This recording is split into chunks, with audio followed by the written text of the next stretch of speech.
All right, I think we are live. I'm very sorry about that, folks. I do apologize. Some more technical issues at the back end again, but we're here. So welcome to the stream.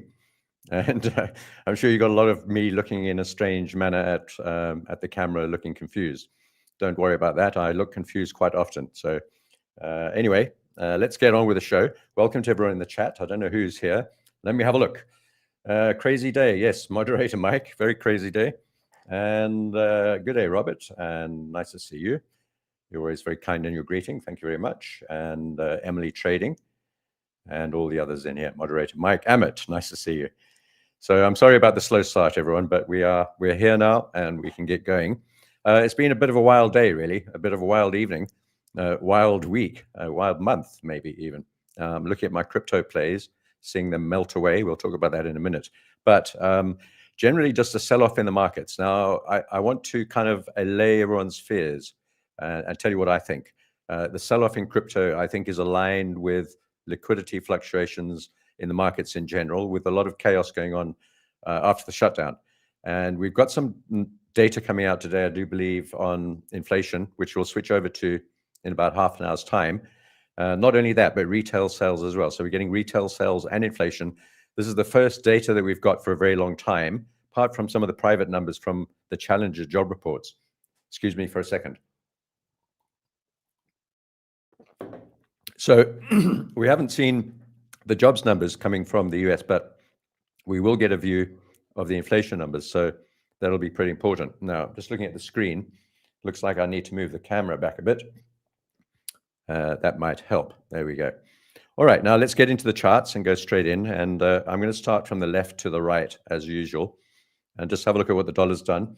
And folks, if you've got any questions, please put them up in the chat. I'm solo today because Paulie is on leave.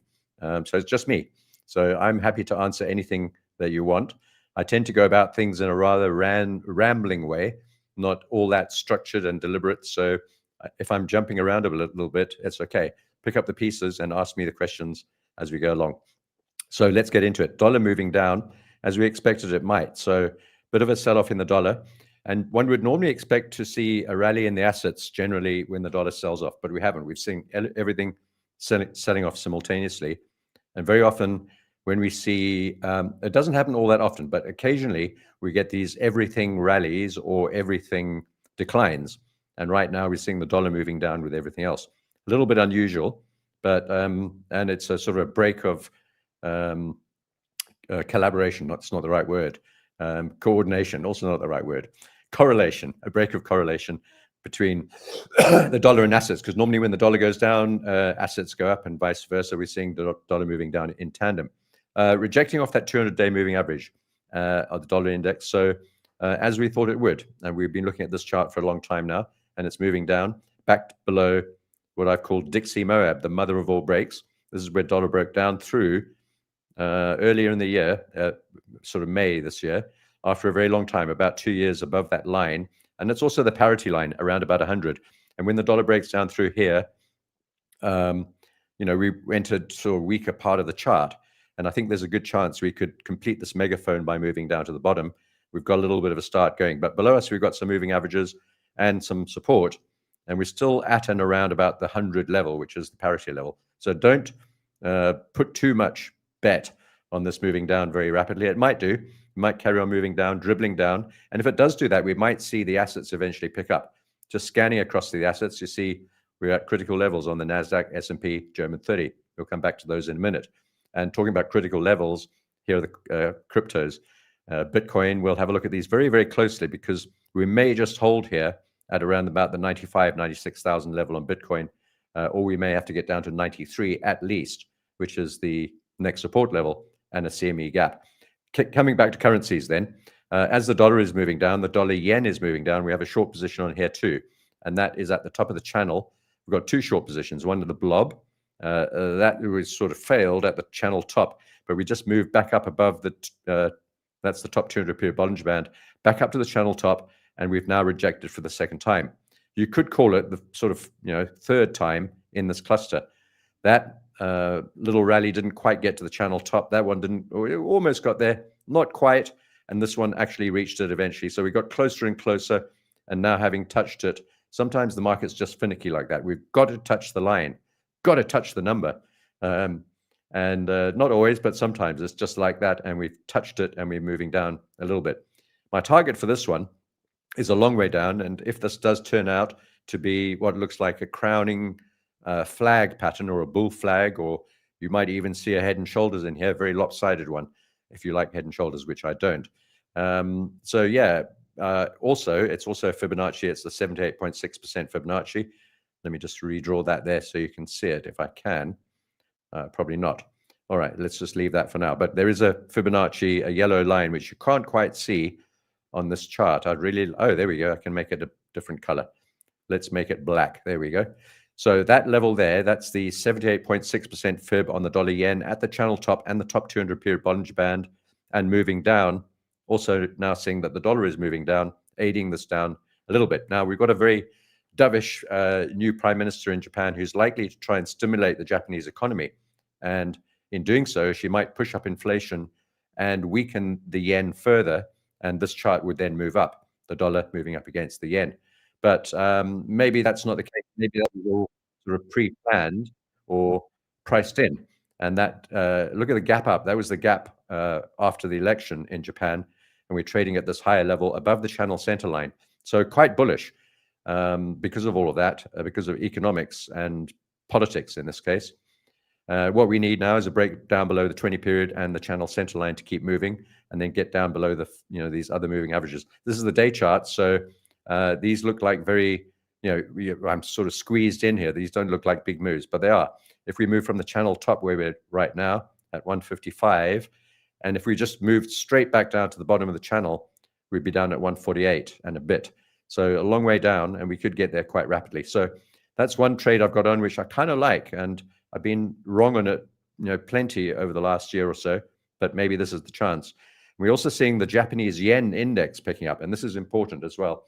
Hello, Steve. Hello, Craig. Nice to see you all. Saeed, Robert. We said hello already. Just saying hello to those who are coming into the chat. Please ask your questions if you have any. Now, this is the Japanese yen index, similar to the dollar index. It's the Japanese yen measured against a basket of other currencies. You can see how it's been moving down over multiple years now, and we've only moved down similar to the dollar yen that we had a look at. The dollar yen that we had a look at just now at its 78.6% fib. This is also at the 78.6% fib. We broke down below it, but we are trying to bounce out now. We're also at the 200 period Bollinger Band, the lower one. Actually, the 20 period moving average is almost below the lower 200 period Bollinger Band. That's how much it's sold off. So yeah, a bit of a bounce out of here, maybe a third time lucky.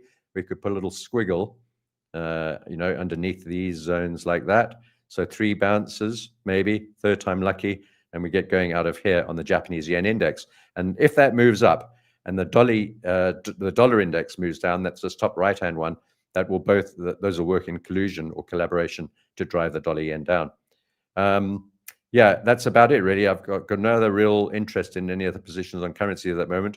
I'm very focused on Bitcoin and stocks currently, looking for a big asset rally towards the end of the year. A lot of people are saying that's never going to happen. It's all over. The market's topped. I don't believe that, to be honest. I think that there's a lot of liquidity floating around and more liquidity that's going to be produced. Now, we've had the government reopening. There's at least $200 billion sitting in the government current accounts, which is now about to be released. And that will provide some liquidity. There's talk of quantitative tightening ending and potential quantitative QE beginning. And a general idea that we need to pump up assets. And I think it's a bit nefarious, by the way. It's not all good for the consumer at all, because we're going to see, I think, renewed inflation. We're going to see asset price rises along with inflation, and that'll hurt the poorer and create wealth for the wealthy, for the rich. So that's the way the world works, folks. And that's what I think we're entering a new round of that sort of thing now, where we'll see everything moving up. It's going to be property, it's going to be Bitcoin, it's going to be gold, it's going to be stocks. It could even be the US dollar too. Probably not. That's probably the thing that's going to have to be bled off. But it's going to be super interesting. And we'll probably see inflation as a result. So that's all of that. I've got a trade on this one. That's what I was trying to get to, on the Aussie dollar long against the US dollar. Not because I think any fiat currency is particularly more attractive. particularly not the Aussie in general, than the US dollar. But we have a technical pattern here, which looks like it wants to break out through the top. And also, I favor the Australian dollar at the moment because it's a commodity currency. It's a bit weak. It's below sort of, the 0.7 to 0.75 exuberant level. So we're in the lower part of it. And I think we're going to get a bit on underneath the Aussie because of basically commodities. Nothing really much else, I have to be honest. So commodities, rare earth stuff, metals, softs and grains, all that sort of thing, getting a bit of a bid, and so will the Aussie as a result, I think. So those are my only currency plays. Excuse me. So we must now move on to stocks. And I know a lot of people are getting a lot of jitters about this. And if you're day trading it, you're not going to be too worried about it. But if you're a swing trader like me and you're looking for a bottom at these very high levels, it sounds ridiculous. We're looking for a bottom on the Nasdaq, but we're almost at all-time highs. That's the kind of market that we're in, it seems. And a couple of important points here. We've got a red parallel, excuse me, a red parallel channel that we fell down through with the Liberation Day sell-off. We bounced back in with a Zweig breadth thrust, bringing us back inside the red channel. And, hunky-dory ever since then. We've moved up towards the top of the channel. We were always going to reject there, and we were looking for shorts here initially, and then started getting longs as we moved down. Now, there's another trend line here, which is an important one on the Nasdaq. It's an over-under black trend line, which is not the channel line, but it also responded to the Liberation Day sell-off. And we're touching that trend line as we speak. Now, let's zoom in a little bit. This is the day chart. We've fallen below the 50-period moving average. That's not good. We're well below the 20, but we're at this channel line or trend line. It's not a channel line. The channel line is the red one down below at the bottom here where the 200-day moving average is, and that's all the way down at 22.2. That's a potential target if this market is going to sell off. However, there's an important point to all of this, and that is that I think these markets are probably going to look for this expansion in asset value and depreciation in currencies. I think it's a big plot or ploy. I'm not a conspiracy theorist, but these are, quite well forecast, or not forecast, heralded, quite obvious. And I think that's what's going on.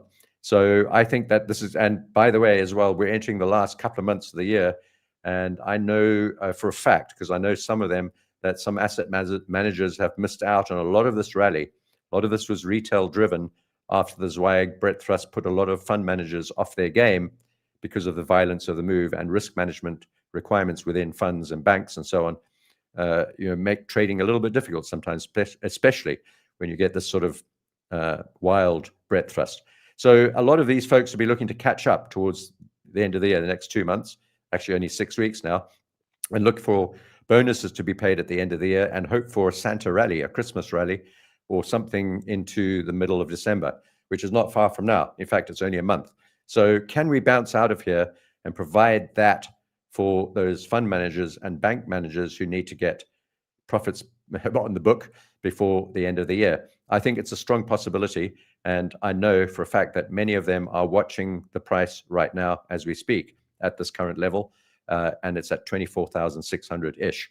We could drop a little lower, and I don't think anyone's thinking that's not possible, even those who are looking to buy assets for a run-up at the end of the year. And we could drop back down to the bottom of that big black candle, where I've got a little squiggle drawn, actually. My voice seems to be wearing out. I do forgive myself. I'm asking you to forgive me as well. I forgive myself.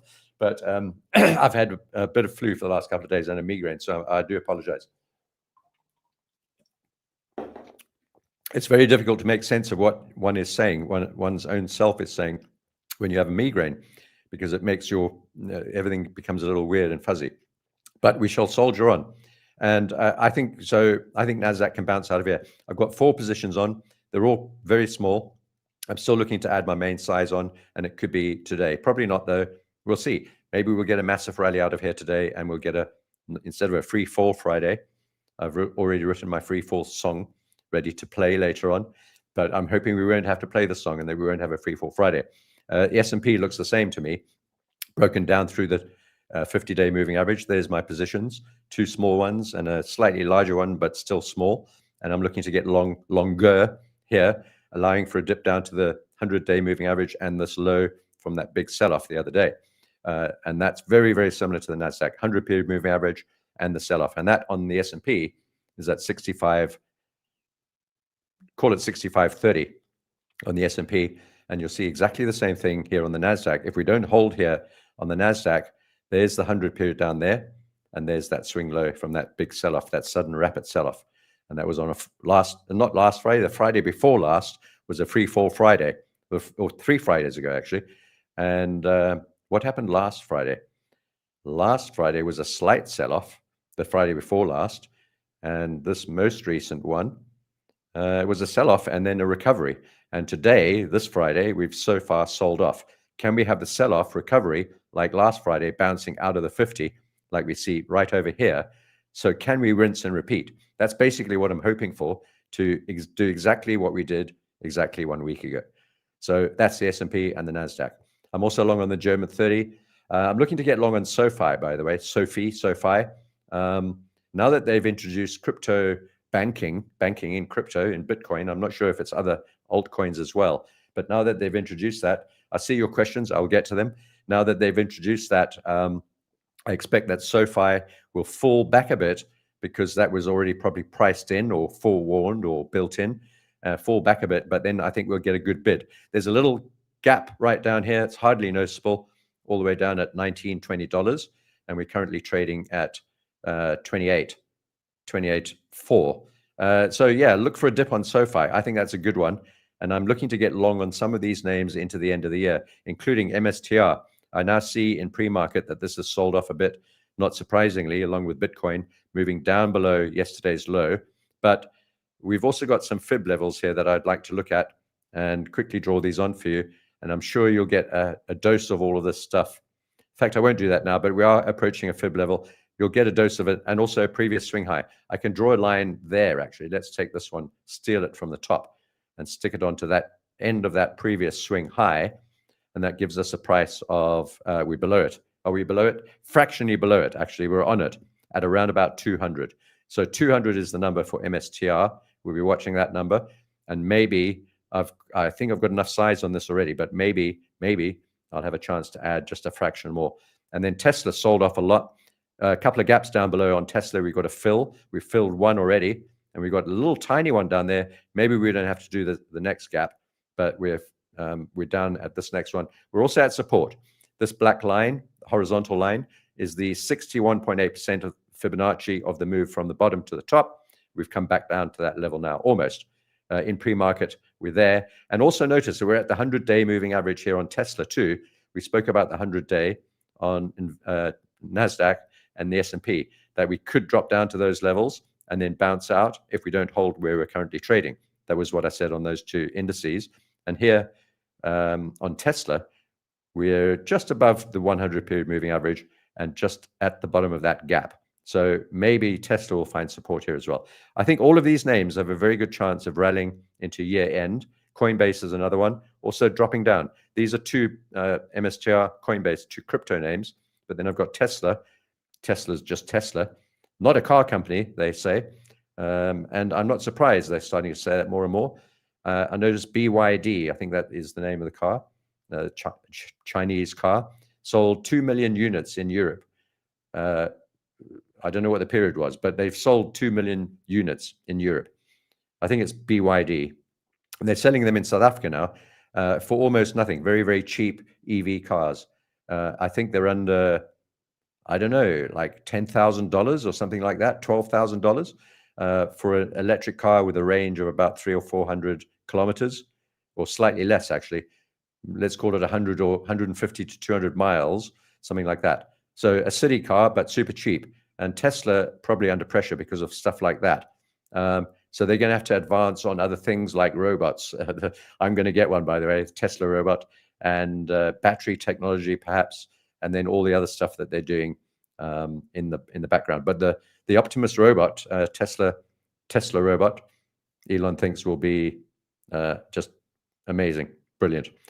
Yeah, so NVIDIA is another one. Chip names I'm also interested in. So let's move on to crypto, and let's deal with the elephant in the room, and let's have a look at the day chart. Let's have a look at the week chart here on Bitcoin. There's no point in analyzing all the alts because they basically will follow suit. at various different rates. So I'm mainly interested in Bitcoin, although I do trade the alts. I trade them in order to accelerate the growth of my Bitcoin stash more than holding those alts on a long-term basis. Now, Bitcoin has almost reached its 61.8% Fibonacci retracement level of the move up from 74,000. That's where I started getting long on this move. And I'm very disappointed because I've held my longs, fairly substantial ones, my main play really, all the way up until about 127,000. And I've started hedging at around about 108,000 on the way down. So I'm fully hedged now. I've got all those hedges in. I was fully hedged. I'm going to tell you what I've just done. All those hedges in. So all my risk, mitigated completely. But I eroded some of the capital from the move up from 74,000. And I've only just got out. I closed all my hedges, all my positions, everything. I'm now out of Bitcoin, except for one tiny small position, which I've added back on. And you can see my green arrow. Let's have a look at the day chart. And I'll show you where I got in. Actually, maybe the 4-hour chart is better. And let's zoom in. So there's my green arrow. I bought 4 hours ago, roughly, just slightly above where we are currently trading. Very, very tiny position, 10%. So, if it gets going, I'll add to it. And if it doesn't really matter. It's a tiny position. I may or may not hedge it. I don't really mind either way. But if it gets going, I'll start to try and build this position up on the long side, adding to my winning trades, as I have done over the last period with Bitcoin. So going back to the weekly chart, this is where we are. Are we going to hold or aren't we? We've got another support level down here at about 93 to 90-ish. The wicks or the bottoms of that big conglomeration zone, and the under-over level, pretty key level. We're into the support zone, whether it's here at 94 or it's at 93 or 92 or 91. It's really inconsequential now. I'm looking for a bottom. But if we don't bottom in this region where this black line is and keep moving down, we've got another 100-day moving average, 100-period moving average to deal with here on the weekly chart for Bitcoin. And that's all the way down at 82,000. And then, of course, there's nothing to say that this big fat red line in the center of your chart is not to be revisited. That would make perfect sense for me. Although there's one thing that negates that idea. On the breakout, we've already retested the red breakout line, the previous all-time high, and the top of the previous cycle, if you look at cycles, which I don't really do myself. So we bounced off it. So we did retest it, bounced off it with a double bottom. I'd be surprised if we had to come back here again. But also notice we've got a long-term trend line moving up all the way from this low in 2020. This is a weekly chart. Let me get rid of some of this clutter while I'm here. This is a weekly chart, and we've got a weekly trend line moving up all along up to where we are currently. And that's also, if we drop down suddenly over the next couple of weeks, this week and next week, and maybe a third week, we'd be into the pocket of that trend line, the red line, and, well, we'd be below the 100-period moving average, but back at the red line. That's not impossible, not improbable even. I'd say it's a possibility, but not my favored one. Going back to the day chart, we are trying to just form a little support here. Actually, not anymore. A few seconds ago, we're moving down again on Bitcoin, and it's best not to be holding on to this. We could get much, much lower, but I'm hoping that we'll find support between 94-ish, where we are currently trading, and 90. And if we don't hold that level, I think we're going to have to go down to lower levels, and I don't know where. So that's Bitcoin. And then Ethereum, XRP, Solana, all on the same page here. I've put a single trade on each one of them after having closed them all, the whole lot. I took my profits and I put it all, as much as I could, into a safer wallet, and with substantially less money than I had at the top when it was at 127,000. But and I gave back, 27,000 of that on the Bitcoin price. Now, I do apologize. I'm here alone at home, and my dog is, my rescue dog, Harley, is outside the door. My wife's out at the moment, so Harley's crying a bit obsessed with my wife. So anyway, well, hopefully Harley will calm down, and we'll be able to carry on in peace. So yeah, Bitcoin, we'll come back to all of that. I'm sure there are some questions, folks. Maybe not. Yes, here's one about ZAR. Yes, Steve, we'll get to that shortly. Let's go back. We did complete currencies, but let's go back to the ZAR because it is a currency. It's just on a different page, that's all. So here's the US dollar, South African rand. Now, my contention on this, I've been trading this for a very long time. I live in this country and know how this currency behaves intimately. And if you look at the long-term chart of this, going back to when I first started trading in 1997, the rand was trading at 3 rand 70 to the US dollar. So that was in 1997, 3 rand 70. I remember it well. In fact, I remember it when the rand was more expensive than the US dollar and the pound in the 70s. That was interesting. Yeah, in fact, I think I seem to recall as a child, I took we were on the boat from somewhere to England, from South Africa, and I took I think a 1 rand note. We had notes in those days for 1 rand, and I think I could get like £2 or £1.50 for my South African rand. Anyway, fast forward to today, and we're closer to 20 rands to the US dollar, and that's where we're currently trading. Now, I mean, we're basically still at the top of the chart, right? It's almost a triple top. There's a top there, top there, top there, just under 20, and we're basically trading very close to the top of the chart. But we've pulled back a little bit, and we're back into the support level where we seem to have a double dip. We're below all the moving averages here on the weekly chart, but if we go to the daily chart, you can see basically a double bottom over here, and then a double bottom it was within the double bottom, which failed a few days later. We got long over there, is my green arrow, in that moving average cluster. We broke out, double bottomed it, broke out of the moving average cluster, fell back into it. That's the 20 and the 50. And that would normally be the breakout retest, and then off we go. Instead of the breakout retest occurring at the moving averages, the retest occurred back at the support level and actually exceeded it by some margin. Anyway, we've bounced out of there now. It's looking quite good. And I think as long as we close above that line, today, I think it'll be okay. It'll be good. This is actually one of my favorite plays, and I think we could get all the way back up to 20 rands to the dollar, and then further beyond that, maybe another 10%, 22, 23. There is one problem here, though, and that is that the rand is being supported by inflows from, I believe, 3 different sources. One is metals like platinum, gold, and silver, and uranium, and lithium, and plutonium, all come out of the ground in South Africa. And they've all gone gangbusters, as I like to say, very expensive, big rallies, big appreciation in price. And that's been good for the South African rand. That's number one. Number two, there is talk about rare earth mineral mining in South Africa. I believe, and I need to verify this still, that the largest deposits of rare earth minerals in the world are here in South Africa, right here where I'm sitting. And there are deals being made about how to get that out of the ground and sell it to those who want to use the stuff. That's number two. And number three, I believe that there's a massive oil reserve I think it's oil and natural gas found off the coast of Namibia, which is our next door neighbor, slightly northwest of us. And massive reserves which are busy being explored and will be tapped into at some point.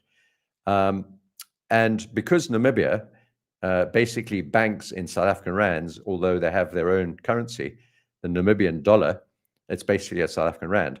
And any appreciation in their economy and currency affects the rand too. So all of that has played into this chart moving down very strongly and very firmly against the sort of grain of play until now. And I think now that we've got to this double bottom, we faked it out, we tried to, and we've recovered back up above there. And there we go. I think we've got a good chance. But there are a lot of headwinds, like I pointed out, from investments in energy, particularly in South Africa, and minerals. So yeah, that's it. Interesting. Very, very interesting play. It could turn out to be one of the better plays of the year. While we're on this chart, let's have a look at Bitcoin dominance. I did say I'd switch and swap around. No problem, Steve. Does that make sense to you? Okay, I'm just going to read out your question. I can't put it up on the screen.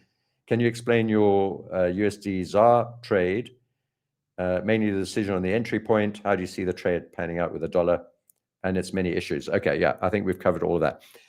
Thanks, Steve. I appreciate your question. Now, this is Bitcoin dominance. moving down. That's what we want to see. It's slightly positive in favor of Bitcoin and crypto in general. Believe it or not, when this chart moves down, sometimes good, just good for crypto, but we've got to see Bitcoin getting a bid. And my other favorite chart, which I've now redrawn, is the Bitcoin gold chart.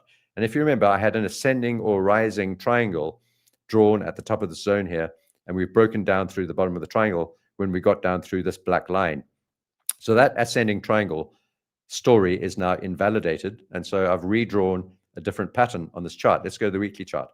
This is gold versus Bitcoin. It's a great chart, by the way, increasingly interesting as we look at it from this very long point of view. I want to point out where we've touched this line, how many times, and where we are currently. We'll get to that shortly. So we touched it over there on the 9th of June, 2014, from the underside and the top side. We touched it over here in 2017 from the top side, and 2019 from the top side, and all the rest since then from the top side. Bit of a spike down there through the bottom that occurred in 2020, understandably.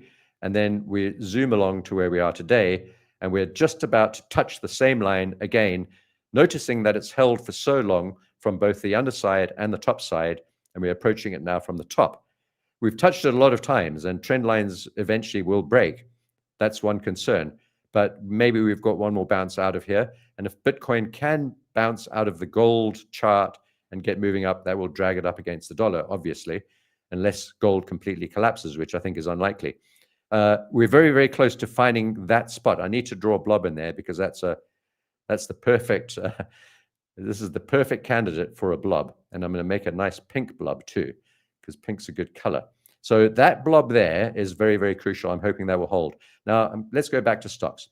No, let's go back to Bitcoin. So yeah, I think we've basically finished off on there. I would like to go on to now gold and silver. We've talked about Bitcoin gold, saying that I want this to hold that zone. We've talked about the Rand. I'm not going to talk about anything else on this chart unless we get some questions. I want to get onto metals. So developer, nice to see you. Good. How do you participate? In what? Let us know what you want to participate in, developer. I'm not sure what you're referring to, but we can certainly chat about it. Developer SABC. Interesting. All right, now let's have a look at gold and silver, and we'll look at all of these. I have no positions essentially on gold or silver or any metals, although I do have positions on. I've got one long and one short, very close to each other, very small, 10%, and they're hedged, so they're equal in size. So essentially no real skin in the game, but I've always got my toe in the water, and I like to hold a position so that I can react flexibly.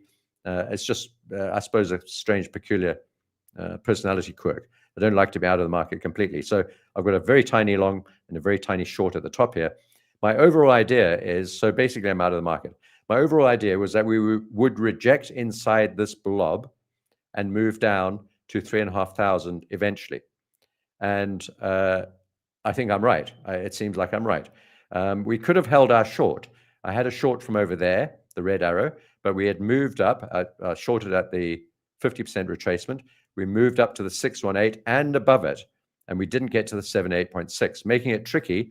And therefore, I had to hedge the trade, and I have not had the chance to unhedge.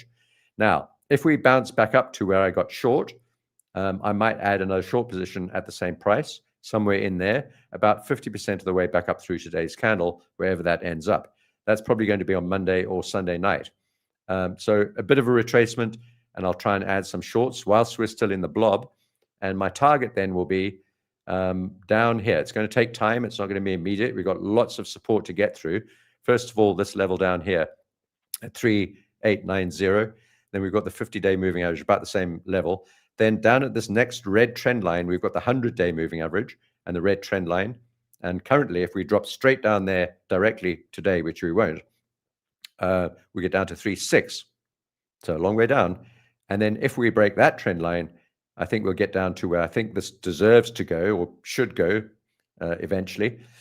Excuse me. And it might take 3 months or 6 months.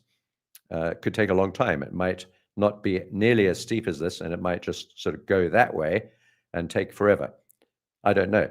but we'll find out soon enough. But I'm going to try and get short, and my target is $3,500. That's the big breakout triangle, and that's where we got long, and we're now trying to get short for a ride back down to there. Maybe we won't get all the way. Maybe we'll just get to the first red trend line. But if we can get back all the way down there, I'll be reversing the shorts and getting long on gold again, looking for a move back up to the top and then beyond that. So that's gold. That's my plan. So short, I've got a hedge on, but I will be exiting or adding to the short side of the hedge anytime soon, probably on a bounce, probably on a 50% retracement back up through today's candle. And then silver, I have an exactly the same situation. Except that we were long on silver and not short. I was short on gold, long on silver. I got long at the green arrow, and I got hedged at the top there at the orange arrow. So I've locked in profit on silver, locked in the long profit from that green arrow at $51-ish, and we got out at 54 and some change. So we got $3, not a bad profit, about 6% on that little move up. And now we've moved down. I have not unhedged, so I've left that hedge on. The profit's locked in, and I haven't decided what to do with it. I will decide when the market opens a little bit later on today and start to adjust some of these positions, including silver and gold. And I'd like to get potentially short on gold too, not as willingly as I'd like to get short on, silver, not as willing as I'd like to get short on gold. So that's the idea, get short inside the blob on gold. And then copper, I'm short on as well. This is not hedged. I don't know why I said as well. That's a very South African thing to say. They say it a lot, as well, instead of as well. It's just emphasis. So this is copper. I have not changed my short position. It's kind of in this ascending triangle. If we reach the top, it will be an ascending triangle and likely to break out and follow path A. But as it turns out, we've rejected the black lines, and again today so far, and moving down, and therefore more likely at the moment, the way it looks currently, to follow path B.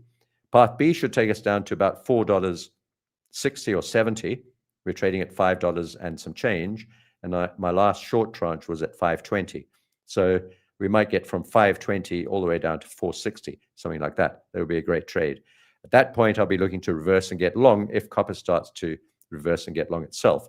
And a lot of that will depend on the economy and what Dr. Copper thinks the economy is likely to do moving forward. Okay, so yeah, there was a lot of talking about all of that. Now, developer, tell us what you're wanting to participate in whilst you're here. No questions, folks. Now's your chance to put the questions up, because in about 20 minutes, I'll be gone. The other traders will be here. They're fantastic, but the markets will be opening up, and you need to know what your plans are and what your strategy is. So if you're in any of these markets and you're not sure about it, let us know. So let's get on to natural gas. Now, I'm out of natural gas, and I haven't put my arrows in, but I'll do that right this minute to show you where I got out. And I got out, where was it? Over here. It was over here. Actually, it was over there, slightly higher up, at the top of that black candle. And it's meant to be a red candle, not orange.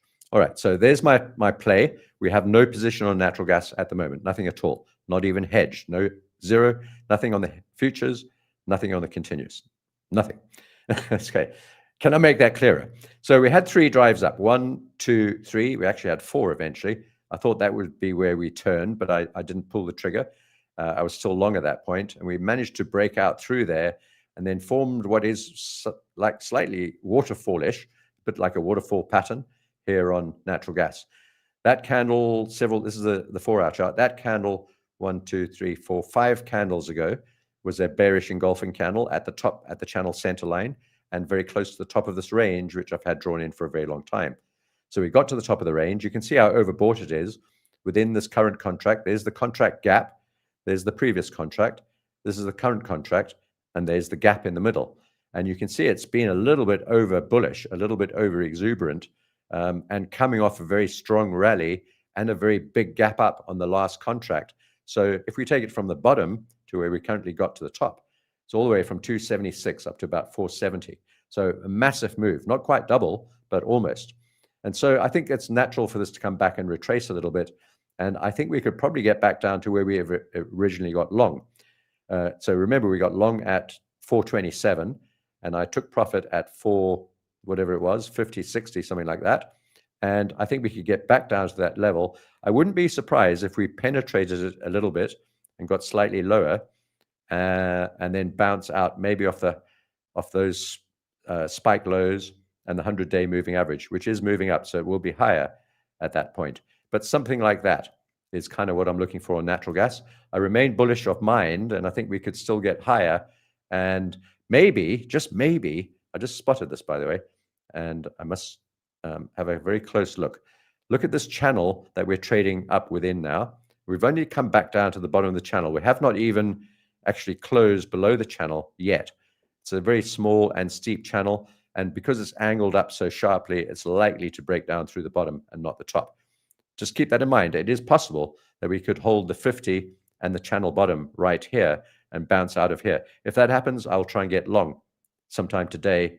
I don't think it's going to happen though. And of course, we've got the weekend coming up, and we're going to get different weather reports as the weekend goes on. And also, we don't know quite what the weather is most likely to do, because there are conflicting reports again this weekend. And also with the government shutdown, by the way, folks, let's just have a quick look. We've got the numbers coming out. I need to have a quick look. I can't flash this up. I could, but it's going to take time. So I'm going to have a look at the PPI numbers. Are they coming out? Have they come out? I don't think they came out. They were threatening to come out. We did not get the inflation producer price index numbers, but we did get retail sales numbers. Let's have a quick look and how this might affect the market. This is 10 minutes ago, 12 minutes ago. Retail sales, not too bad, 0.4, expected 0.6. That's for September, month on month. Ex-autos, 0.3, expected 0.7, down a little bit firmly there. Retail sales year on year, 3.9, expected 5, so down significantly there too. So retail sales, generally, just reading through all of them. Oh, we've got the PPI, folks, just come in. Here we go. Oh, has it come in? No, holding on. All right, we'll come back to that. I don't know if we're going to get it, but retail sales not looking great. That might push the stock markets down. Anyway, that's natural gas, and I'm basically looking to get long either at this channel bottom where we're currently trading or slightly lower, but most probably next week or Sunday night. Now, if you don't know what natural gas does over the weekend, go and study it. Natural gas will move over the weekend and gap one way or the other most of the time at the open on Sunday night because of weather forecast changes. We don't know what the weather will be like tomorrow or on Sunday, or what the predictions will be for Monday, Tuesday, and into next week. On Sunday, we don't know what those numbers will be. So those will change, and natural gas often moves and changes accordingly. I've just got a private message. I think we're going okay. Nigel in the chat. Sure. Nigel, let's have a look at what you got there, mate. Cocoa. You want to look at cocoa. I'm going to read your question out. James, you were long cocoa, but it's slumped to 5.3 on the futures. 5.3. No, I'm not long cocoa. No, Nigel, not at all. But I'll show you my positions shortly. Thank you very much for the question. We'll look at cocoa. And then 2026 as a strong year, says Nigel, for grains in general. Yeah, I think 2026. My opinion is 26 is going to be a strong year for many things, assets in general. And if you view commodities as an asset of sort, they are transient, of course, a bit like cash, in your wallet is an asset, but it doesn't stay there for long. I think all assets are going to get a bid over the next while, so including that one. And then Roby, there's another question from you. I'm getting screaming requests from the back end. Tesla, what signs to look for and start buying Tesla. So yeah, we'll look at Tesla and we'll look at cocoa. Let me just finish off quickly here. We've got a few minutes left, still got 15 minutes. I just want to finish with oil and a couple of other points on uranium. If you're interested in uranium, I'll tell you what I'm up to on that too. But this is WTI. What a mess. That's not. It's just me. That's made the chart was messy because of me. Now WTI had a very sharp rally yesterday, coming off the big drop off. Of course, this is the 4-hour chart. We got short at the top there. Let's go back to the day chart. This is the day chart. All right. What we had was what I thought we got long at the bottom there. We had a massive rally, and then we got short at the top of the rally at the 50-day moving average. We dropped down. We moved sideways for many days. We've been trading this, me and Paulie, looking at this going, how boring is this? And a lot of intraday volatility, but no real direction. And then we broke out through the top of that flag. And I thought, well, yeah, we've got to the 50-day moving average, the red line, which is where I want to sell. I always sell there, or often do if it all looks good. But we've broken through the channel top, the flag. Therefore, we're probably moving up to the next order block if we follow the flag. But we didn't. We actually waterfalled. And this is an interesting pattern. We spoke about this yesterday. Go and Google it or look it up in investopedia.com. This is a waterfall pattern. We got short there, and that was it, really. Been short since then. And look what happened overnight. It just did a weird, I haven't even read the news yet. I'll get to that shortly. A lot of whipsaw, zigzaggy moves. And then I got short again today at the top of this move. Ideally, I would have got short at the 786 fib, but that was 3 o'clock in the morning, my time. So I didn't even see that. I was fast asleep. And then that was the previous day, in fact. But now we retested, not quite, almost retested the level and managed to get short, just adding to the original position that I had on. So we're now still short on WTI. And with a bit of luck, this will move down. It moved down very, very dramatically this morning, very sharply. I didn't expect it to suddenly drop off again like it did the previous day, but it did that. And we're still short and still looking good. So there we go. That's oil. Now, let's get back to those questions. And please, if you've got any further questions on oil, I suppose you do. I suppose you're wondering where my target is. And the target is simply the bottom of the channel again on oil. And you can see the gray arrow that I've got penciled in. It's a little bit premature. We're going to have to drag this along a little bit over to where we are currently trading. And now we can make a fresh new prediction, or not a projection, a projection for a low. And that would be down here, back down, in the 55, 56, 57 region. I think we can get lower as well on WTI, and I don't think that's going to be the bottom. I think we could get significantly lower, and but I think it's just going to be pretty messy. Let me try and get this chart squiggling into the right zone. I can hear Harley moaning outside the door. Right, so I think we're going to, as we move down in this falling channel, eventually we'll break out through the top of the channel. That's what channels do. When falling channels break out through the top, mostly. Rising channels break out through the bottom.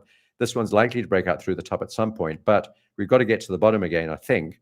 And as we move down into a cheaper and cheaper price for oil, and as more and more buying resistance, interests in buying, more bids come in, more people seeing cheap oil, we need to be buying, it becomes more difficult to move down, and we get more jiggity, jaggedy, zigzaggy, whipsawy type movements until eventually we will break out through the top. But not for a while, I don't think, and I think that'll only be next year.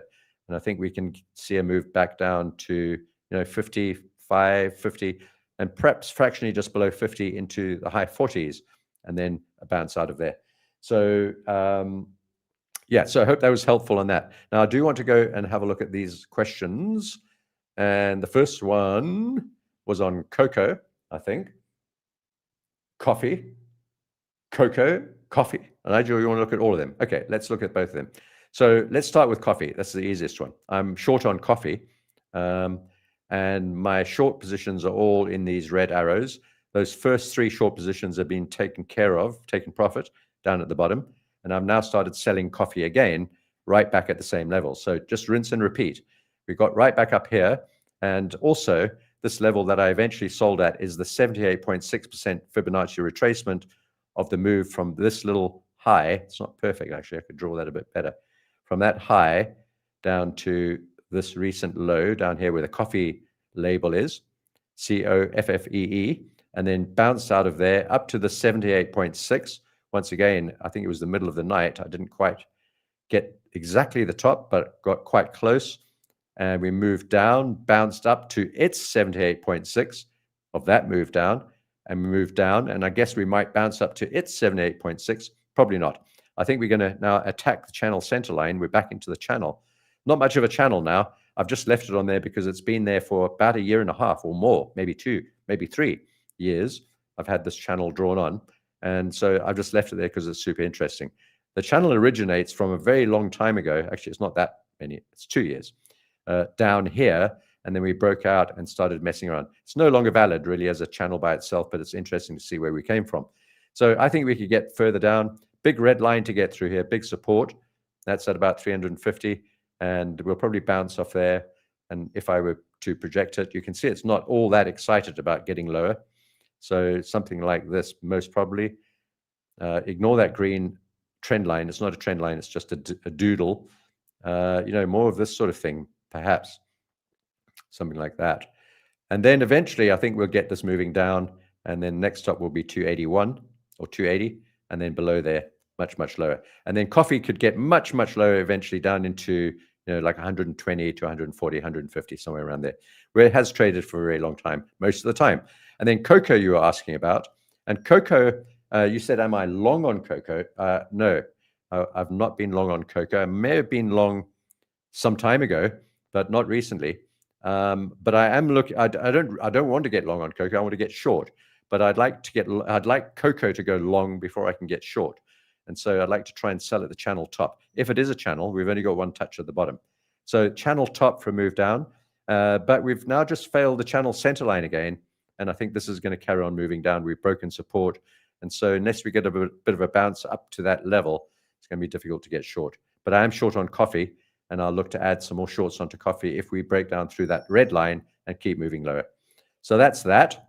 And just bear with me for 1 second. I don't know if you heard that shouting at the dog. Let me know. I'll play back the video when we finish and find out. So that's cocoa and coffee. And Nigel, I think if you want to get, I don't know if your idea is to get long on cocoa. It might bounce from here. We are down below the channel center line. And there is a chance we could move up back to the top of the channel. But I think it's less likely now that we've broken down. Look how we gapped up over how we moved over the channel center line, broke down below it, gapped down below it, and then gapped back above it. And I thought, well, that's it. It's pretty good. It's done it nicely. We can move up to the top of the channel, get short. But we didn't. We just rolled over and fell down through the channel line and down through that support. I don't know where you'd want to get short or long on this, but right now I think it's diddling in the middle, not really worth having a go at. But coffee, sure. Coffee, if it keeps moving down, you might want to trade the breakout pullback, or you might want to sell it on a bit of a bounce like this, or just a simple breakout pullback, something like this, down to there, up to the breakout level, wherever that might be, wherever you define that, and then a continued move down, something like that. So these are the sorts of patterns that you can look for and keep an eye out for. And it's always good to just I like to draw them in on my chart so I can plan. And if the path of the price followed something roughly according to what I've drawn, then I've already got a plan in place in my head that I can work off. Soya, I'm out of soya, out of wheat. We've taken profit on soya, got good profits. Wheat, long at the bottom, at the triple bottom there, out right at the top. That was a good exit. Sometimes you just get lucky on good exits. Soya, also out near the top, not as good an exit, but not bad. Long at the breakout level there, and then out at the top. Lithium, I'm out of as well. Corn, I'm still long on, and this is moving up nicely. So this is now eventually broken out through this very, very crucial green level, and I'm looking for this sort of thing. Corn might pull back, might get a chance for the breakout pullback. Look for that sort of thing on corn. Yeah, so a lot of these commodities, I think, as we see basically inflation move up, increase, a lot of people think we're going to deflation. I think that's not what's going to happen. I think we're going to see inflationary problems again. I don't think they're going to go away at all. 1970s are back, and they're here to stay this time, I think, and they're not easily going to go away. Paul Volcker would be very interested in this current scenario. And then on sugar, eventually, finally, we're bouncing out of the most traded zone here at the point of control, and the channel center line moving up. I've got loads of, well, not loads, I've got 4 positions on here. These 3 in a cluster, quite small. And then we added some a few days ago, right at the bottom here. And I think sugar, once again, like all the other commodities, might have a chance of moving up, back up to this, back up to the trend line at least. And then maybe a breakthrough there eventually, and slightly move slightly higher. So commodities might also benefit from depreciation in the US dollar. Let's go back to the dollar, see what it's doing today. A depreciation in the dollar should see a commodity rise, and also an increase in assets. But unfortunately, inflation will come along with that too. And that's going to hurt the consumer again, I think, in 2026. So that's all coming your way. You heard it here, coming to an inflation meter near you. And there's another good source of inflation data as well, Trueflation. You can Google that, it's free. Get the Trueflation report, and you'll see that that's ticking up too. So I think that's it. And then I think there was one more question there. Nobody heard you shout at the dog. Well, I did. I didn't really shout at the dog, Will Hay. I gently reminded the dog in a very loving, grandpa-ish way to step away from the door and stop bothering me. while I'm on stream. Anyway, so yeah, I think that's basically, I've covered most of the things. We've got a couple of minutes left, and I can't recall what we haven't covered yet. But I did want to cover one more thing, and I'm just trying to get back there, back to stocks. And I want to point out one thing on MSTR. Now, you might not think this is a good investment. You might not like Bitcoin or crypto. You might not like MicroStrategy. Fair enough. I don't blame you the way it looks at the moment and the way crypto is trading at the moment. Let's quickly look at Bitcoin down to 95. A little bit of a bounce here on the 4-hour chart. Let's look at the 15 and the 5. This is Bitcoin. Bit of a bounce there. Ethereum, quite a nice bounce here on the 5 and the 15. This is the 15 on Ethereum. Let's look at the 5. So yeah, maybe it's not free fall Friday. Watch these short-term charts, folks, because if we are going to get a bid today, these are all 5-minute charts. If we are going to get a bid today, you'll start to see it on some of these very liquid assets very quickly. And then going across the stocks, we might see it on MSTR should be ticking up as well. But look where we are on this chart. I wanted to point this out to you. This is a log scale. And if we make this a regular scale, it looks terrible. You can see the extreme volatility. All stock charts look like this eventually. If they get a massive rally and they go exponential, we have to switch to a log chart. And so if we switch to the log chart, you get a smoother curve, and we get, it just becomes more manageable, easier to read. And look where we've come back down to on this log chart. There's the previous breakout level. We spoke about this a little bit earlier. It's also a Fibonacci level. That's what I wanted to point out, which I forgot to mention earlier. And I can't remember which one it is, but I think it is this one. Yeah, excuse me. It's the 78.6% Fibonacci retracement level of the move up from this last major swing, which you might say took place or coincided with the Bitcoin rally, with a seasonal or cyclical rally. And we've now pulled back down, not quite, almost there, very, very close to the 78.6% Fibonacci retracement, and that previous high, which you might call a cycle or a swing high. That's just below 200 at about 197, 198. And you can see in pre-market, that's where the price is currently trading at 197.38. As we're speaking right now. That's that little orange block on the right. So we're at support. We're at the 786. We're at that previous all-time high before we started moving higher. And we're going to be seeking support here. If we bounce out of here, this could be an exceptionally good play for one of the stock names if you're interested in MAG7 and crypto type names, treasury names. There are lots of other treasury companies that you could look at too, but we don't have time for that today. And the other one was NVIDIA. I still like this one very much. We've got earnings coming up in a few days' time. Let's check the date, the 19th. That's next Wednesday. It's the 14th now. So 5 days' time, we get earnings on NVIDIA. And I think that this is consolidating for its next leg up. And I think there's plenty of opportunity for this to move much, much higher. Of course, we don't know how much higher because it's blue sky above us. This is the weekly chart, and it's also a log scale. It's not a log scale. If I put this on the log scale, you can see it looks very similar to Bitcoin in a way, in that we've had a couple of big rallies, and this last, what you might call cycle, business cycle or crypto cycle or a combination, has only just sort of gone a little bit sideways for the last number of months, really. Well, about 10 weeks, I suppose, and holding above that support level, that breakout level. I have this green arrow on here. I thought we could drop down to rebuy and load up at the breakout level at that little triangle at the 50 period moving average on the week, 50-week moving average, very important level. We've got to finish in 1 minute, but we didn't get that. And so I've been forced to buy on the breakout at this much higher level. And therefore, I hope it continues from where we are currently trading. So that's my plan on NVIDIA too. Overall, I'm pretty bullish on most things, but if today gives way, I think it's going to be this first sign of some weakness, which might spill over into other stuff. Folks, I've got to leave you. I hope you've had a great trading day, or about to have one if you've been trading in the earlier sessions, but have a great New York session and a great weekend. And I'll see you back on Monday. And the rest of the coaches are coming into the room. So I'll see you soon. Take care.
Hi, I'm Daryl, one of the coaches here at Hola Prime. Join me as I unwind after a long day of trading and coaching.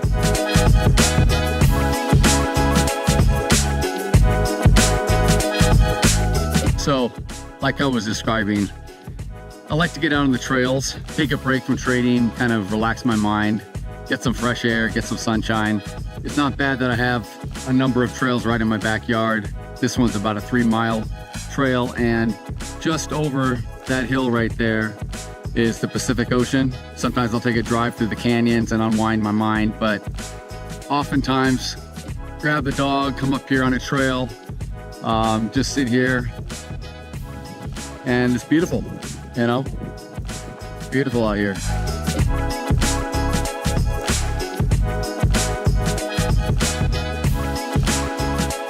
Every trader sees the market differently, and if you've been trading for a number of years and haven't had much success, instead of continuing to learn and research and add more, I would suggest maybe trying to unlearn some of the bad habits and removing some things that hold you back. Oftentimes, being simple in the markets is best, and it's only until we can remove and take away the things that we keep repeating that cause us the errors and the mistakes. Once we remove that, we can start to move forward, build some structure, and get profitable. I find that successful traders trade within themselves. They know their boundaries, they know what they're good at, they know what they're not good at. Just kind of finally forged away and had the discipline to stick with it. It's not trading the markets that's the key. It's truly trading ourselves. And once we can do that, then we can find success. Anyway, it's been nice to get to share a little bit about what I do in my off time and how I unwind from the markets. I look forward to seeing you on our Hola Prime TV channels, live streaming every day. And here's to your success. Thank you. Hola Prime, trade with transparency.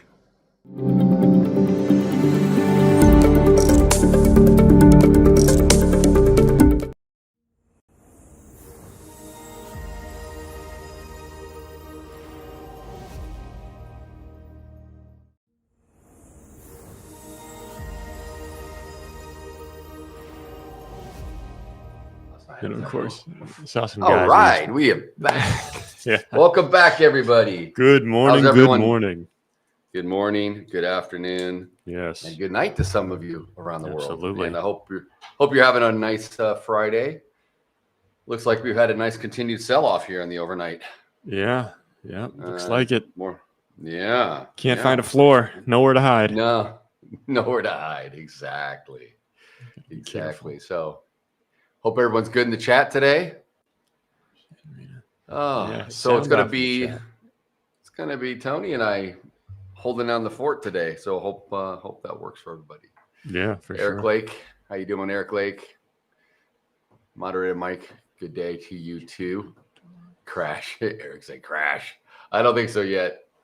I don't think so. You know, I did see Tony. There was did we get BLS numbers? Because I saw it looked like potentially they were gonna maybe send out numbers in about an hour, about a half hour. Yeah. ago, but- Yeah. They say, well, yesterday the White House is coming out and saying just like, we'll likely never see the Right. recent October. economic numbers, but Yeah. I haven't seen any other headlines on that front. But then I did see some guy at the BLS, say that we might try to compile everything and just put it out. I don't know when. We will be obviously watching it. Okay, if cool. It comes down the pipe. Okay. But Yeah, that's fine. That's fine. Where did you hear it? Or were you just guessing? No, I saw a snippet actually came through our chat. Yeah. If you look back in the coaches one, it was there. I was like, Hmm. So I don't know where they got that. It said it was coming out tomorrow, but I mean that could have been created. Who knows? Yeah, I know. Well, we'll see what happens today. Yeah, exactly. So that's why.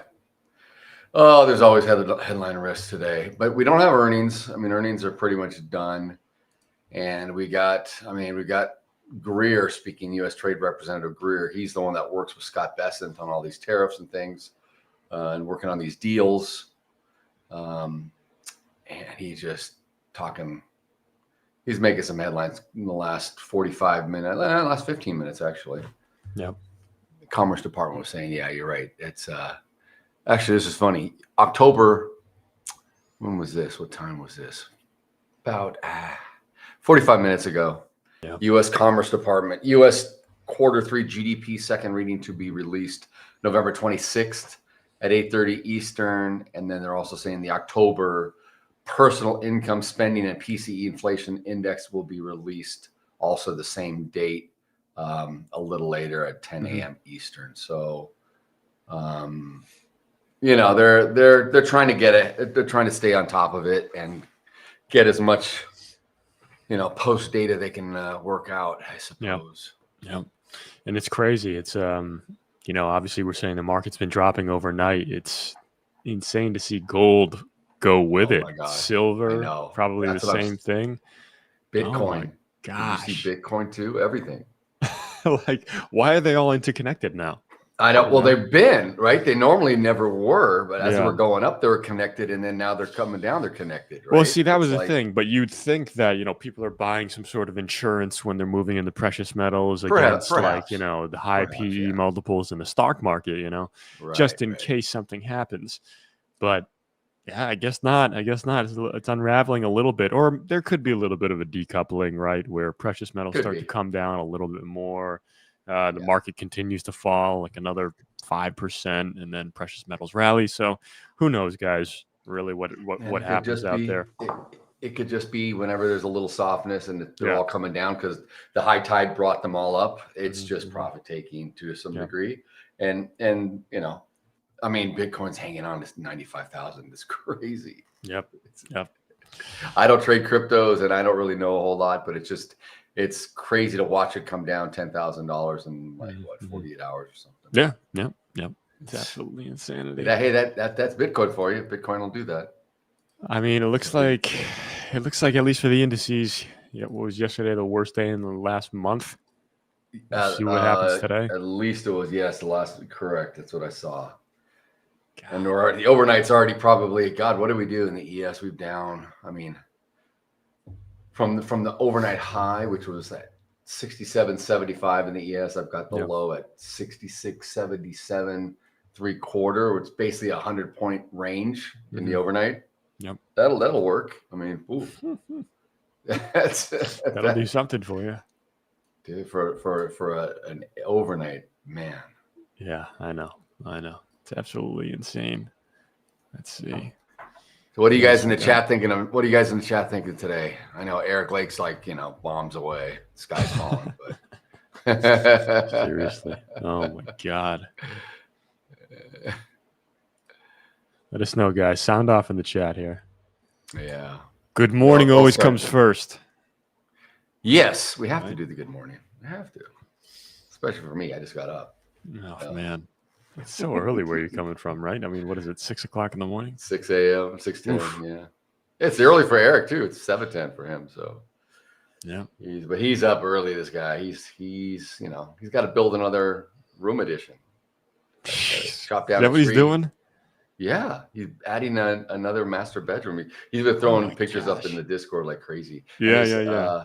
His father-in-law, who I think is like 77, is kind of helping him, but like really just like handing him tools and screws and nails and stuff. Eric Lake, killing it, building out your dream home. Hopefully, that's awesome.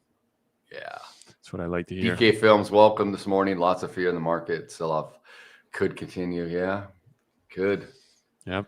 I was looking here briefly where we can come down to, like just kind of levels I'm looking at, Tony, and I mean, God, the next low of the, and I'm just looking back at daily profiles. The next low is at 66.55 and a half. And if we get to there, then I've got another day, and I have to go back and see what day these were, but they're recent. They're within the last month. Was it 65.40.25? So let's see where these are. That's October 17. And well, so we're hanging on. This is interesting. We're okay. So the big low from the last time, if we can get my chart, I'll just backhand. You want to share the chart? I want to see. I'm not sharing. My bad. That'll help, won't it? Let me go full screen. Good. Let me go. Sorry, guys. But I mean, it almost looks like a little like a double top here. Once they throw over my chart here, get it up. Yeah. Actually, I'm looking at it in the Nasdaq. Last time we were down this low, at least in the last week, was back on the 7th, November 7th. It looks like. That's same with the ES, November 7th. That's where I'm going. We could go back like another. We could go down another 300 points, man. I mean, and the Nasdaq, that's not bad. And on the ES, it's like 22 points. So, yeah, let me take a look at the ES here. See if we can get my screen up here, guys. I mean, ES, you could go down to 6,600, no problem. Oh yes, absolutely, absolutely. That's yep. I hope not. Easily. I hope not. If we do, then oh my god. And then I've got and then below then you got there's my screen. 6,400. Okay, cool. Well, the 65.40 25. That's the low of the Trump tweet. Okay. When he was talking about China, and we really took a massive freaking dump off that tweet. That's what I have down here. Currently, we are trading, like I said, we're currently like at 66.95 and a half. So we're hanging out underneath 6,700. We can easily pop back up into range, right? Yeah. But if we come down, like I'm just looking at further points we were just talking. Yeah. Just like the Nasdaq, November 7th is the 66.55.50. Then after that, you got to go way over to October 17, which is not far from that. And then after that, you come down and you can maybe get into the Trump tweet stuff. So, and that's that you can see here over on the right, that big just frickin' drop that day, right? Ugly. But it's Friday and we could get a surprise. I mean, I know. Careful, right? This thing could just turn and just be, dude, to the upside. We'll short squeeze everybody out, right? You know, we'll see. Well, you would think it's one of those things that, I mean, we've come so far, so much time has passed. We've done so many trade deals from the low of the Trump tariff, time. Right. And it's just like, are we really even that far up from there? I mean, I guess. No, I know. I hear what you're saying. And we have all the other analysts that keep calling for like 7,200, 7,400, 7,300 in the S&P, right? Yeah. That's the S&P. That's not even the ES. That's just the S&P. Yeah. So way more when you talk about the adjusted derivative number. So, I mean, God, I don't know, man. Scary times. People run Hola Prime TV when they have questions like this. Let me tell you, man. I know this is why I just, as an intraday trader, every day is just kind of a discovery, right? Just wait and see. Yeah. I don't want to kind of over predict or do anything. We'll just trade what we see later when we get here in the open in 15 minutes. Let's see. I told you yes. Good job. Say it back. Good morning, all. Good morning. I said it back. There you go. Make sure you like. Make sure you get those likes up too. Subscribe this one. Yeah. Tony and I are. We got a petition here. If we want to keep Tony, we got to have a good day. I know. Oh my God, I'm hanging by a thread here. Tony's on a trial day. He's only going to come back if he gets enough. He says, Daryl, this is it, man. Unless we get a bunch, it's over. They're going to kick me off. I'll lose the house. I'll freaking move out on the streets. I'll be a bum. Yeah, it'll be that. Another bum in Boston. Is what it is. Oh man, I play your Bruins here. Oh, do you? Saturday. Yeah, we're coming to town. We're on the road. Nice. Yeah, I got to start getting back into the hockey. I went to a couple of Bruins before COVID, and it was really awesome. The ice hockey. Yeah. For anyone that doesn't watch sports, I mean, I'm not huge into sports, but I will say, I think ice hockey, because it's so, I don't want to say impactful, but it's obviously rugged. It's a great game to watch live. It's an awesome game. We've had live. Kings season tickets since I was 4 years old, so I've been going forever. And my mom's Canadian. She's now a U.S. citizen, but until 5 years ago, she's been Canadian her whole life, and so it was just kind of in my blood to go. And I'm taking my son on the 29th, the Saturday of Thanksgiving week when he's home from school. He and I are gonna go. And I forget who we're playing. Yeah. I forget who we're playing, but it doesn't matter. Don't matter. What else is going out there in the other news? It looks like somebody wanted to look at Tesla. I don't think James had enough time to actually pull it up. I'm not sure what they were looking for. Do you actually have access to? Do we have access to stocks yet? No, we don't. But I have TradingView that I use for the MAG7 stuff. And I don't know if you're coming on with me today. I could do it by myself. No. I'll do. I'm not going to leave you. I'll be there. All right, that's cool. Yeah. Tesla, man. Where's Tesla? Are we sharing mine? Yep, we're still on you, I think. Tesla, check this out. Tesla yesterday, we haven't opened, obviously, and I don't have access to pre-market, but it was down. It was of the MAG7s, the worst. I mean, it was down 6.64%, a nice $28.61 a share. But, it did what the indices did yesterday. And we were talking, Paul and I were talking about this earlier. It had come down, it gapped down. So I've got this little gap sitting up here. We'll see what it does today. But yeah, it never came back up into VWAP, session VWAP. It kind of just stayed down here. It ended up selling off at the end and closing down here. So I think they're asking though, whether, now this is a question I have to ask people because they do this in the MAG7, like, hey, what about this name or that? It's like, okay, I can look at it, but it'd be nice to have some context. Like, are you long, you short, you own it? What price did you get in? Are you looking for conviction? What's the deal? Right. So it's been all over the map, honestly. Yeah. Tesla's been one of these names that for Paul and I has kind of been kind of weird. I mean, after that $1 trillion Elon pay, board approval on his pay, it didn't really dump. It didn't do much at all. And it just kind of was in this whole big channel of consolidation. But yesterday we got a sell off here. Yeah. Well, of course not. It's not going to dump off of that. I mean, how many years out does he get paid? Is it over the next 5 years, 4 years, 10 years? I don't know. I don't know. But it's not and a majority in stock, right? Stock and stuff like that. So, oh man, it's stock options. It's just more stock options. Is all it was. And for everybody watching, if you didn't know, Daryl and usually Paul do this MAG7 madness actually in the afternoon Eastern time. Yeah, that's madness. So it's at I know 12:50 Eastern time, we'll be on 1:50. Yeah, a full hour. And they kind of discuss all the stocks that everybody's looking at, the MAG7, obviously, and then what do they call what's the 10 biggest stocks? They got the MAG7, and then they got I don't know, some other name for the 10 largest stocks, and I think it includes Applied Materials or something like that. Some more tech names, of course. So if you want to jump on and take a look at some stocks, I mean, maybe we can even cover some mid cap, small cap stocks too, for sure. We bounce around. We get asked to check at certain things, usually Palantir, Strategy, sometimes some blue chips like Procter and Gamble. We get some.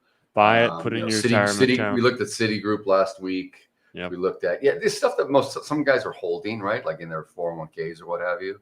They want us to look at. So, whatever. Yeah. But that's that. Let me get back on my full screen here. Back to the ES. If that person is still in the chat and wants me to look at Tesla, and we'll probably have to wait a little bit or go back in the stream and check it out later. Here we go. So, Judzer, welcome. Yes, don't call it ice hockey. Well, don't call it. But it's hockey. I mean, my bad. I call it hockey, but then people in Southern California, because you say hockey, right? And they're like, they know it's ice hockey because we don't really have field hockey like the Midwest, right? Like no, we got deck hockey out here where they play on like broom. Deck hockey. Like broom, like what they do in the basements? No. Deck hockey it's just no ice, right? So they have a rink, there's no water, no ice, right? And they're running around on their feet. Yeah, okay. It's not professional, it's no. That's what all my cousins and everyone does, in the basements in Canada, right? In the basement, they set up like a little mini rink, right? But they they got a real puck and they're whacking it. they got the gear on, the goaltenders all done up, because they're practicing kind of thing, right? In a 40-foot wide basement or something. Judzer, grass football. Yeah, it's true. All right. We have lacrosse. Like my son was playing some lacrosse. Near the end of high school, so that's picked up big over here. But the field hockey on the grass, like what they do, that's big. I think that's really popular in the Midwest. Sure. Yeah, we got it all here. Yeah. Let's see Come to here. the Let me US get- of A. We'll find a sport for you. Everybody's addicted. And then you can start gambling on the sport. Oh Right? God, 'Cause dude. Oh my if God. you can't play Don't the even- sport, you might as well Don't gamble get on me it, right, started. guys? Don't get me started on that. That's just like, what are we teaching everybody? Like everything you got to try to just speculate, right? Yeah. It's Yep. crazy. I know. They're really starting to talk about it in mainstream media now, how everything is a speculation. Great word for it. Yeah, placing bets on anything and everything. Everything. Binary options in the financial market, 0-day to expiration options. Politics, they make bets on, what's Kalshi bets, how many times is Trump going to say the word thug this week? Oh my God. What's the over under? Like, I know. It's It's unbelievable. pretty bad. Yeah, it's crazy. Yeah, it's crazy. All right, let me just see what liquidity looks like here. DKIM Films. Yeah, that's a good one. All right. Yeah, he's asking, this might be a loaded question, but off of the support level, how do you guys differentiate whether to go long or short? I mean, there's a textbook answer. Okay. When you find a level of, resistance to the upside, right, or support, then you're looking for a bounce. You can kind of play it one of two ways. Yeah, you can preemptively get in front of it and be like, if it's a support level, price is coming down to it, set some limit buy orders. It's usually, again, a very good idea to have context as to why whatever the underlying that you're looking at is coming down in price or falling in price down to that support level, because obviously what could happen is it could just blow through that support, right? So if it's not really a great strategy to kind of just jump in and I'm looking for a bounce right here. Like, you want to have a holistic view of like what's going on in the underlying asset that you're trading. So yeah, watch out for that. That's a good question, but it's nuanced. It's always nuanced depending on what's happening. Yeah, I mean, to me, I just look at. I mean, I treat it like a breakout type deal. Is it going to get continuation or not? Yeah, just kind of wait. You could front run, like you said, Tony. And it takes, I think if you're going to trade that way, you want to find an edge. So you probably would like to either back test that or forward test it and watch it. Kind of, I'm big on forward testing more than back testing, because if you go back test the last 90 days, we're in a different market today now, this week, than we were 90 days ago. And so what may have worked back then, that was just full on buy the dip, rip roaring kind of stuff. So we got more volatility now. Things have changed a bit, but I mean, again, it also depends on your trade plan, what you're doing. Are you, I like to go get an opposite, meaning if you've got a sweep, or let's say it rips through your support level, and it's coming to the downside, but it's not just going and going and going. It does a very fast, erratic move, and then it starts to hold up and things. I will buy into that selling pressure, and I will look to have a reaction back up to some point and try to scalp that move, if you will. It may be a longer play. I may sit in it for a while, but it nonetheless is a scalp. It's an intraday trade. So I look at scalps. I know Sam's definition of a scalp may be different than mine, but anything in and out flat by the end of the day is mostly scalping as far as the definition goes for trading. So we're all scalping essentially, right? Come on, man. If I'm in a trade for 5 minutes, it's not a scalp. Come on. Yes, I know. It's a day trade, right? Come on. It's a day trade. I mean, it is a day trade. You're right. It's just, yeah. Let's see. So it looks like we got about 4 minutes or 3.5 minutes till the market open. We'll see what retail guys, institutional guys want to continue to do.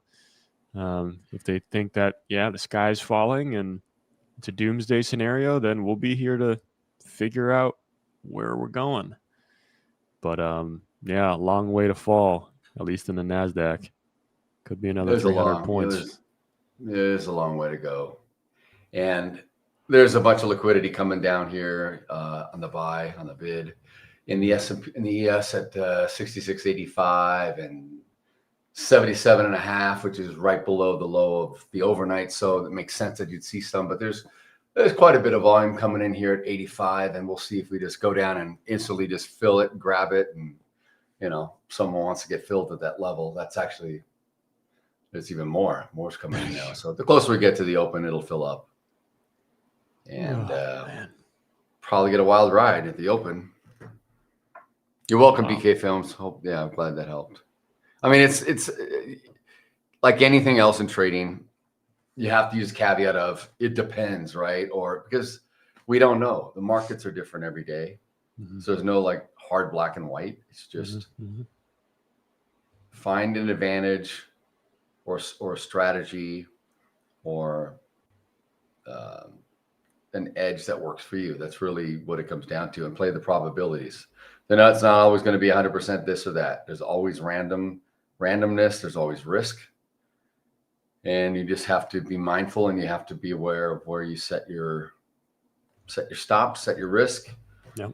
And then you put on a trade. And then after that, we're all, doesn't matter. Even when we put on a trade, we're not moving the market. So exactly, you just have to let it go. Yep.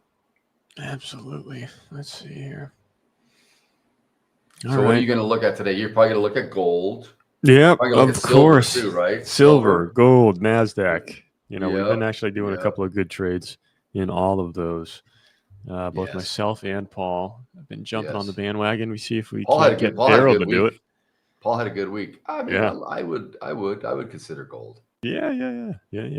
I mean, they're both moving, obviously, to the downside, like we were saying. But I mean, it is just it's super just smooth. They move faster than yeah, but it's still like they're very smooth. Like there's not a lot of chop. There's not a lot of candles where it's like, okay, you get a huge push to the downside, and then the next candle kind of just reverses that entire move, stops everybody out, liquidity sweep, whatever you want to call it. There's not a lot of that. Like, it's just kind of like, hey, we're going down. All right, great. Right. But also it's good because when you're trading gold, like the notional is like pretty large, especially on multiple contracts, can totally blow you up. So you got to be careful, guys, if you're trading the mini gold contract. Looks like preemptive buying before the 9:30 open here. Not really moving the needle though. Damn. It started to, now came back down, but looks like the buying is well, we're open here in less than 5 seconds, so sure. Let's see what happens here, guys. Good luck to everybody. Oof. Nice. I don't know. I'm not on the Nasdaq yet, but the ES is not doing anything. No, Nasdaq's not doing anything. A lot of volume coming in. Yeah. Just. It's one of those things, guys. You got to be careful because, especially a day like today, it's risky. Guys would just be routing orders down to the exchange, pasting them anywhere that they want.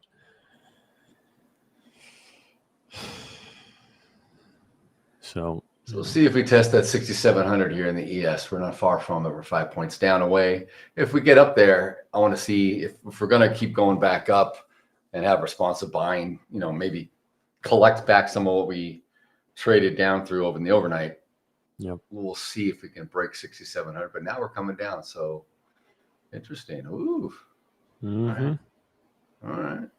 Breaking back down again. For anyone that's looking for an upside play in the Nasdaq, I mean, one thing that I always do if we just moved up massively or moved down massively is just first things, it's Fibonacci level, right? I mean, I'm looking for the closest statistically significant fib, which is 38.2%. And at least in the Nasdaq, it looks like you're looking at 24,780. Okay, so that's your first, I guess, resistance level from a fib standpoint in the overnight sell-off that we've had. But looks like sellers are pushing it back down below the 200 period MA on the 2-minute chart, which is not great. ES too. ES is the same with the ES. We're almost to the overnight low. We're only 5 points off. Yep. It looks like not a sign to get short though. When I say that, that's just the overall looks like they're trying to get it there. Yep. Not even 2 minutes in, guys. So you don't want to just do anything. Man, looks like Michael Burry, he closed his fund, what, 1-2 days too early? I know. Well, did he liquidate yet? I think he said he's closing by the end of the year. Yeah, they're closing, right. It was interesting. I did read, oh man, I wish I had. Where was that article? So I read more about this yesterday afternoon. Daryl, can you take it away for a minute? Yeah. All right, go ahead. Talk about the article there. Oh yeah. No, I saw something that said he obviously, there was another trader who had, God, I can't remember who it was, but he was predicting the same thing like what we're seeing now and what we're seeing in the credit crisis back in 2000. And he ceased his fund right at like, I want to say March of 2000. And then that's when Michael Burry opened up. It wasn't asset management capital, I think like in October of 2000. And then now it's fitting that he's closing and they're thinking maybe this is going to be a big drop or some sort of, recession or what have you, because it kind of rhymes. Maybe he's a little early, maybe not, but he's got so many puts out there. So he should be, he's already made his money. It's interesting though how he wants to close down. He says he doesn't understand value in today's market anymore, which is natural. When you see these price to earnings ratios and what the market's doing, it doesn't, it's a little irrational. But if you want to short the market and you feel like it's overextended, I don't know, why shut it down yet? Let it play out. But it's his fund, his choice. Here we are in the ES. We're coming down to the 6670. See if we can hold. We have already traded through the overnight low, so we are now extended that downside a bit. Yep. It's a tough Next one. move down, 66.55 and a half if we get there. Oh, man. Yeah, I don't know about the whole Michael Burry situation. I couldn't even figure out how much AUM he had. It was 155 million or 155 billion, and I don't think it was the billion standpoint. I think it was 150 million. I don't think it's 155 billion. Yeah. No, he's short. Well, he's got like 1.1 billion in put options. Yeah, right? that's with the leverage, but right? That's leverage. Exactly. Mm-hmm. Exactly. So I have no idea the size of his fund. Whatever. I don't know. He's just a name because people know him from the movie and the history, right? It's just one of those deals. Yeah. He probably made as much money off of his royalties from the Big movie, Short, the book and everything else, whatever they did, right? Exactly. Seriously, man, it's like,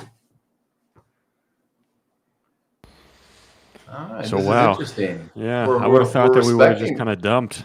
We're respecting this liquidity that's here on the bid, and it's not a lot of like 250 contracts on the ES at 66.65, and maybe 150 at 70. So wow, now there we go.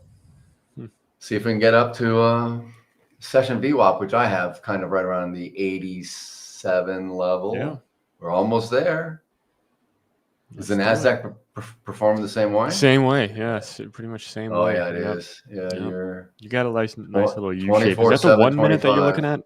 I'm at the 1 minute. Yeah. Okay, I'm always all at right, I got you. Yeah. I'm at the 1 minute. I go to the 5 second. I don't even look. I don't trade candles. I just want to see. I just want to see the price action. 100%. Because I look at the heat map, and the heat map's not. It's just constantly rolling. Yep. Damn! Look at this. Here we go. Where do these buyers come from? Ripped right through there. New high in the day. Are we there? Not yet. Almost. Not yet. That open swing high in the ES is like at 97, I think. Wow, interesting. Okay, yep. Let me see what they can't do here. All right, we're through that. You guys want to keep pushing? Yeah, it looks like, wow. I be low. Just rip it. I be high. Rip it real good. We haven't been doing a lot of singing. Oh see. yeah, We unfortunately. have it. We kind of stopped all the singing. We got focused. Nothing good to I kind of wish we had the anymore. singing. I mean, we should bring it back because then it. It's too distracting for Sam. That's why. That's why you guys aren't. He doesn't. Yeah, he wants to do his auctioneer crap. He just takes over. But Absolutely. like to your point, the background music, if we can get some cool, chill stuff on the back, sure. that would be good. And that, you know what that would do? Honestly, the reason why, like, I'm probably the guilty one that started all this singing stuff because it's just like when it's dead, it's kind of like, yeah, I know. Let's go push it. And then he's really like, oh, it reminds me of a song. And I just start going. Yeah. But if you have something there playing, I hear you. It takes it away. You don't have to feel like you have to say something or do something. Man, we one ticked that Paul. I mean, Tony. Paul, come on, man. You can tell a bit on the we one ticked the ES from the open swing high. Yeah. No, it looks like Nasdaq right at that 38.2 fib level. That's now we're through it. Now we're through it. We're pushing through. Boom. Wow. Hopefully we continue here. So if we get to a little quiet part in the session, I have to share some stuff with you. Absolutely. I was told by Sam. You may or may not like it. We were up to no good yesterday afternoon. Yeah. Not at your expense. We did this for every coach. Absolutely. You know, Sam Alama. Yeah. The female version on his app. He made all of us females. You're kidding me. And he sent me the file that he wants me to share with you today. Oh my God. Here we go. And I must say, if I saw you at a bar, you'd be the one, man. Yep. I bet. I was like, hey. He called you Tonalita or something. Funny. Yeah, Antoinetta, whatever. No, he didn't. He didn't do the Antoine. He should have. He wasn't quick enough to think that. He's like, that is Tonietta or something. Yeah. That is great. Oh my God. Oh my God. We did one for Paul. We did one for Tiger. Oh, Tiger is crazy, dude. Tiger had lipstick on and everything. Oh my God. This is the AI that's doing this. Yes, stuff, right? yes. It's crazy though, man. I mean, I hope he's not airbrushing us every little detail. No, he was doing it all like on his phone. But he did it, and then he did it. But then he merged. Oh my God! Made a baby out of you too. I got a bowl haircut. I look like Dumb and Dumber with a weak mustache. I got like a triple chin. I got Bill fat neck. I mean, it's like ridiculous. And then he made you into some grotesque person. Mutant. It wasn't good. Yeah, I'll share with you my female version and yours here. Hell yes. All right, so point of control. Interesting here. We had it down low and back up. Wow. So see, this is why you don't get in front of anything, guys. Yep. This is. Man, it's choppy. You got to be careful. We're hanging at that. We're trying to break the 6,700, which is obviously a big psychological level. We got a lot of stops up above there from the ride down. Those wicks are big, guys. Be careful. I know. Let it shake out. Again, we got to move through. Some of the fib levels, the VWAPs. Yeah, it just got to extend. We're going to be meeting them pretty soon here, so I'd watch out. Now, for you though, you still wouldn't do anything for the first 15, irregardless. Exactly. That's a hard fast rule for you. It's one of those things. Every once in a while, it plays out, and I'll make some money, but it's usually the hardest money that I've ever made in the day.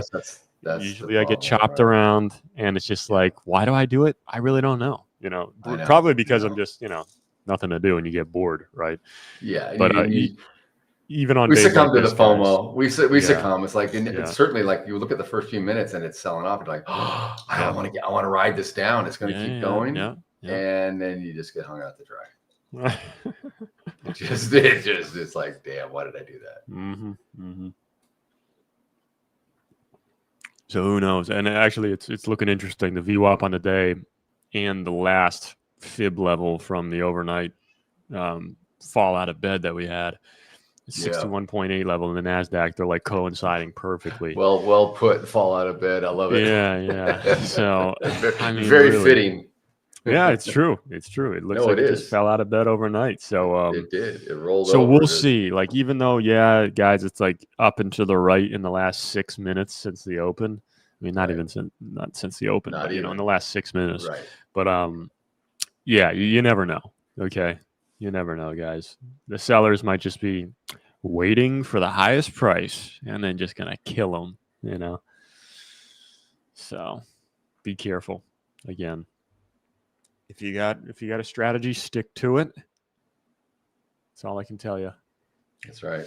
So looks like we're finding a little bit of support in the Nasdaq, 24,780. Yep. Below that fib. So we get a little bounce there, and maybe we continue higher. But still, guys, we got to break through the session VWAP, 24,861. And actually 1 or 2 points below that is the last Fibonacci level from this little drawdown that we've had overnight in the Nasdaq and all the indices. So I'm sure the ES is looking actually pretty similar. I could probably draw the same stuff that I'm looking at on my chart. For any of you that actually care about fib levels, I do think on days like this they are pretty helpful. But again, you don't live and die by it. But yeah. Yep. It's just it's an indicator. Doesn't mean it's yeah. I mean, at least for something. Sure. For the Nasdaq, for ES, 67.04 3/4. Yeah. That is your 38.2 level. So you're at it right now. You got to break through it. Yep. Busted through it. We just did. Yep. Yep. So yeah, that little gold line that you guys are seeing. So yeah. Again, that's my IB. I just keep moving it up, but it's fitting that we're right there. Yep. Again, we're moving it. And for anyone that wants to, learn how to draw those, 2 points, high, low of whatever time series that you're looking at, I just do. When do we actually start to, come down in the overnight session? So, yeah, that's all we're really looking at. And again, it's helpful. Again, you don't want to live and die by it. But if we do start to rally, after we get a consistent rally, you can be like, okay, where are we going to before we start to meet a lot of resistance? And that's usually just what you're looking for, right? So we'll see. Still got the session VWAP slightly above there. Then you got another fib level and then another fib level. So not out of the woods yet in the ES. Man, look at this. Nasdaq. Ooh, bull flag. Let's see. ES the same. Yeah. Crazy. All right. I mean, I guess. Let me check news. Extension. We don't really have. We probably still have speakers. Let's see. No one's saying anything. Nothing's real earth shattering in the last since well before the open. So yep.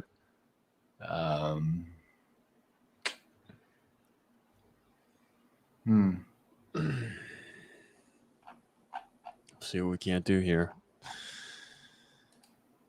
Oh shit! I'm long 3 Nasdaqs. Whoops.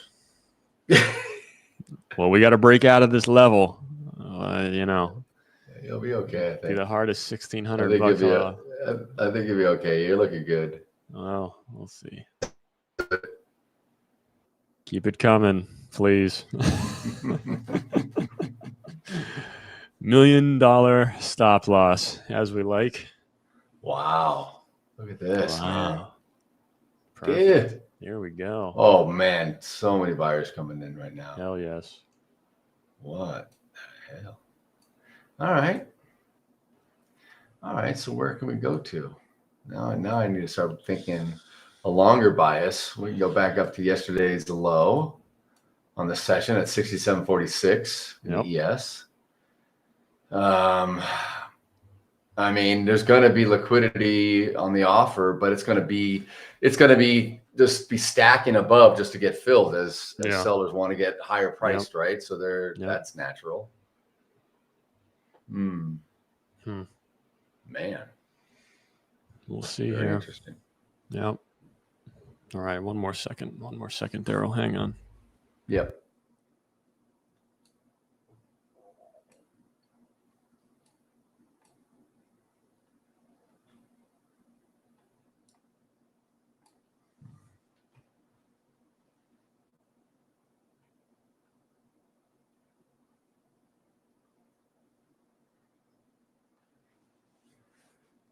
right.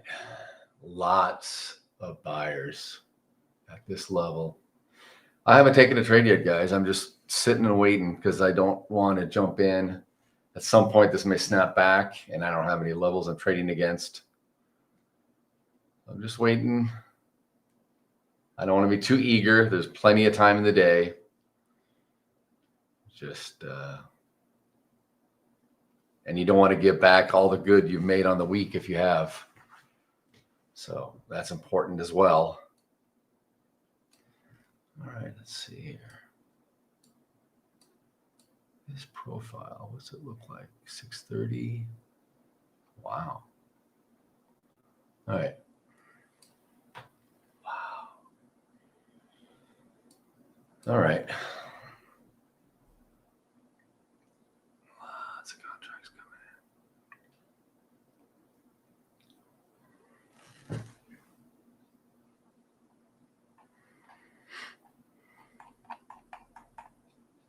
Still pushing. Look at this. 67.20. Wow.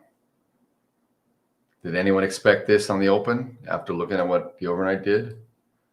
This is why we watch and we wait. Patience and not taking a trade is a trade. It's a decision not to take a trade, right?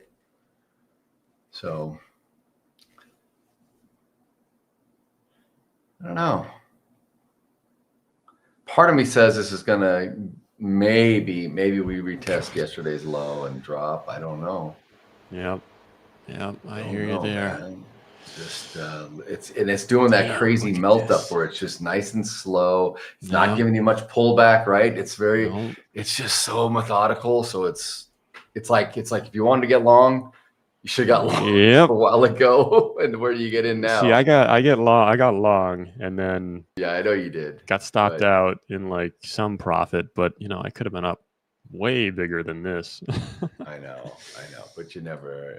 I know. It's just one of those things. See, now here we go. Okay, so now we got to. Okay,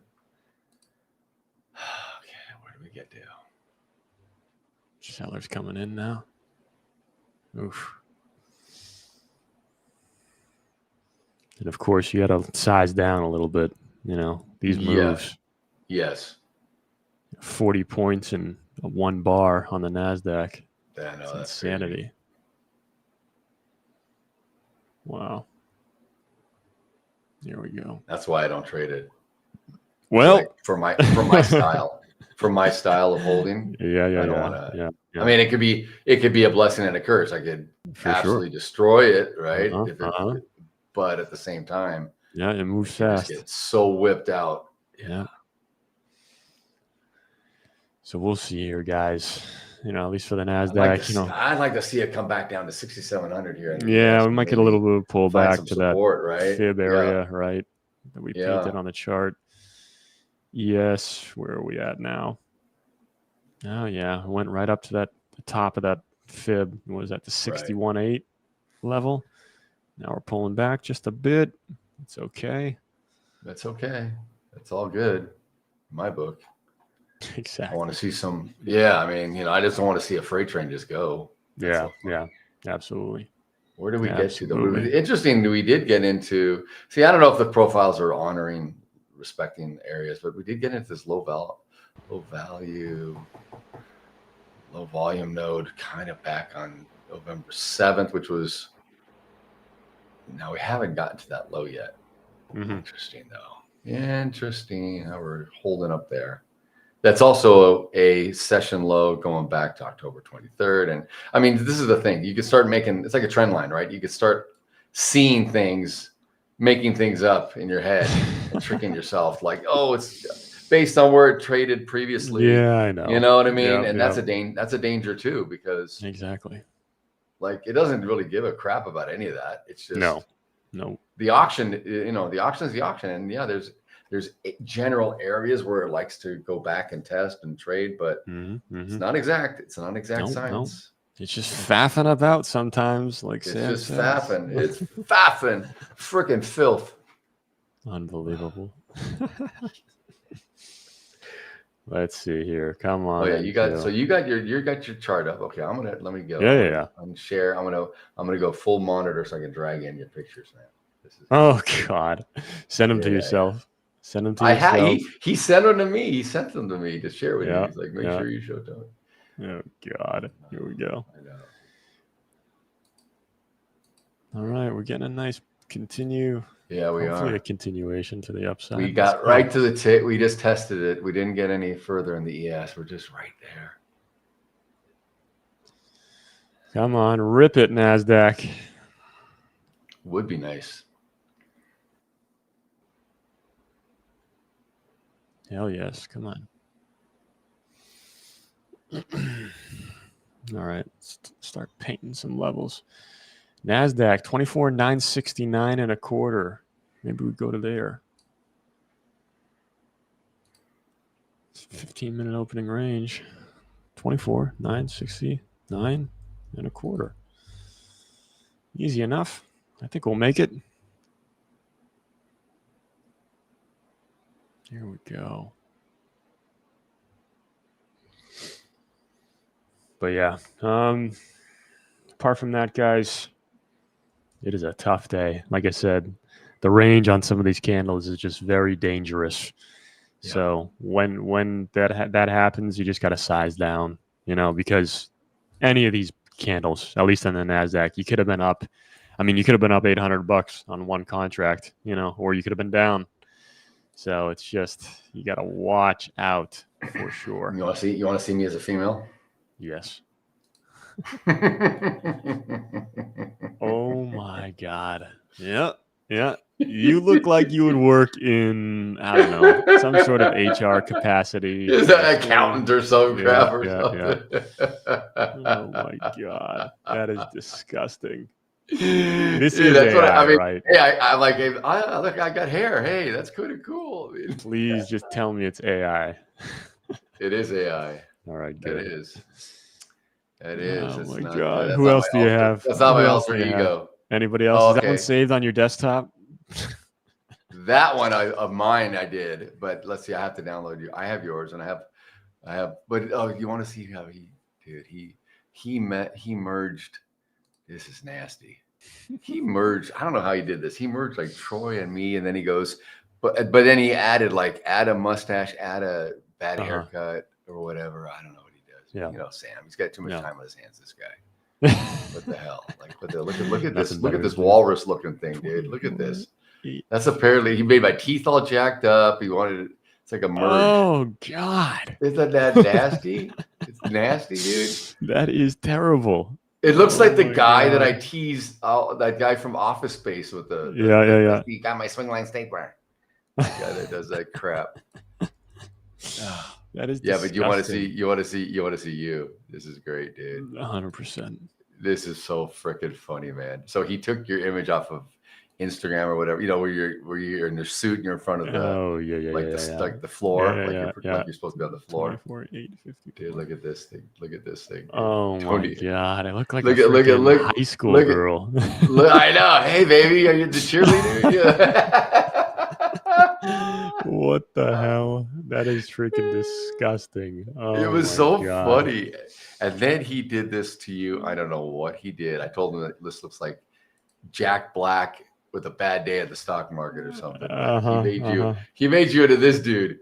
Like, what the hell? Look at that. What the hell? Dude. Fat Italian? Is that what he's going for? Yes. Yeah. You want some fat. You should see what he did to Paul. Paul was so disgusted. He was like, I don't want to see that image again. Oh yeah.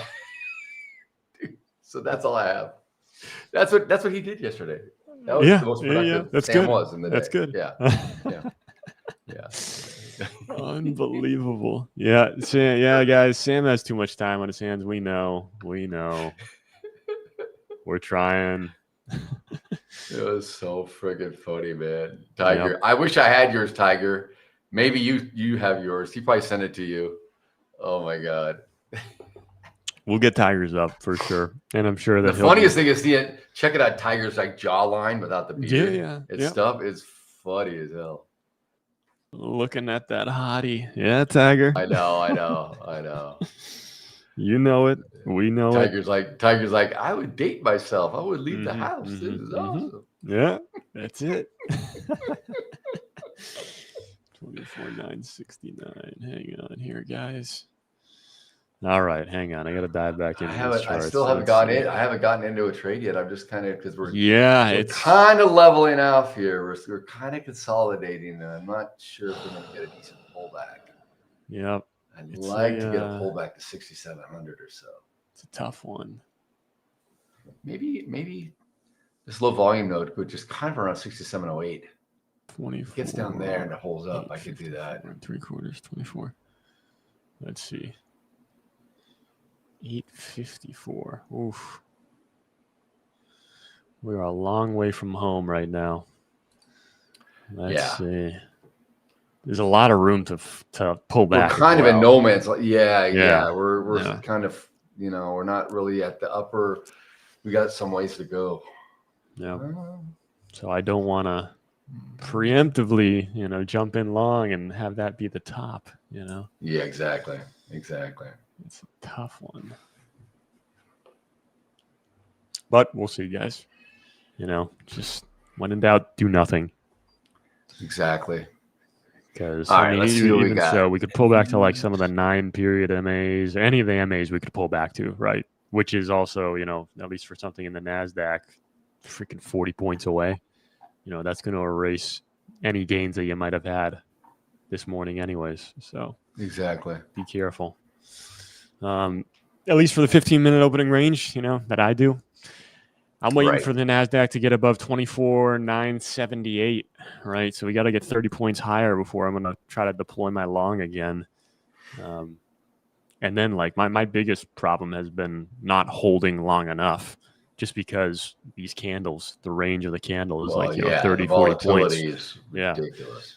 Volatility. Point of control just shifted in the ES to the high of the session right now where we're at. Just came up to 67.21. So, they're happy trading up here. Most volume so far early. It's early, right? We're only a half hour in, but that bodes well for the upside when you get a point of control. Unless, I've seen it where it moves and then it just fails and falls back, goes down to where it came from. But man, this is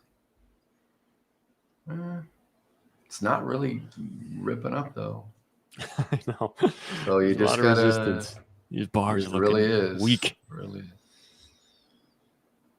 So one way or another, we'll see what happens. Oh wow, look at that. How's everybody's 401k doing today?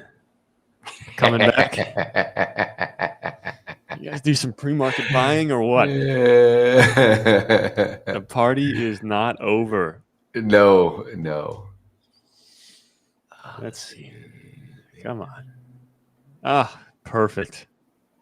401k is only down 5 basis points, 0.05%. There we go. Not bad. That's great. You're young. You got lots of time. You got lots of, that's the thing. Yeah. You got decades. Yep. Well, yeah, I guess. What can you even do with a retirement? Blow it on groceries and healthcare. Yeah. Well, the thing, and that's, when I was like your age and was starting out, it was like, you try to extrapolate how much you can have and how much you can live on or what have you. Yep. How far it goes. Now it's like you said, it's even more precarious, I think, for you because for sure, who knows what things are going to be worth. Yeah. And just the value of the dollar just doesn't go. That's the whole thing. It's just the buying power. Yeah. Doesn't matter what your 401k is. It could be 10 million, but if the buying power is equivalent to 2.5 million, you got a $2.5 million retirement plan. Yeah. You know what I mean? It's like that was kind of my thinking behind that. That gold. The precious metals. I did like a combination: silver ETFs, gold ETFs, 25 grand into that, and it's just like I thought it'd be a good place to hide. Yeah, I know. And now I'm down 6% in that. Yeah, but I think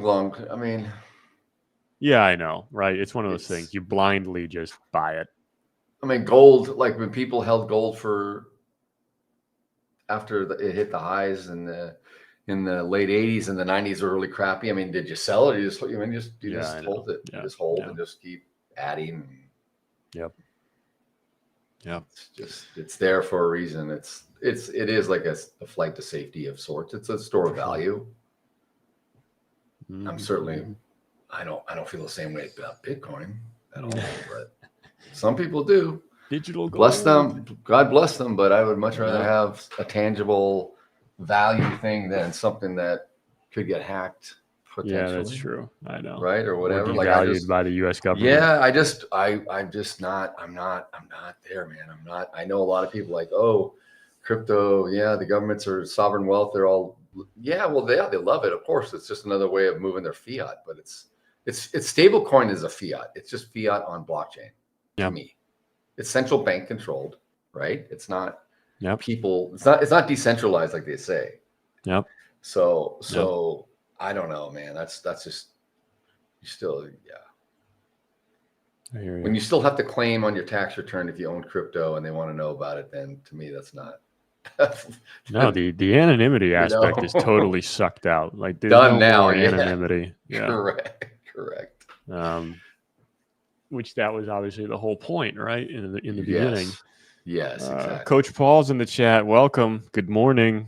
What up, Polly G? Sleeping in? Lacking? Slacking. He ain't trading today. Hogs ain't going to trade themselves. Yeah. The market is moving. Moving. Get in the LE. Honestly. You can. Oh, my God. Oh, yeah.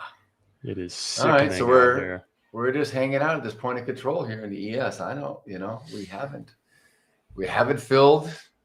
We haven't gone up to retest yesterday's low. This is kind of the worst of everything, right? We're just kind of we're not in a great spot. I don't want to get in. I don't want to fade it either. And we're right at point of control, which to me, that's where I hate to get in. Point of control is always the worst.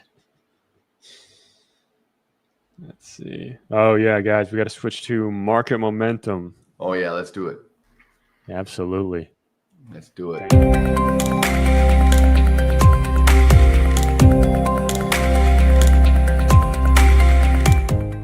Yeah. Heads up. No. Whenever you got to step off. Yeah. We'll try to put on some trades while you're gone. There you go. Lose it all. Yeah. Up 2K, down 2K. What does it matter? All right, let's see if we get a pullback here to get long. Come on. So VWAP, session VWAP, and the ES is right at 6701 and a quarter. So a little over that 6700. Yep. So that's even more of a reason to look there. Look to that.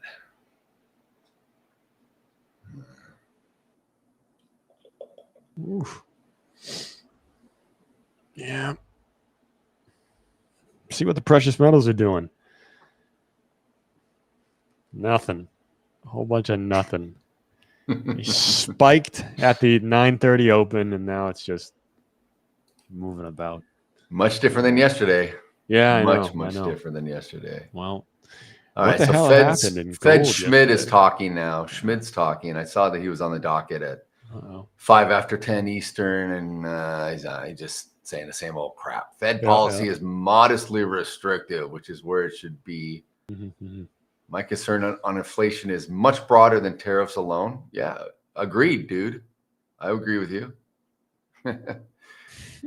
Monetary policy should lean against demand growth. Should lean against demand growth. Okay. Oh my God, look at that. How much crap is he saying? Oh my God. I know. Just all, see it all right there? There's all that 3 bullet points. That's it. I know. All we want to no hear room to be complacent. I prefer to focus on overall inflation when setting policy. Yeah.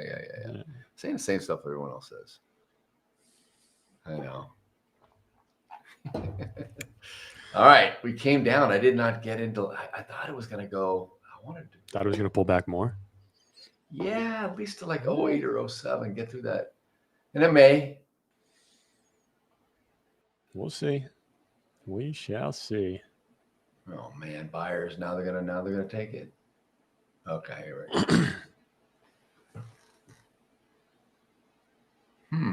Interesting. Mm-hmm.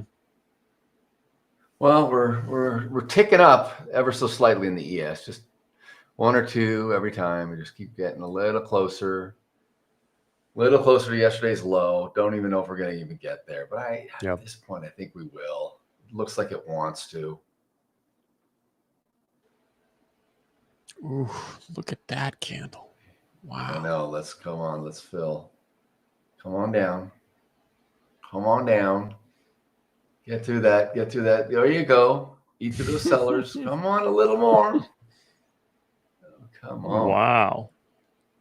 Just squashed. The Nasdaq must be moving more. Let me look. Oh my God, it is. Oh yeah, yeah. That was a 50-point squash there. I know. See, that's the thing. And in the ES, it was only 10. Yep. You know, it's just is what it is. Come on, let's go. What are you thinking? I'm thinking you want to pull back, huh?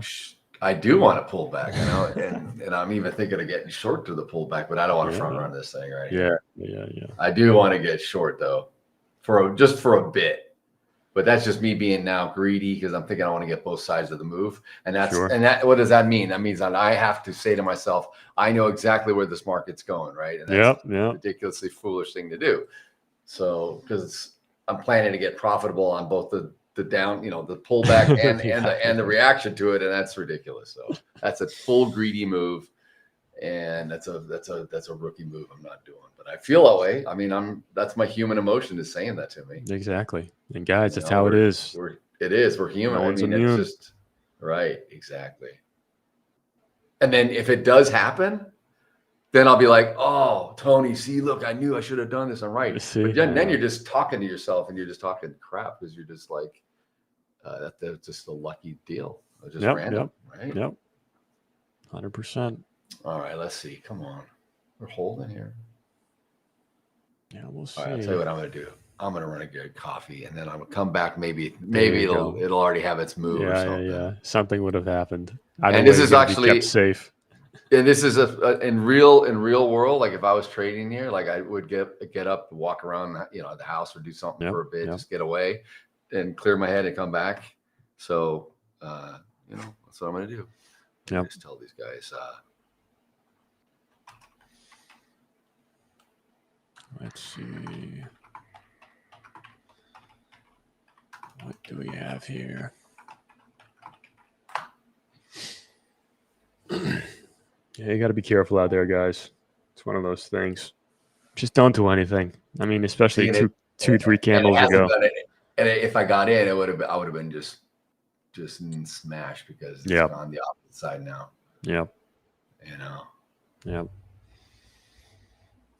If it wants to go higher, it'll go. I think it does. Yeah. I'm leaning that way, but. Yep. Yeah, good morning, everybody. It's just myself and Coach Darryl today. Yeah, it's all good. Everybody else is on vacation. We're getting hung out to dry. All right, let's see. Nasdaq's trying to break out again. Are they going to get squashed? Oof, come on. Do something. Now it's coming back. Wow.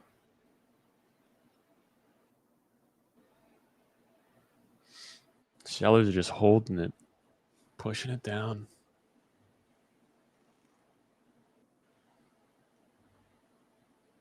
Yeah, we'll see, guys.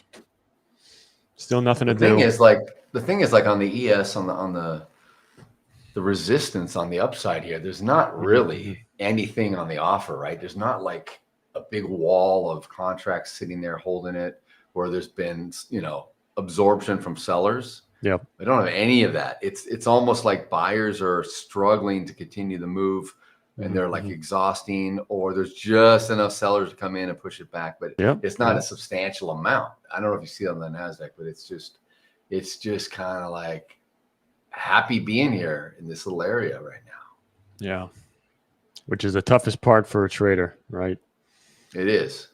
This is where you get totally chopped up because you're just, and what's it doing? It's like in the ES, it's mean reverting on both sides, just rotating right around point of control. It's going up 3 points to the upside, 3 points to the downside, 3 points up. It's just like a, it's just like a Richter scale, just like a.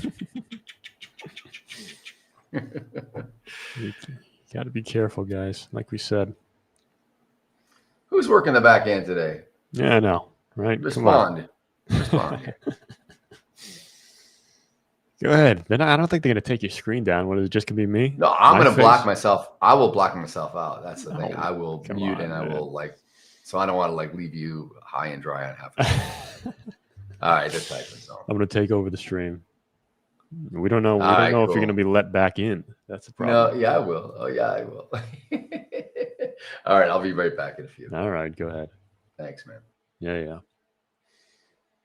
And then there was one. Thank God Daryl's not with us anymore, huh, guys? God, that guy. Crackpot. You're right, Eric Lake. No, I'm kidding. I'm not going to put words in Eric's mouth. Guys, we are live. Just me. What am I looking at? Oh, okay. We got a couple of guys in the chat here. PGen, what is that? Sounds like some piece of crap stock. This is why I asked about support and resistance questions earlier. Yep. D. Kim Films. Support and resistance. Yeah, it's just one of those things where multiple different levels can be support and resistance levels. Where do we go up to? I mean, the first thing that I did in that overnight sell-off was, highest point to the lowest point. Try to figure out where those fib levels are. As we start to rally up to those fibs, that's kind of where you expect to encounter your first set of resistance, right? So it's just stuff like that. And then it comes down to where the support and resistance levels lie on the chart throughout the day. For someone like me, I do the 15-minute opening range. So actually here, I'm going to click on my chart here. I'm actually going to delete this Fibonacci support area, okay? And we'll see what's lying underneath it, okay? So I delete it, boom. Actually, that white line right there is that opening range high, the first 15 minutes of the Nasdaq, okay? So there should be support here, and just basically based on the way that the Nasdaq and a majority of the indices have been trading today, it's one of those things that you can't wait for the exact level to be breached or touched, right? It's in and around that level. Look at, we kind of came down to it. We were 10 points away, 8 points away, and now boom, buy volume coming in to support that area, right? It's also coinciding with the Sessions VWAP. And of course, the Sessions VWAP for everybody, whether using TradingView or the Project X platform, it's going to be a little bit different, right? Just because it's calculated differently from different platforms. But nonetheless, it's still somewhere around there. And actually, sorry, guys, I'm getting into a trade by accident on my cash account. Didn't want that to happen. So with this, okay, if we start trading down to here, we're probably going to find support. Why? Because this white line is the opening range of the first 15 minutes, right? It also was the top of that fib level, that overnight fib level from, the highest point to the lowest point. So hang on again. So you guys know that, right? And then there's a Sessions VWAP just slightly below there. So you obviously should say, hey, I think that this level is going to be super supportive. And now look, right, we're just, this might be it, right? This might be where we start to continue to the upside. But again, guys, we will see. For me, where do I want to get long again? I need this price or this candle or the next candle to close above that thin green line. Okay, that's my first standard deviation to the upside. That's kind of what I'm looking at right now. Yeah, Mr. Peeps, hang on 1 second. I'll answer that question about that yellow line. It's gone now because I probably deleted it. Whoops. But nonetheless, hang on.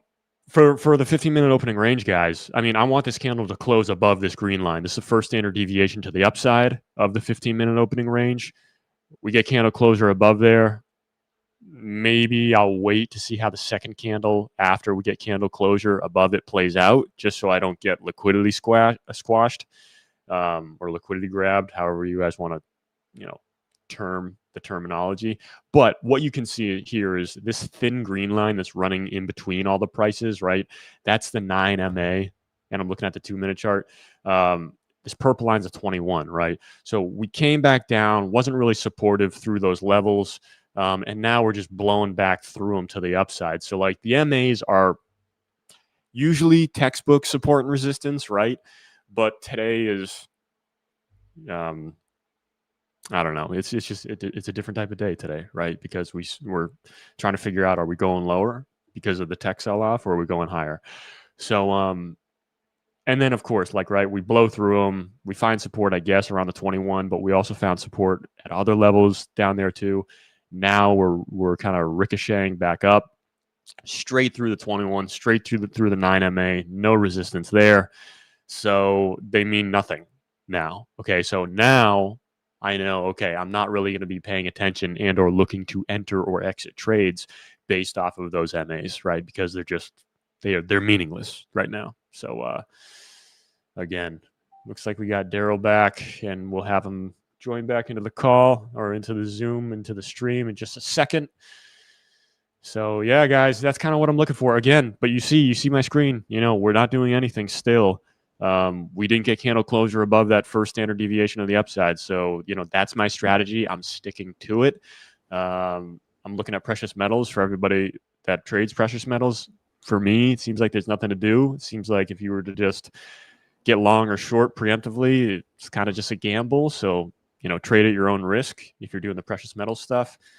But yeah, not really a whole bunch of direction. Definitely a pretty good bull flag. Going back to Mr. Peeps' question, Mr. Peeps, that yellow line that I paint, it's just a trend line, right? After we have a huge run up to a certain area, I like to just draw like, a yellow trend line, right? To see. Let's switch over to Tony's chart. Oh yeah, sorry about that, guys. No, that's okay. I think they pulled up mine right away when I got back. Yeah. No problem. Just there you go. Yeah. Okay. We're back to me. So yeah, Mr. Peeps' question, guys, was I had this yellow trend line. It was somewhere around here on the chart.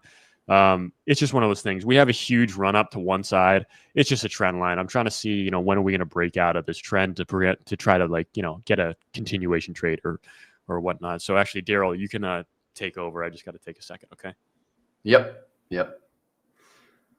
All right. Good to see more of everyone in the chat. How you doing, guys? Will Hayford, Mr. Peeps, of course. Mr. Peeps, been a while. It's good to see you back. Robert Mashiro's here. Robert, you like the rain? I'm happy we got the rain today. Next few days, finally got rain here. It's been well overdue.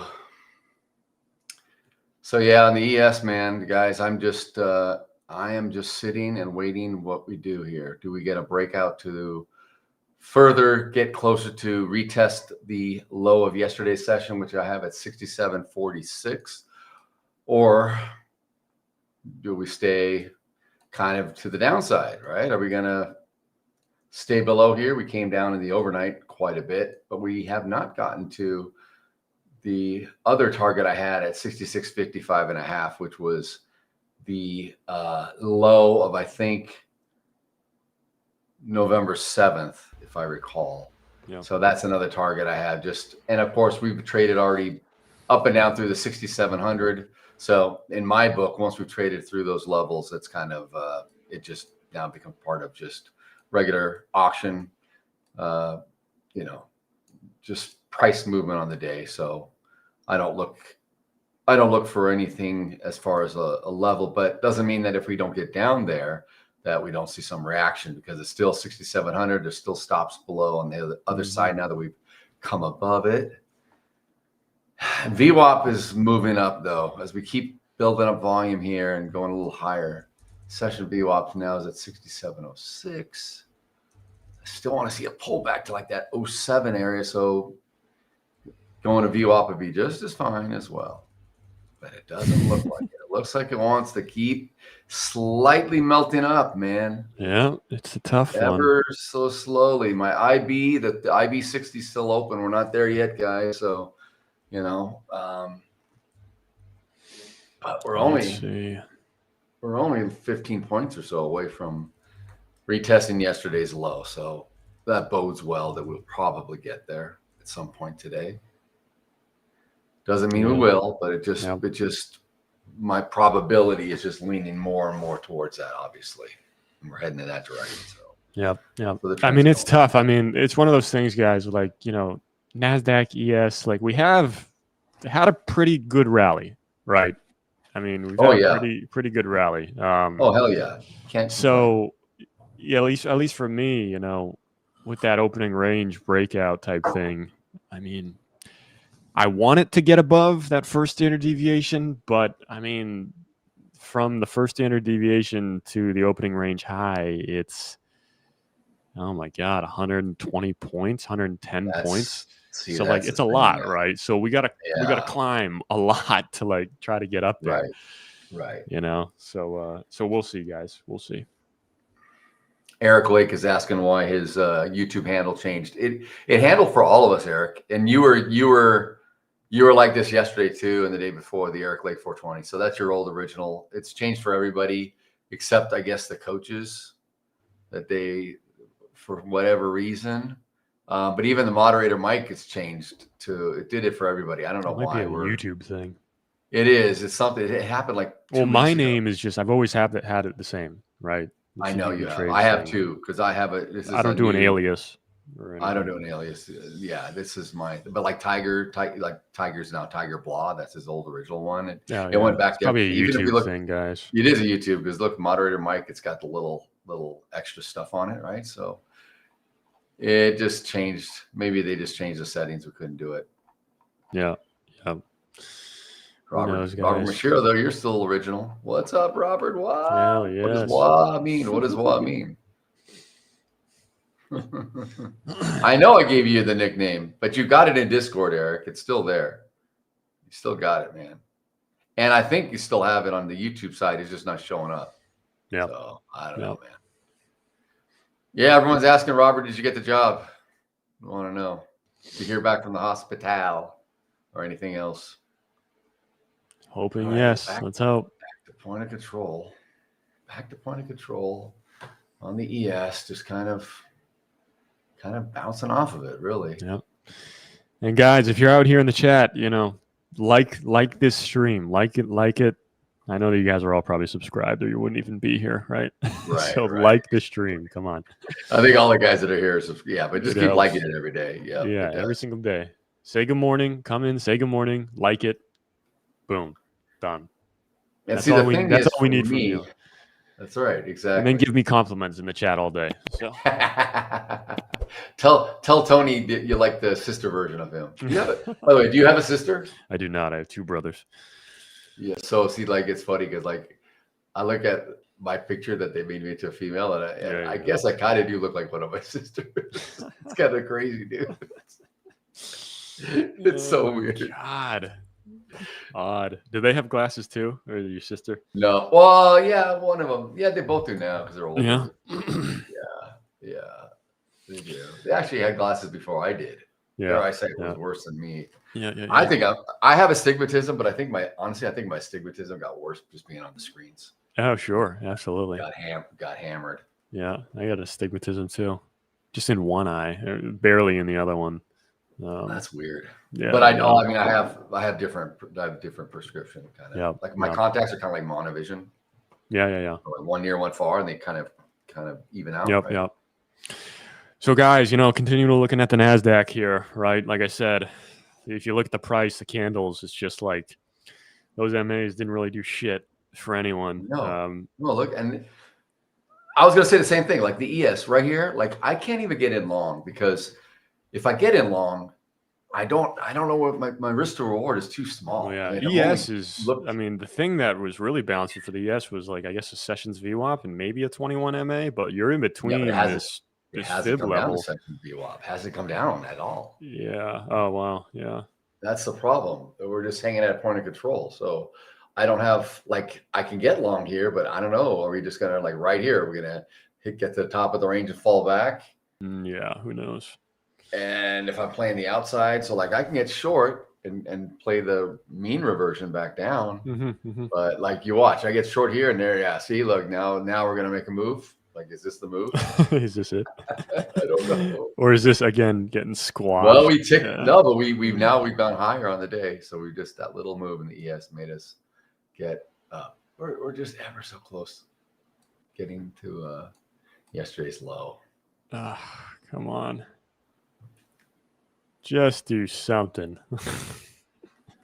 Let's see. What's anything happening in the news? Of course not. Pretty weak. Yeah. Pretty quiet. Oh, wow. Look at this. The ES is Nasdaq must be going up too. Then. Yeah. Straight up. Wow. Straight ES2. Wow. What the hell? All right. And see, I was just talking like if I get it. All the shorts are like, oh, I'm offsides. Oh shit. Yep. Yeah. Oh man. Totally. That is a rough one. Whew. See, I mean, this is the thing. Like in the ES, you could have played it 1, 2, 3, 4, 5 times. Yeah. In the last 20 minutes to break out higher, and you would have gotten every time you got long at that area, you would have just gotten hammered out because it would have just pulled all the way back. And then this time it goes and it just keeps going, and you're like, I knew it. But this is trading, guys. This is what happens. It is so tough. It sucks, man. All right, we're gonna keep going here. Hopefully, we'll see. Wow. Where's my target? Here's shit. I know where my target. My target. 25. Low of yesterday. 3. That's where I'm at. Low of yesterday. Really? We're not that far from it now. We're only 8 points away. Yep. Insane. So to me, in my book, I look at it as if I feel if I think we're going there, and I want to capture a good 8 points or maybe more, maybe kind of stop picks and wicks up into it. Yeah. Maybe 10 points, but I think it may not get there, and I'd like to see what it does when it gets there, because if it starts to kind of roll over, then I think the better play would be to the downside. I'd stand more to make. So I'd rather wait. But everyone has to do their own trading, their own style, their own plan. Right. Exactly. Damn. So, I mean, this is the tough part for me, right? Is that we obviously got a candle to close above my level that I was looking at, right? The first standard deviation almost put me into the freaking middle of the two, which is kind of where you don't want to be get long. Yeah, that's right. Because then it's like, okay, long way to go down. That's for sure. Exactly. If it just wants to just revert back down. That's exactly. So it's a tough one. Or you got to just hope and pray. Well, don't hope and pray, right? Like, just freaking pay attention. Yeah. Praying is not a strategy. Yes, guys. Hope is not a strategy, but I know. It's like, what's your strategy? Well, get in and say a rosary. Okay. It's a tough one. Really. Man. We'll see what happens. Now look at this, man. I didn't even. This is tough. This is tough. We get stopped. Jesus. That would have been crazy if you just held that. I mean, multiple thousands. Oh, yeah, exactly. Oh, yeah. All right. So fighting right here. Gas report. 45 billion versus forecast of 34 billion. Woo! Gas changed billion cubic feet, actually 45 billion. Forecast was 34 billion. The previous was 33 billion. So it's way up on the production. Yep. I wonder how Robert Sakanik is doing today. He's probably doing great. Well, now the market's going up against his triple inverse ETF. So good. Maybe not so good on those. Yeah, right. But is nat gas? I don't know. Tom Rogers, what's up, buddy? Praying may not be a strategy, but fingers crossed and thumbs up definitely is. Yeah. Yeah. Fingers crossed, toes crossed, maybe. Everything behind your back, right? Exactly. Totally. Hold your breath until you turn blue and fall over. Yeah. So we'll see, guys. Oh God. Remember, it's Friday too, guys. It's Friday, and Friday's just, you just don't want to be, don't be foolish. Yeah. Don't want to blow yourself up from all the gains that we had this past week. That's exactly right. Right, guys? Or if you haven't had a good week, you don't want to be a hero either and like make it all and do it all. Oh, then just lose the account, right? Yeah, exactly. Or Robert Mashiro says, so I won this other prop firm's account and I clicked on strategy you could use and blew the account because I didn't realize it was set to 500 lots. Yeah. It was set to 500 lots. Wow. What firm is that? That sounds wait. I gotta read this again. That sounds insane. You clicked on this strategy, or like a strategy they had, or some you couldn't use, you clicked on a strategy you couldn't use and you blew the account because it was set to 5. Oh, it must have been like something that they had pre-programmed maybe, or one of these. I don't know.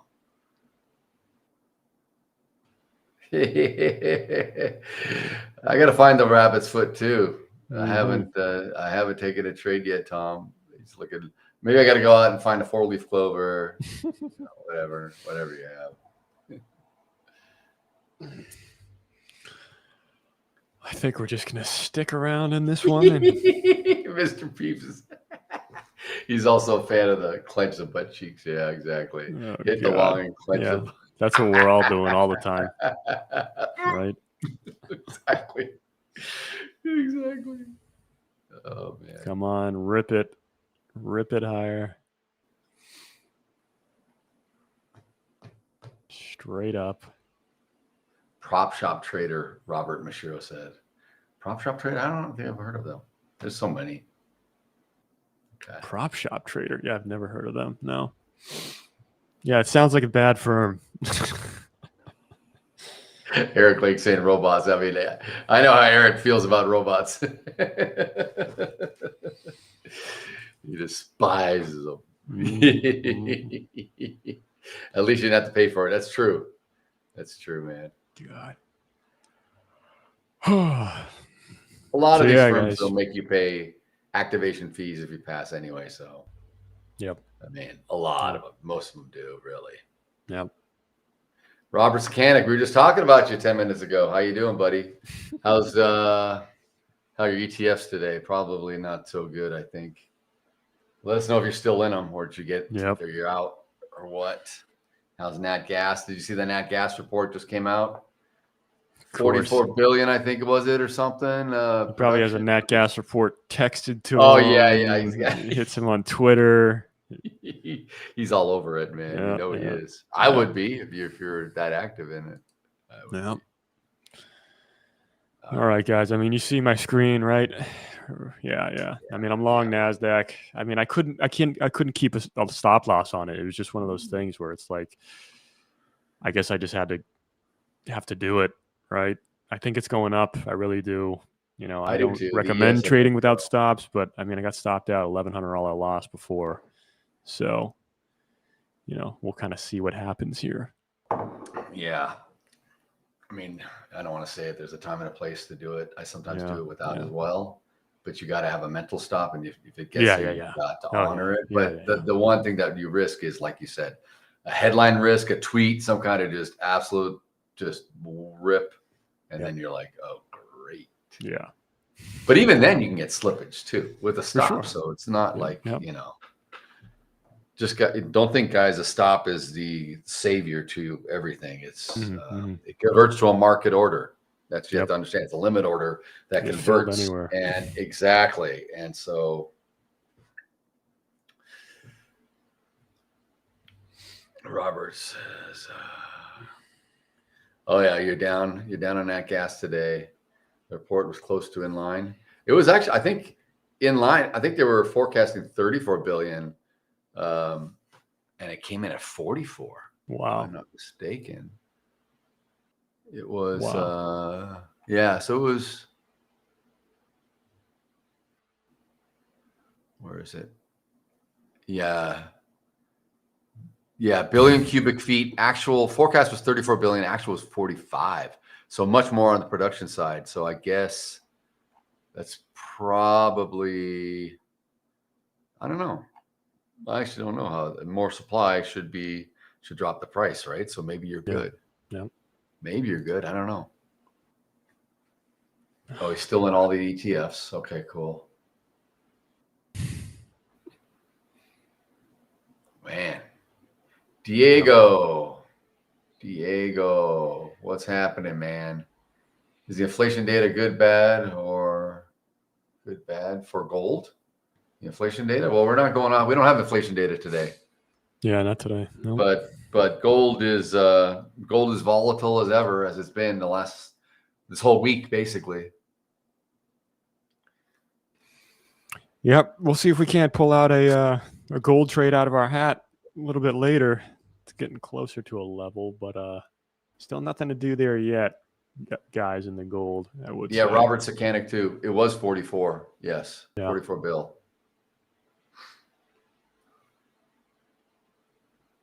Man, Nasdaq. Okay. All right. That was a good trade. It was a tough one, though. My God. Almost, as I've been talking, I haven't been looking at my chart, but we're almost to yesterday's low of session, RTH session. Man, we're like a tick away. Come on. We got there. We're back a little bit. I want to see what we do when we get up there. Of course, we're close to 67.50 as well. So, there's going to be stops, and maybe we do a nice little sweep or stop pick to the upside, and I can maybe make a play to the downside again. We'll see. Because, I don't know where we're going, right? Do you think we're going all the way up? Do you think we're going much into yesterday's rate? Okay, let's see. So at least on the Nasdaq, we're almost there. Previous day's close, we're going to get a lot of resistance Nasdaq, there. Let me look at that. Yeah, the Nasdaq I'm looking at right now. 0.87. You're right under 25,100, right? So you're right there. Yeah. You're at that level. And God, where is it? Man, it's moving. Nasdaq's just. Yeah, it's a tough one. 0.87. All right, we're in. All right, we went. We just went in the ES. Okay. All right. So I expect a little bit of resistance in and around this level. Second standard deviation level and the previous day's close. It's just a hair above that. So pull back here, punch up, or we just bust through it, right? And this is, again, why going back, right? I know. Yeah. You don't want to preemptively get short right here saying, oh, we're at the previous day's close. We're going to, reject off.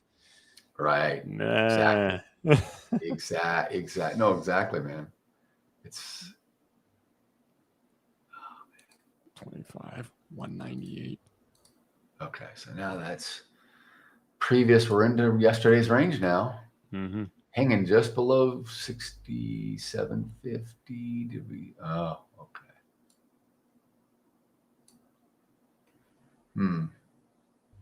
Interesting. Mm-hmm. It is quite. Again, guys, so like for me, like again, there is a huge difference between the current price and like where we'd get support, which is that 9 MA for what my chart is set to. So, it's literally 50 points lower. So if I'm looking to get long, not right now, like I want to see it punch above, 25,095 on the Nasdaq before I would, get long, because we got to blow through the previous day's close. Previous day's close is generally usually support or resistance, depending on where you are. And of course, like I said, that second standard deviation level is right there, 25,083 3/4. Third standard deviation is 25,197, or I think it's 198 actually. So yeah, guys. I got in short now. Yeah. Just for this pullback move. Yep. To see where we go. Yep. Sure. This is what I mean, I'm just sticking to my trade plan. I said all along, if we got into yesterday's range and we had a little hold up here, I would get short and try to fade a move back, and it may not work out, but I've got to stop just above our current high of session. So yep, we'll see. Yep. Either way, guys, I mean, even so, you look at the chart and you're like, oh, wow, damn. Like, if you didn't get into a trade, like, damn, like, it's just up and to the right. It's really not. Like, correct. You know, especially on like the Nasdaq. There's so many just you can either get your face ripped off in one candle, or you can do not even death by 1,000 cuts, more like death by 2 cuts. Because if you had 2 big positions and you let the stop loss hit, I mean, you're probably down multiple thousands just because of the range per candle. And like, Daryl says, the volatility. It's just like you do have to be careful today. Like, it's not just buy it and forget, and everybody's making money. No. Right. It's not one of those. Like, even so, like, I think we're still on my screen. No, we're on Daryl's. Okay. All right. No. We can switch over to Daryl. No, we'll leave it on Daryl. No, there's nothing happening for me right now. Okay. It's okay. Okay, they're on my screen. Screw it. So all I was saying is that, like, after we got that huge green candle pushing us through the first standard deviation level, it's like, you wait, right? You wait for the next green candle, wait for the price to break above the structure of the last couple, right? You get a continuation. Even if you get long here, the next candle totally, like, almost retraces the full body of the previous candle. So it's just like, you got to be careful. You really got to be careful, guys. So, so watch out for sure. But yeah. So I mean, maybe this is the continuation. I don't know. We'll see. Tom Rogers, we need Sam saying full port short. Exactly. 15 contracts. You'd be like, guys, I think this is I think we're going down. Oh yeah, it's a range. I'm calling it. We're done. I think I'm done. Yeah. Exactly. Robert Mashiro says he's been a rough week. He's down $687 for the week on a large account. Oh, wow. Positive 81 bucks on a small account. Positive. Yep. Yeah. I mean, you take them as they come. At least not all the accounts are down. Right. Robert Sakanic, as far as these ETFs go, current plan is to hold them into Q1. Okay. Yeah, there would be, but it's for being short biased on those ETFs is not a bad plan. I would for sure. I would for sure.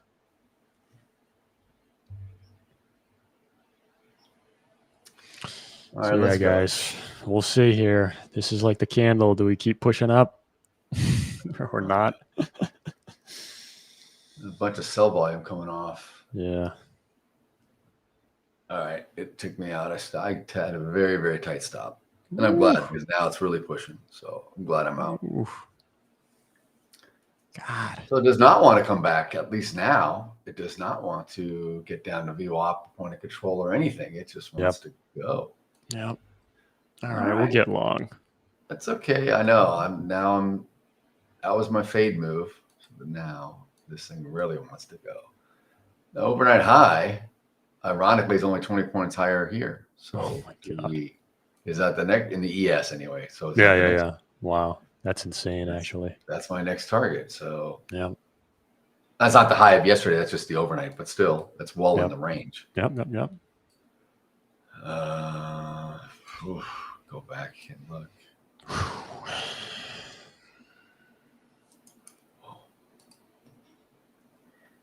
Do we buy more? I haven't even got long. I want to get long. I'm constricting this, right? So I've moved my stop. Are you in a Nasdaq? Yeah, I am. Yeah. All right, we'll try to buy 2 more at the high. See what doesn't happen. All right, we're long 3 now. Great. That should work out for you. Looks good. Should. Fish in a barrel type day, guys.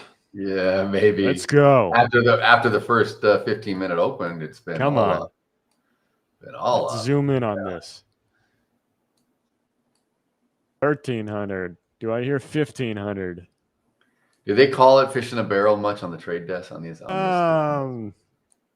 is that kind of like slang jargon? Yeah, kind of. Yeah. I mean, it's just, no, this is not a fish in a barrel day, right? No, because I know it's not easy, right? Not a total, right. But yeah, it is. It is like a slang type thing. Yeah. It's like shooting fish in a barrel. You've never heard that? Oh, no, I have. Oh, okay. I want to know if they said it on the desk. Yeah, on the desk. Yes. Yeah. On the desk for sure. Yes. Oh, God, look at that. Insanity. Yeah. Nasdaq wants to go up, guys. ES does too. I think I'm getting in long. I just don't know how much I can make in this account here. So, I might switch over to another one. I've given some back, but I'm almost at 150. I'm trying to pass this, so I'm about $4,000 away. But I don't want to make all 4 today either, right? Because yeah. So like yesterday, I ended up keeping it under 2,000. Yeah. So that was good, but I want to pass. But I'm not going to pass it today. Even if I was able to, I wouldn't do it. All right, hang on. Yeah, I'd save it for next week. I'm going to switch to a different account. Okay. Yeah, they're on me, so you can do it. That you can take care of that. No one will see it. Yeah. Well, now my P&L goes back down to 0. I know it does, but that's just what it is. It is what it is, right? It is what it is. We'll remember you're up 3,700 or whatever. Just remember me, please. Yeah, well. Remember the good work. Tony's down 3,700. He's got losing 1,000 now. Oh God! And it's like, why are you minus 420? Because I put a trade on. It's like, yeah. Okay, and see, guys, this is actually a great. What is it? It's a great point, right? It's a great point, right? This is what everybody else does. Is that all these other freaking YouTubers? They'll do this. Oh, I'm down 1,500. I close it out. I book $1,500 loss, and then no, I'm up $4,000 actually, guys. Right. Just switch over. Yeah, it's taking them like 20 accounts to make a profit on it. They got lucky on one. Especially the guys that have an in with some of the prop firms. It's like, we're going to give you like 30 prop accounts. You can get long in one, get short in the other. Right. We're not going to worry about that, which obviously you guys know that you cannot do that, okay, at Hola Prime. You can't be long in one account, short in another. Hedging, they call it. It's not really hedging, I would say. It's just. But I know what you mean. You don't know what the hell you're doing. So, don't do that. But we'll see. I mean, again, another little bull flag in the NASDAQ. Long way to come down, though, if we want to pull back. So that's the thing. That's the thing here. Yeah. So I mean, I'll set a stop. Why not? $2,000. Oh my God! See, this is what I'm talking about. That's what I. $2,000.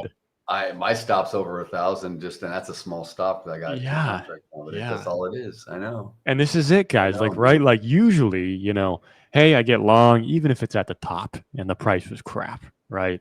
Yeah. I get 2-3 contracts. I set a stop. It's going to be like $800 loss. Okay, still that's a big loss, right? It's a big loss, but they don't realize the size. I'm always trading today. I'm never trading micros. I'm always trading minis. Yeah. Day like today. Some guys are always like, "Oh, dude, Coach Daryl's was down." I'm like, "Yeah, I am down," but I mean, I'm just had a few bad trades, and look, you could be down $3-4 like that. Yep. Nothing. It's like, it just is what it is. We'll check it. We'll see. Maybe we'll get long on this one, but we'll go back to the other account, right? Yeah. Chat's very active today. Very good, guys. You guys. Hell yes. Make sure you like this stream. Like this stream, guys. Smash that thumbs up. We need it. Man. Let's see here. All right. Robert Skanik says, I certainly can't say what NVIDIA is going to print on Wednesday. I know. See, that's the thing. So NVIDIA's earnings are coming out, and that's going to be like, Paul and I were talking about this. It almost feels like it could be like an FOMC release, right? How those earnings go with the rest of the market. Yep.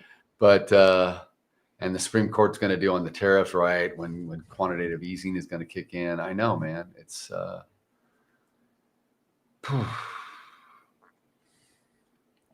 Hussein, don't buy. What don't you want to buy?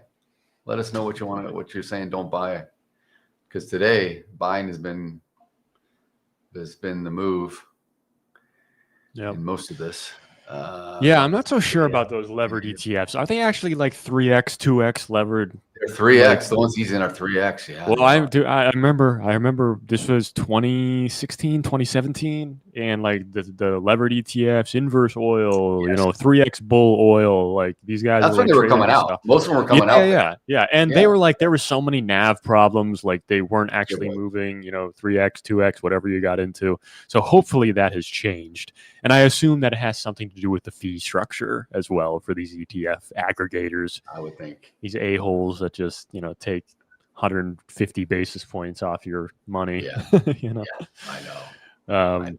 So again, I hope that's fixed for sure. I mean, I guess they wouldn't be in existence still if it wasn't. But even so, like 3 years ago with the Ethereum ETFs and those types of things, like the NAV was always at such a discount to the underlying, criminally. Like I remember one time it was like 35% different, and I was really? Like, yes. It just continued to widen. Yep. So yeah, guys, you got to watch out for some of these ETFs. But if you know what you're doing, then all the power to you for sure. Yeah, Hussein's saying don't buy at the highs. All these highs. Yeah. Well, we're not at all-time highs, but we're highs of day. Yeah. But here's the thing: you don't know what the high is until you don't know. Like we don't know. We're on. You look hindsight. You look back, and you can look back and say, 30 minutes ago, oh, I wish I got long. At the time, we thought maybe we were going to pull back. Yeah. So it's hard. It's very hard. Yep. It's a toughie. It's a tough one. Robert says only 2 of his ETFs are 3x. Okay.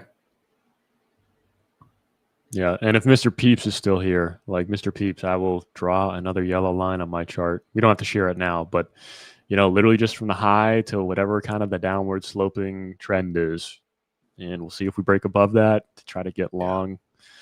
Candle needs to close above something like that. It's a trend line. Okay, it's nothing special, and of course they're not extremely accurate, so you do got to take it with a grain of salt when you're doing stuff like that. So yeah, let's see here.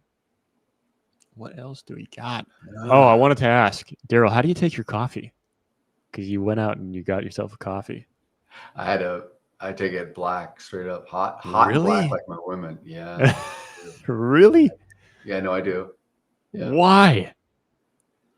I switched a long time ago to that. And it wasn't because I was like trying to reduce my sugar or anything like that. I mean, I used to put cream and sugar in like everything, but yeah. I just like it now. I don't know. Oh God. I love it, man. Any other coffee drinkers in the chat? Come on, sound off. How do you take your coffee? Daryl takes it hot and black. I think Sam does the same. Sam takes it black with his cigarettes. He ashes his cigarettes in it. That's the sweetener on top for him. Just a little more nicotine. A little more, tap it out right there. He has other people. He goes around London asking other people to ash their cigarettes in his coffee. Sam's like those guys. You know those guys that will put the cigarette. They hold the cigarette and the cup, the mug. Yeah. And they're just the whole time they're just sucking and coffee, drinking. cigarette, coffee, cigarette. You must have a blowout after that. The dentist must love you, right? You go to the dentist. Oh, I know. Red wine in the evening, cigarette. Yeah, guys, sound off. Let me know how you take your coffee in the chat. I mean, I'll be honest. I take mine with sugar, right? Because coffee is bitter and tastes like crap. I like the bitter though. I know, but I don't know. Wait. Let me ask this. Okay, all right. What kind of coffee do you have? What's the blend? Is it like a breakfast blend or is it some Colombo? It's too weak, dude. I want dark. No, I want strong and I have. Is it the Black Rifle coffee? No. It's the Mr. Pete's like Super Bowl. Oh yeah. That's whatever. Good. I got it at Costco. Yeah. That's good. Mr. Pete's. Sometimes my wife buys a Starbucks. I know it's Pete's. Yeah, it's Mr. Pete's. Coffee. Pete's Coffee or whatever. Yeah, Pete's. Yeah. I know. That's a good brand. I'm thinking of Mr. Pete in the chat. Yeah. Pete's Coffee. Yeah. Robert, a little bit of cream, sugar, first cup. Oh my God. So he's taking 2 or 3, kind of like Daryl. God.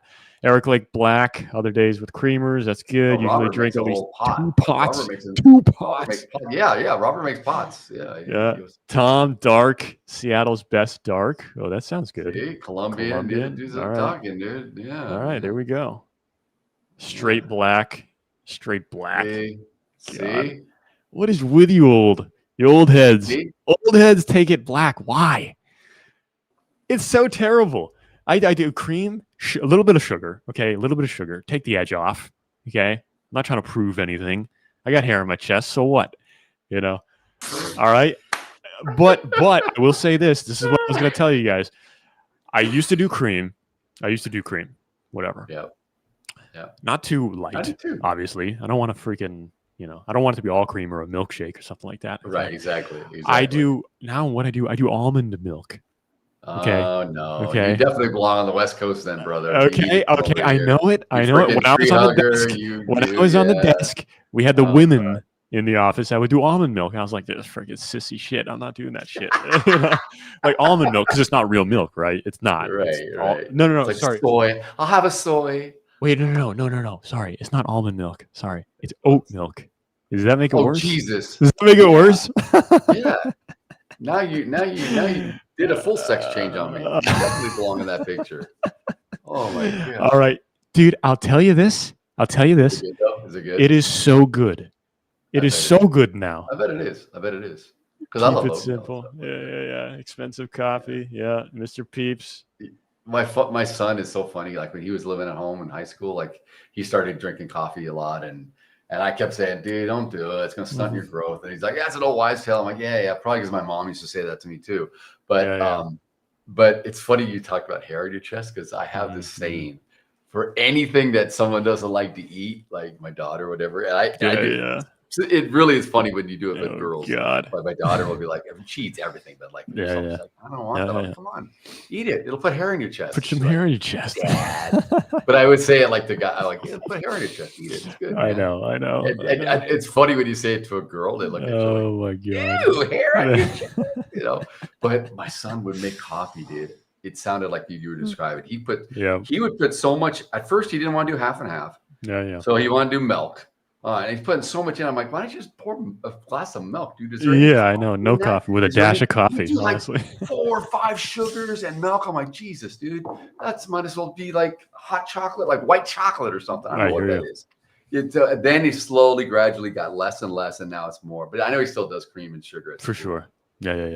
But it's now resembles like a decent, like dark brown or something, or cream or whatever. But yeah, but when you start out, these kids, it's like, is there any coffee in that? It's all like yeah.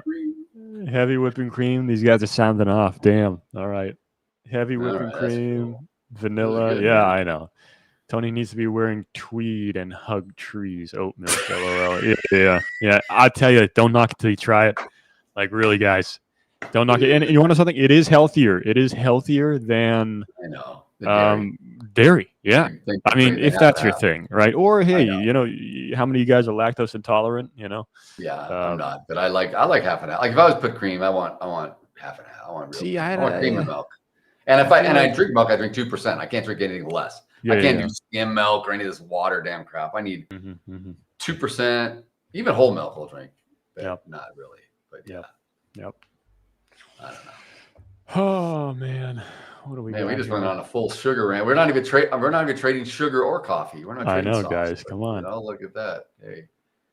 Eric Lake just broke 2K in profits on his 50K futures account. Started 10 days ago. Oh my God. Hell yes. You're welcome, Eric Lake. I know that you listen to everything that we trade, so we got you there. Yeah. My banking information is in the chat. Just send me a cut of your payout. All right. My wire info's in the chat. It's in the chat. Awesome, guys.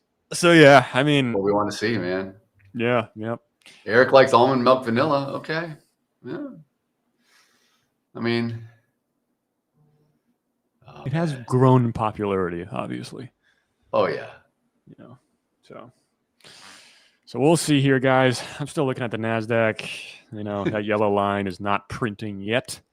Again, I mean, we have retraced back to the upside substantially. I mean, God, what was the low today? 24,623. Now we're at 25,140 almost. Unbelievable. I can't do maths. I agree with Robert Saganik, man. I'm with you, dude. The eggs, the whole everything. Yeah, that's what our body needs. I think it's just everything's been removed. We need full nutrition, whole foods. Yep. Not a pun. Do you guys have Whole Foods out there? Oh yes, of course. Yeah. Oh yes. Whole Foods. Yeah.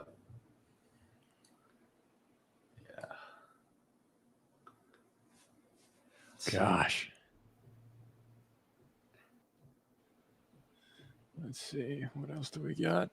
These guys are all talking about breakfast now. We moved on. I know. Guys, it's almost the afternoon. It's 11:03 a.m. We got one more hour left in the morning. It's so funny. Yeah, all right, come on. What are we doing here? We got a pullback, and we're gonna get a nice move up. We're just gonna consolidate here now that we've seen of course.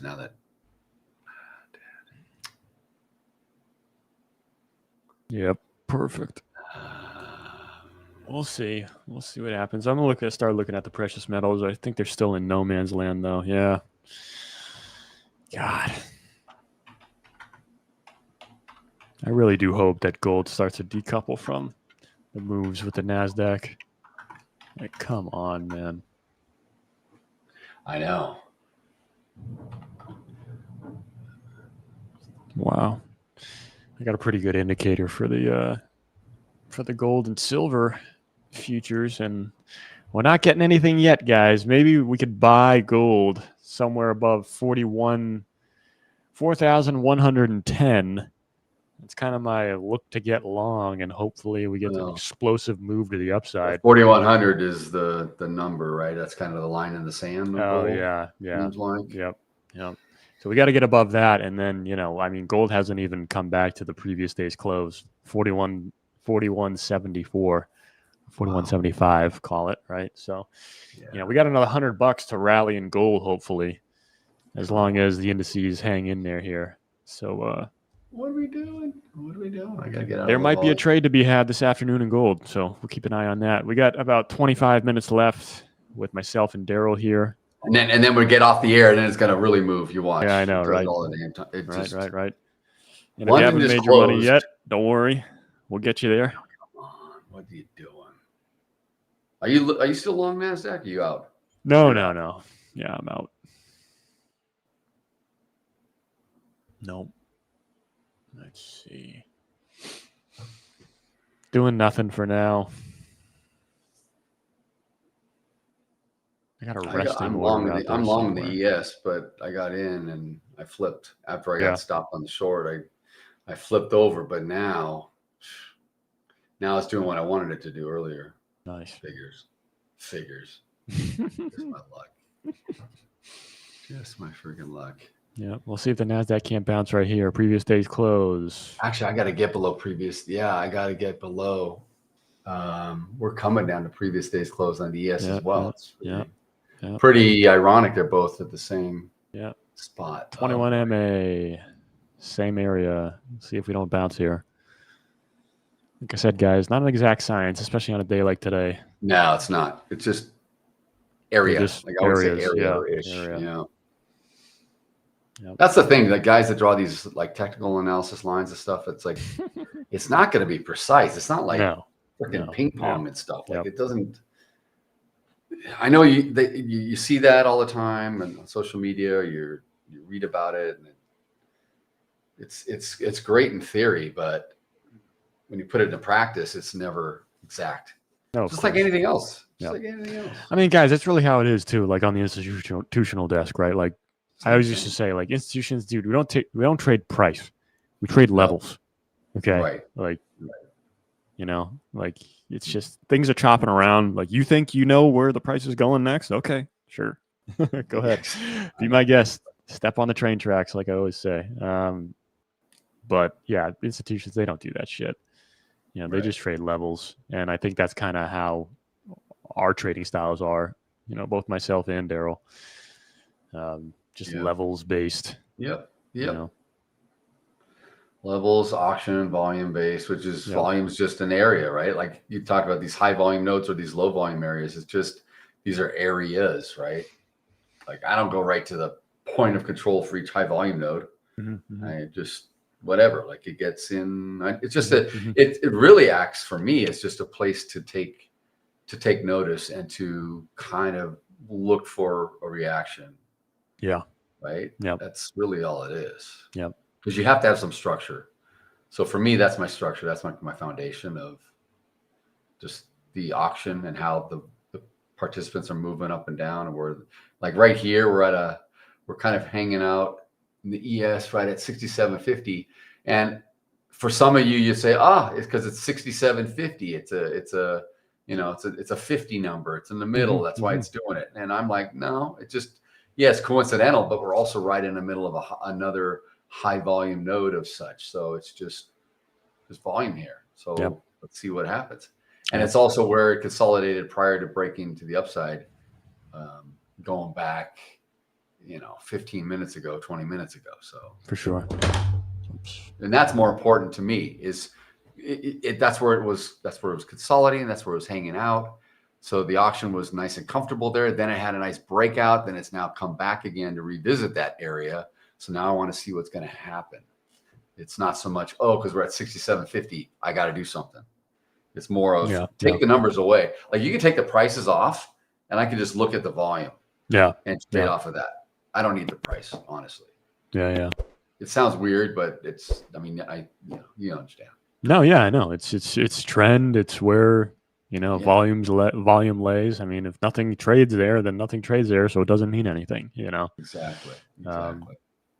So yeah, I mean, guys, the biggest thing is just, it helps you really cut out the noise when you just have levels, right? So again, like I say, I was explaining some of the trades that I was doing before, and it's like, guys, like no trade to be had. Why? Because we're like in between levels. We're not where I want to be yet, right? We're not, the market isn't doing what I want it to do yet. So there's nothing to do. Okay. So that's really it. And it helps you relax because obviously this shit is high stress. We're not doing this because we really, really love it for the health standpoint. Look at this reaction right here. Look at this reaction. There's no news that's doing this. This is just arbitrary. This is algos or participants or whatever. But if I got short, like if I had gotten out and then I'd said to myself, back here when it got down to 67.50, okay, it's going to go short now. And I exit at a big loss and I go short. Now it's ripping against me and I'm getting sliced up like we talked about previously. And then now I'm out of my head and I'm like, oh God, I can't read the market. Now I'm just like in, you're on tilt in a way, right? And then you're revenge trading. You're like, I got to get back in. And if at least I moved my stop and I got a big stop. If it hits my stop, it's over a $2,000 loss. Yeah. But, and that's the problem with that. But I'm putting it below the low of yesterday's range where we came back in. Because if it's going to get down through that again, then I'm totally invalidated on the long, right? And that's just for me. So if it comes down and takes me out, I can't cry about it, but I just have to say, okay, now I'm not seeing the market right. But if it holds here like it's been doing, and it now goes back up and gets, let's say, up to the high of the session, then I'm like, like you said, Tony, it calms you out. It takes out the noise. It lets you relax and let the market play out more in its natural, rotations, ebbs and flows. Yeah.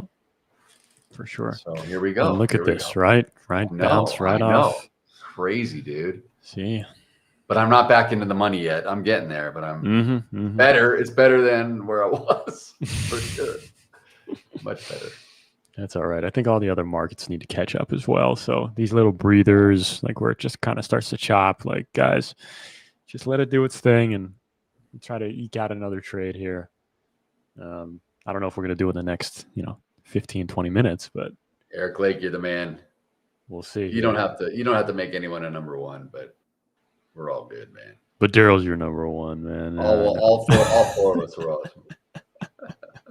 No, it's just he loves Tony's ability. He's one of the best to do it, and he's glad Tony's back. Oh, is he? I love the four coaches as well. Like Coach Tiger's amazing, and James. Eric, we love you too. Awesome. I know. Hey, we don't have any slackers. We don't have any slackers love on this channel. We got great coaches here. If you can't trade, you don't belong. That's just the way it is. And I mean, and I'll tell you, it's so true. And we would know that because, like, if there's any, we wouldn't get along and trade well and talk. You wouldn't be able to hang with us if you're a bad trader.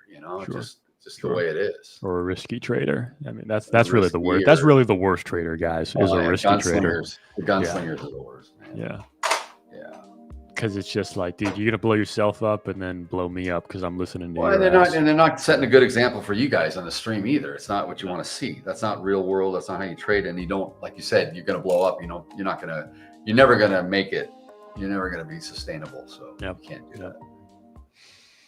So what's going on in Daily Mail, guys? Anybody check it? That was your homework before you got on the stream as well. When you were on your little break. We taled about the Daily Mail a couple times. It was so funny. Yes, hiatus.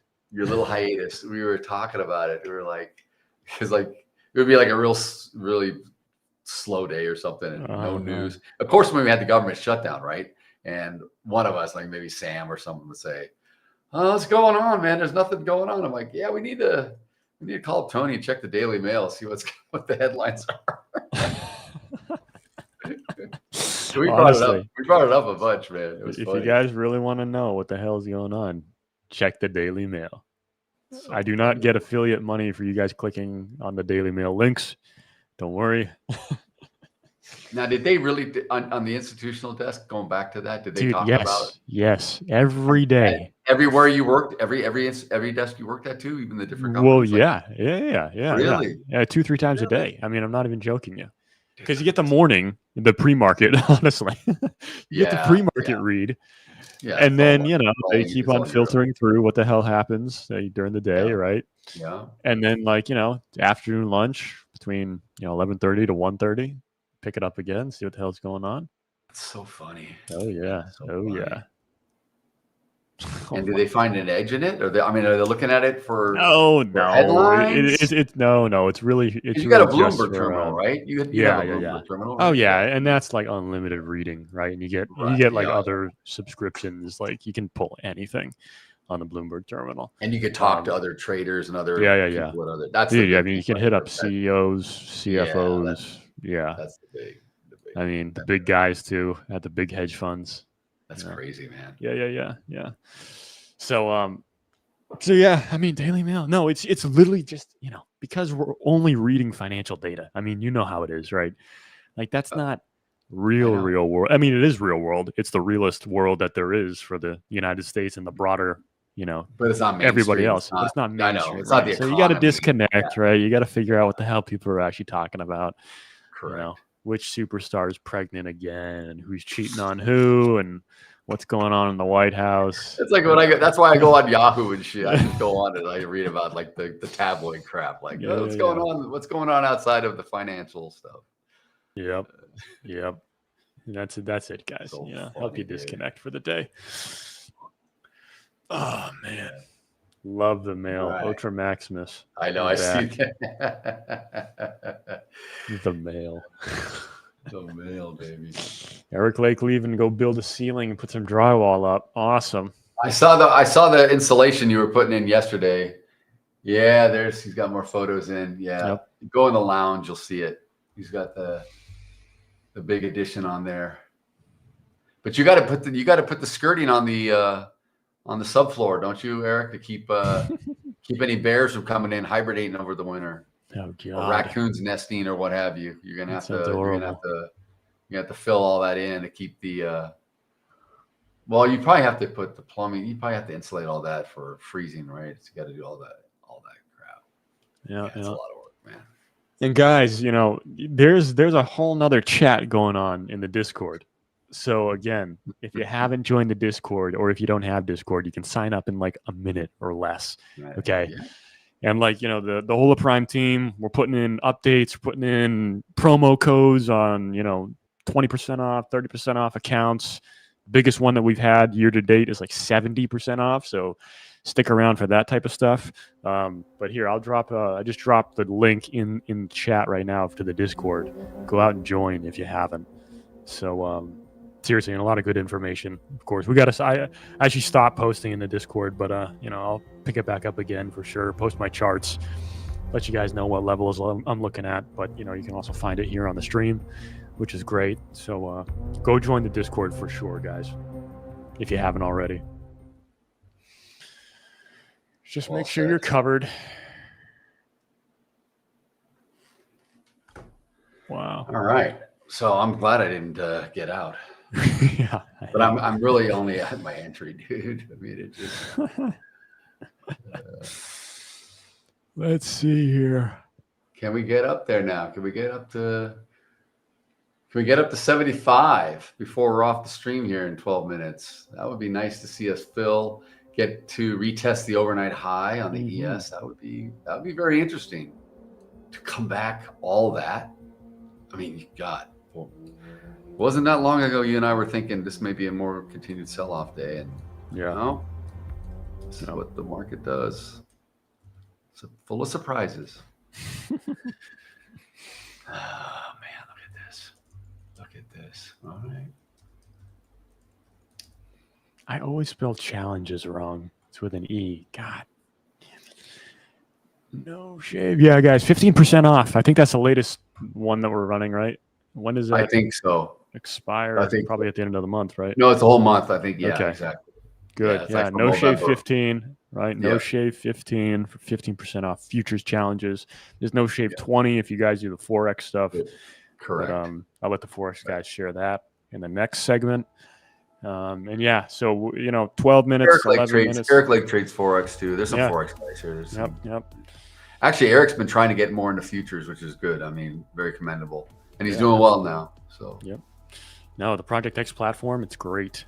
It is good. It's really easy for you guys to kind of just pick up and put down orders and figure out where stuff is. So set your daily loss limits, check news at the same time. You can do a lot of stuff with it. It's really actually very good. Absolutely. Very, very like for an all-in-one sort of solution, it's very, very good. It's probably the best I've seen. Yep.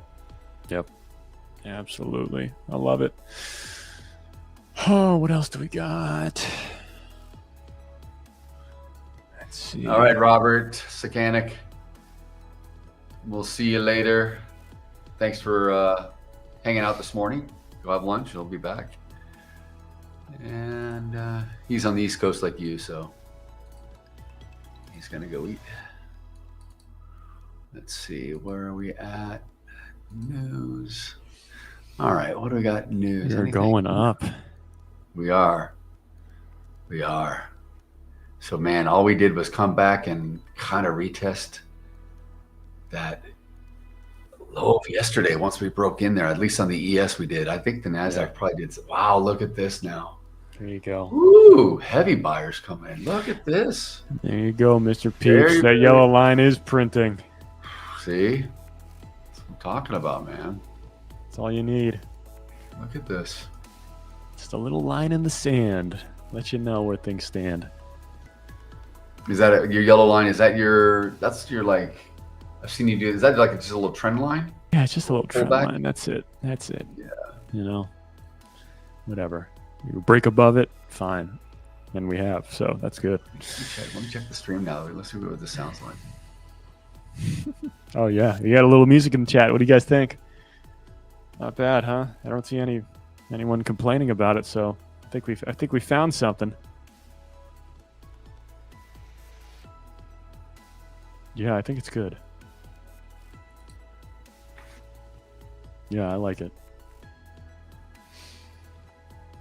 It's very faint, though. Very faint. Yeah.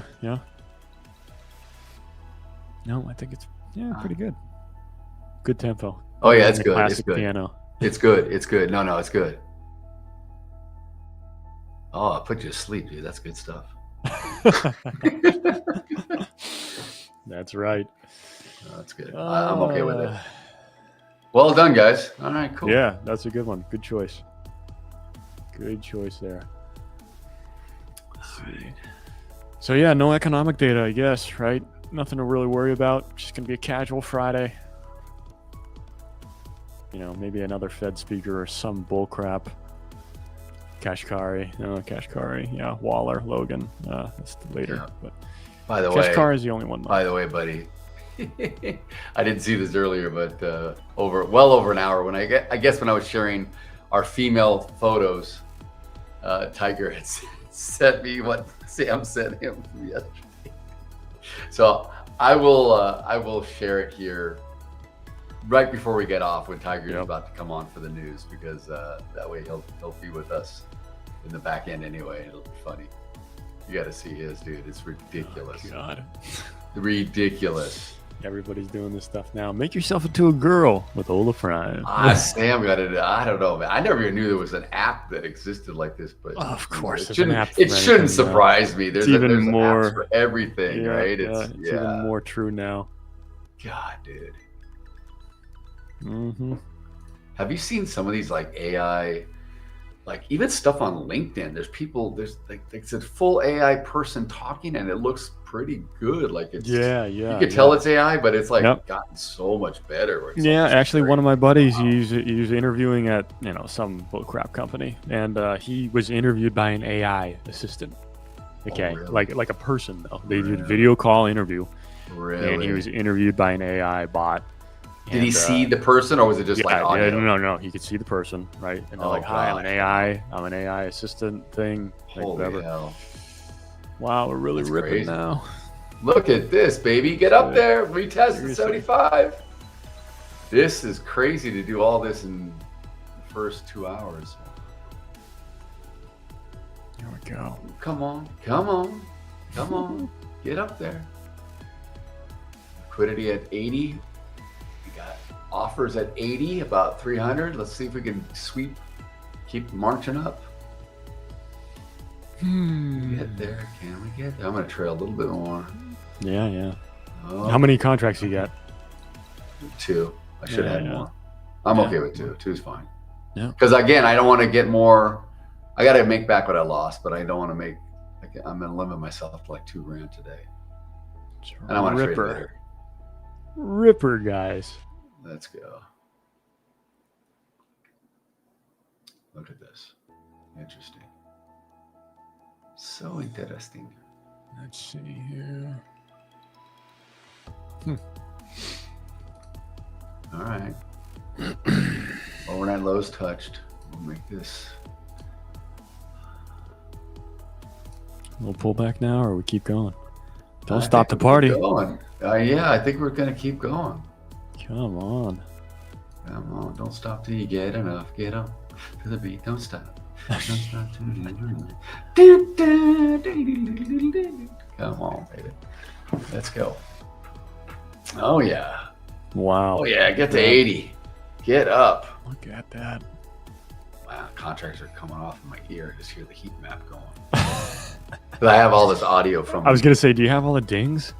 Yeah, I got all that crap. Oh, yeah. That sucks, dude. Not the dings too much. Only when I'm in a trade. Only when I'm in a trade on my cash account will it do that. But I got all the order field. Yeah, no, I don't have that. But I typed in what I wanted to say to me, and it's I probably got to change it because it's ridiculous. It's like 200 kind of get in the way, huh? 200 short off. Yeah, it just gives you way too much. Oh wow, yeah, it is tough. That's ultimate multitasking.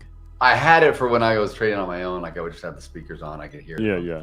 Away from the room, and I could like, I better go back and check to see what's going down. Because I'm not a big alert guy. Like I don't really set alerts, but I just want to hear the price action. Oh, look at this, dude. Should I move my TP? I think I'll be happy just taking it right here. We're gonna get off in 5 minutes. I think I'll just boop. Come on, boop. Nice. There we go. Punch it. All right, $1,000. $1,000 up now. That's good. That's good. I was in the hole. No, I'm not. Yep. Sweet. But man, this is wow, what a freaking move from coming back down. I know. This is what I was saying. I was like right here thinking, should I get short? No, it held, and boom, just gone. Just gone. I right-sized that other account. Oh, good. Yeah. So now it's only down 100. Here we go. There you go. Now we're back to flat there, so screw it. Quit while you're ahead, guys. I know. I mean, this is the thing. and it's a Friday. Like if I was trading like if I didn't take the first loss and I had maybe 3 contracts on here, Sure. Yeah. And I was up 1,500, 1,600, I would probably say, okay, I'm done. Okay. Now we're getting into like that first 2 hours, and then maybe just sit and watch and do anything else, because this is when you start over trading, you give it all back and more or whatever. All right, Tom Rogers, you're done. Tom Rogers. Nice. Hopefully you were long on some of that. Oh my God, even so, it's continuing. Still talking. Mr. Peeps is still talking about. I drink oatmeal. I just drink oat milk in your coffee. Oh. No, you don't add coffee. Just put oat milk in it. Just drink, I guess is what he means. Then it's a milkshake, guys. Yeah, I know. That's the thing, dude. But what does oat milk look? Is it kind of like a little brown, like a little tan? No, it's really not. It's really like, kind of the color of cream, white? And it's Really? pretty white. Okay. And they put like something in it to make it like kind of more creamy or thicker. Jesus, look at this. And I know. this. Just screaming, should have stayed in. Holy hell! Could have been deep into the profit, deep into the money. Jesus. Yep.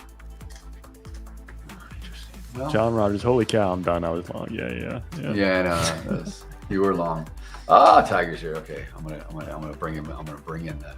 I'm gonna share. I haven't shared your pictures yet, Tiger, but I'm gonna do that right now. I'm gonna do that right now for. Yeah, I haven't seen it, Tiger. No, it's gonna be good, dude. It's gonna be good. It's got Taylor Swift here. We got to put Taylor Swift in first. Oh my God, that is something. Look at this, dude. Look at this. Look at this, Wow. Tiger Berry. That is actually quite a. Tiger, would you go on a date with that? Come on, Tiger. Look at. Yeah, he says your supply of Cheetos and not leave the house. That's all he needs. We know it. You won't leave the house for that. And then to check. Oh my God! And then you got to check this other one out, dude. This was ridiculous. Good. So he made. This is where I don't know what he was doing. Was he trying to make everyone like fat and he was adding weight? Fat Italian. Dude, check this out. No, this is great, dude. Oh my God. That is a. Look at this, dude. Yeah, I know, right? People were saying like, buy a Harley, get on there. Yeah. Oh, that'll keep you off the junk food. That photo. Oh, exactly. Yeah, if you need motivation, just look at what you'd be like. Like, yeah, I better not. All right. Well, we're gonna wrap it up here. We got about 20 seconds we got left. 20 This seconds market, left. boy. Yep. What a change, guys. So maybe we'll stick around, come back and join Tony and I later. We're going to be on the rest of the day, but we'll be back to futures trading at around what time? 1:50 Eastern. Yeah. 12:50 Eastern. Oh, sorry, 1:50. Yeah. 1:50. Yep. And but Tiger's going to take it away with news. And Tiger, you doing Forex too? You are? Okay, because they had the schedule. They had me on. I'm like, I'm not doing Forex, all right. So, okay. Yep. That was just a misprint. No big deal. But I'll be back with MAG7 Madness. I think Tony will hang out with me if he wants. He doesn't have to. Yeah, no, I will. So stick around, guys. Safe trading. Be careful now. If you bagged in some profits, be careful. Yeah. We'll catch you a little bit. All right, Tiger. Sounds good, guys. See you soon.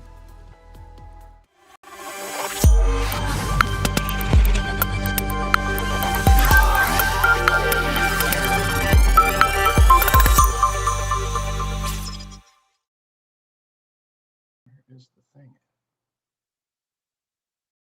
Here's the screen. Transitioning.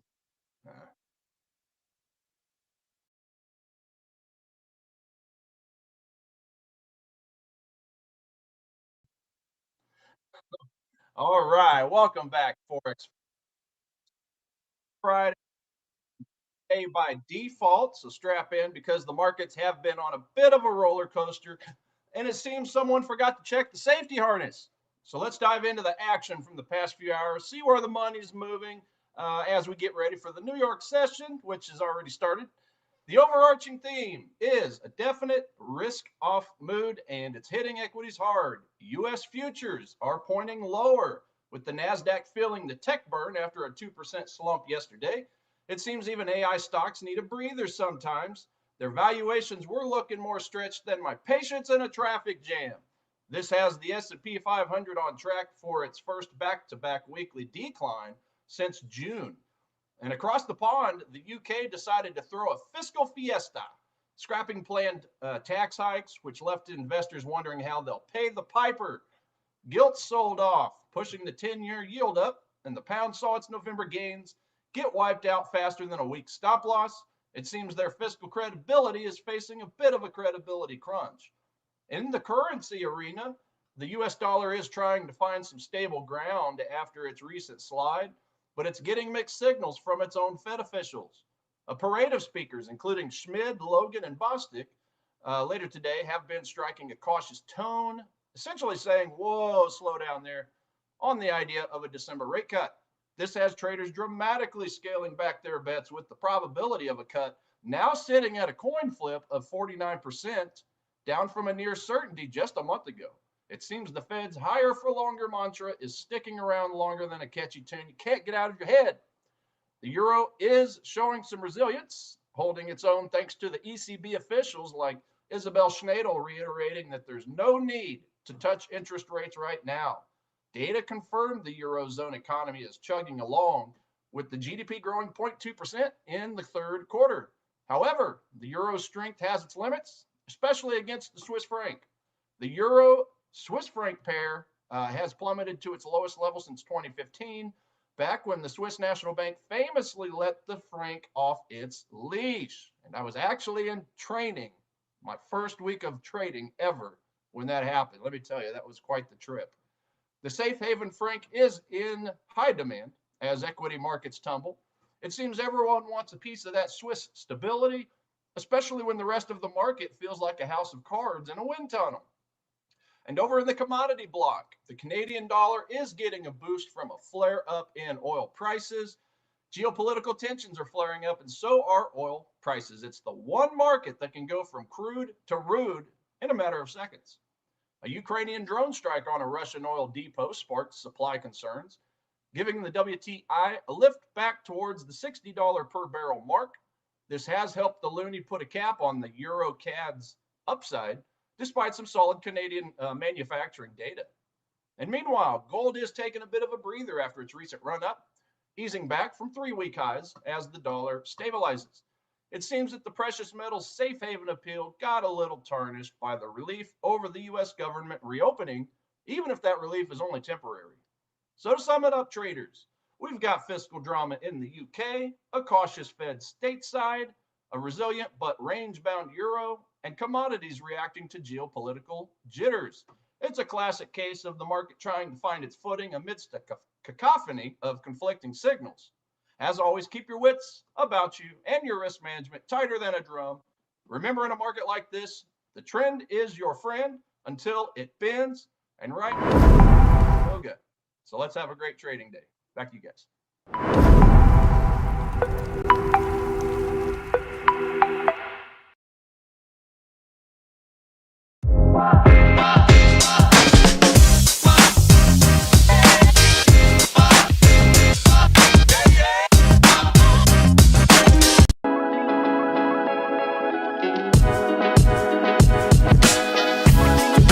Hi, I'm Daryl, one of the coaches here at Hola Prime. Join me as I unwind after a long day of trading and coaching.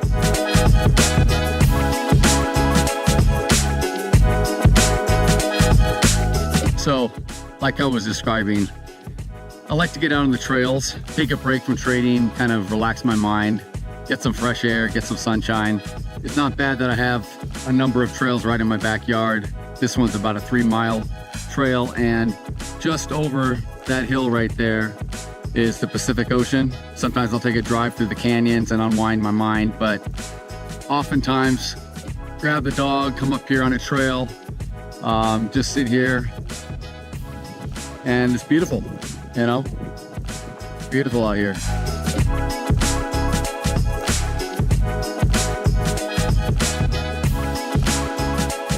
Every trader sees the market differently. And if you've been trading for a number of years and haven't had much success, instead of continuing to learn and research and add more, I would suggest maybe trying to unlearn some of the bad habits and removing some things that hold you back. Oftentimes, being simple in the markets is best, and it's only until we can remove and take away the things that we keep repeating that cause us the errors and the mistakes. Once we remove that, we can start to move forward, build some structure, and get profitable. I find that successful traders trade within themselves. They know their boundaries, they know what they're good at, they know what they're not good at. Just kind of finally forged away and had the discipline to stick with it. It's not trading the markets that's the key. It's truly trading ourselves.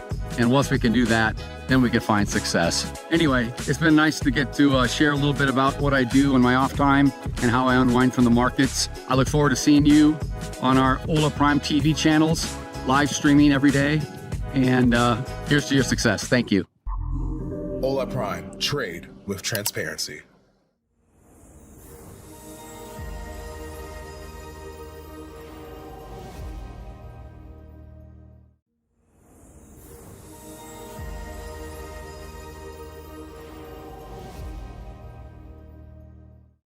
$1, that's right. All right, we're live. What's up, Tiger? Hey, what's going on, Coach Richard? How's How's going? things going? It's Friday. You know what I say every is Friday? Friday. It's a great day by TGIF. default. That's right. Good stuff. TGIF. Good stuff. To I our was viewers. tame last. Oops, I was sorry. tame last weekend, so I'm gonna get into some trouble tonight. Why not, right? All right. No, I've got to, do some extra duty, so I'll only go to bed at 11. But that's all good. All good. So you Got so you're a doing darts competition on tomorrow, so I play in a league. So it's like the final of the year. So I haven't played in quite a while, so hopefully I can perform a little bit. But we'll see. That's dust tomorrow. off the darts a little bit. Yep. Yeah. No, that's great. So you've done a lot of darts tournaments in the past, I'm assuming? We just play a little league amongst ourselves, and then we sometimes have some other clubs joining us. Either go away, play against them, or they come to ours. So it's just at our local pub. Oh, okay. But it's nice to kit it out, and we've grown a membership quite substantially, but don't really have to pay anything in membership. I think the bar's making their money on the beers. Yeah, but on the beers, of course. Yeah. Yeah, so always a good day. Quite long, I must say. So probably going to be playing for about 4 or 5 hours. We'll see. Something I've always wanted to do back when the Wii bowling came out, when the Wii played the Wii console, I noticed that there were some places that did Wii bowling tournaments, like at bars like that. And that was one thing I have never been able to actually find. I found old events of it, but I would kick everybody's ass if I did that, because there was a time I can imagine. There was a point in time where I had to take about 6 months off of bowling because my wrist was just, I don't know if I had like carpal tunnel syndrome or what, but it was just so painful. But I needed to get my bowling fixed, and that was the only way I could do it, was the Wii bowling. So I got really good at it and threw a bunch of 300 on it and everything. One day I'll play with you, but you're going to kick my behind, but it will be fun. Yeah, well, when it comes to real bowling, I haven't even touched a ball, to be honest. You guys see my bowling videos on there, but I haven't touched a ball in about 2 years, just because of just gotten busy with other projects in life. Okay. I miss it. I miss it badly, but I think I might have found a new friend to go do a little bowling with. Okay, awesome. We shall there. Yeah, and I'll get videos of it. But anyway, what are you looking at on the markets today? All right, so AUD USD. Yesterday took a trade there. Initially, it moved nicely to the upside. I thought, like, cool, this is golden. It's going to go to target, or at least a third of the way it went, and then straight down. So I just got ticked out of that, and price is now back at my entry level again, where I got long yesterday. So I'm actually going to take another stab at this. My target is going to be way up here, but to be honest, do I want to hold over a weekend? Probably not. So I'll be monitoring this trade as it progresses during the day. Hopefully it just goes into profit at least a little bit. Maybe make it towards these highs of yesterday if we can get a nice continuation upwards. and then decide what I should do. But yeah, unfortunately got teched out there. I still think I'm on the right side of this, but I'm willing, as always, to take another stab at it. So I'm backing myself, and let's see if I can make some profit this time around. So it wasn't a big loss at all. So it is still a +5. I mean, it is still a giving +5. So I still think it's going to move higher.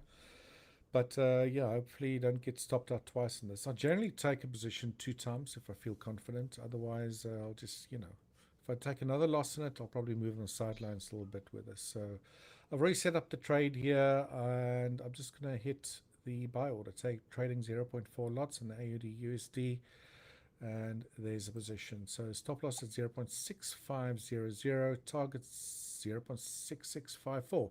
As I mentioned, if price moves my way nicely, then I might take profits. Don't want to really hold it into the weekend. Maybe if we shoot up from here, which I doubt is going to happen on a Friday, then maybe I'll consider that. But let's see. So I'm long AUD USD at the moment. I'll update the position board in just a bit. And let's go back to the analysis charts. Just one sec. I see you long as well. Did you just get long? I'm long the euro dollar, just on a small time frame. So yeah, nice. Okay. So I see we're on your chart now. No, hang on. Oh. No, we're not. Okay. We're not. Sorry, I had to switch tabs. No, we are. All these buttons I have to press. All right. So yeah, maybe show us what you got there. Talk us through it. Yeah, sure. So with today being Friday, I don't want to be getting into any 4-hour supply and demand trades because it's not going to have enough time in the day to work its magic and do its thing. I think I mentioned this a couple times this week. Really about Wednesday midday, really about this time for me, midday here in the States. That's about my limit for wanting to get into a 4-hour time frame trade, just because it typically takes as long as it goes in my favor, it typically takes 2 to 3 days for the trade to work itself out and do its thing. So, yeah, that's why we can definitely move it over here to my chart. I think it's on yours now. You can go ahead. Oh, I don't see it. No, it's there. Oh, is that mine? Oh, I'm sorry, guys. I'm back on the other on 2 different platforms. So here we go. Yeah, here we go. So it's $4. Let me just flip on here. Oh yeah, okay. Actually, I'll just flip over here. Sorry, guys. So yeah, when it comes to this, the euro dollar, all of the dollar-based pairs, I think, are still giving me a neutral rating at this moment. So, except for the Aussie dollar, it is a +5. So yeah, that's the one that is giving a bullish signal. All the rest of them, including the euro dollar, is given a neutral signal. So when it comes to neutral trades, if my bullish and bearish bias setups on the top setups, if they're nowhere near their alerts to get into that trade, then I'll just go down by neutral and I'll just keep it with the smaller time frames to just kind of catch the bounces of the smaller time frames. So yeah, when it comes to this euro dollar, basically just looking at the fact that on a 1-hour time, we got a subtrend going. And so if I scroll down here, I mean, we had this 1-hour little demand zone here with that really strong push up. So just looking to catch a few pips. I drop down to about a 15-minute time frame. You guys can see my demand zone here, the 15-minute demand. That's going to be that white candle over here. We can, but yeah, we bounced through it. Now I went ahead, right as it hit it, but as you can see, as I gave my trade a little wiggle room with my stop loss, it missed it, and now it's trying to curl back. So we'll see how this thing works out. Yeah, I think it's a +2 score. Okay. Again, it's just not a good enough reason for me to want to get into this trade for a swing trade, multi-day trade. But yeah, when you go to these smaller time frames, the supply and demand zones, they work the same way. Now they're not as strong the lower down you go. Right? I talk about it all the time. My favorite My favorite confluence is that daily 4 hour. I can't do that. I don't want to hold a trade open over the weekend and get a Sunday gap and blow past the other side of my stop loss. Yeah, that's always their risk, right? Mm. So yeah, for this, well, just through my on this small time frame, we do have this. I guess you could call this a double top, right? So, with all these traders that were shorting in this area, shorting in this, they're going to be putting their stop losses above. So that creates that liquidity pocket, that liquidity zone we talk about. So I just went ahead for the moment. I may adjust this, but for the moment, I just put my take profit up there in the middle of that liquidity profit. So now we'll just let it go and do its thing, and maybe squeeze a few pips out. Cool. 20, 30 pips, and obviously that's not really asking too awful much. I don't think. So, no. So yeah. Oops. Over to my gold chart. By the way, I did just to let everybody know, I don't have yesterday's info because I realized that the gold chart I was using from a different source than my silver chart, so I just wanted to keep them uniform using the same data source.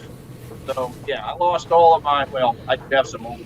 I actually used to use this gold chart a long time ago, but anyway, yeah, I don't have any of my yesterday's info, so we're just starting fresh today. As far as the top setups and obviously the speed game over here. So, okay. So yeah, not a whole lot's changed as far as the economic surprise scores. Canada is still outperforming the other currencies when it comes to, reports, economic reports. We'll start to slowly get some more data trickle in for the dollar. They basically said, the article I read, and I believe it was Hass, said that this is November, September data. So we're talking a month and a half, right? The September data is definitely going to be delayed, but should slowly start maturity.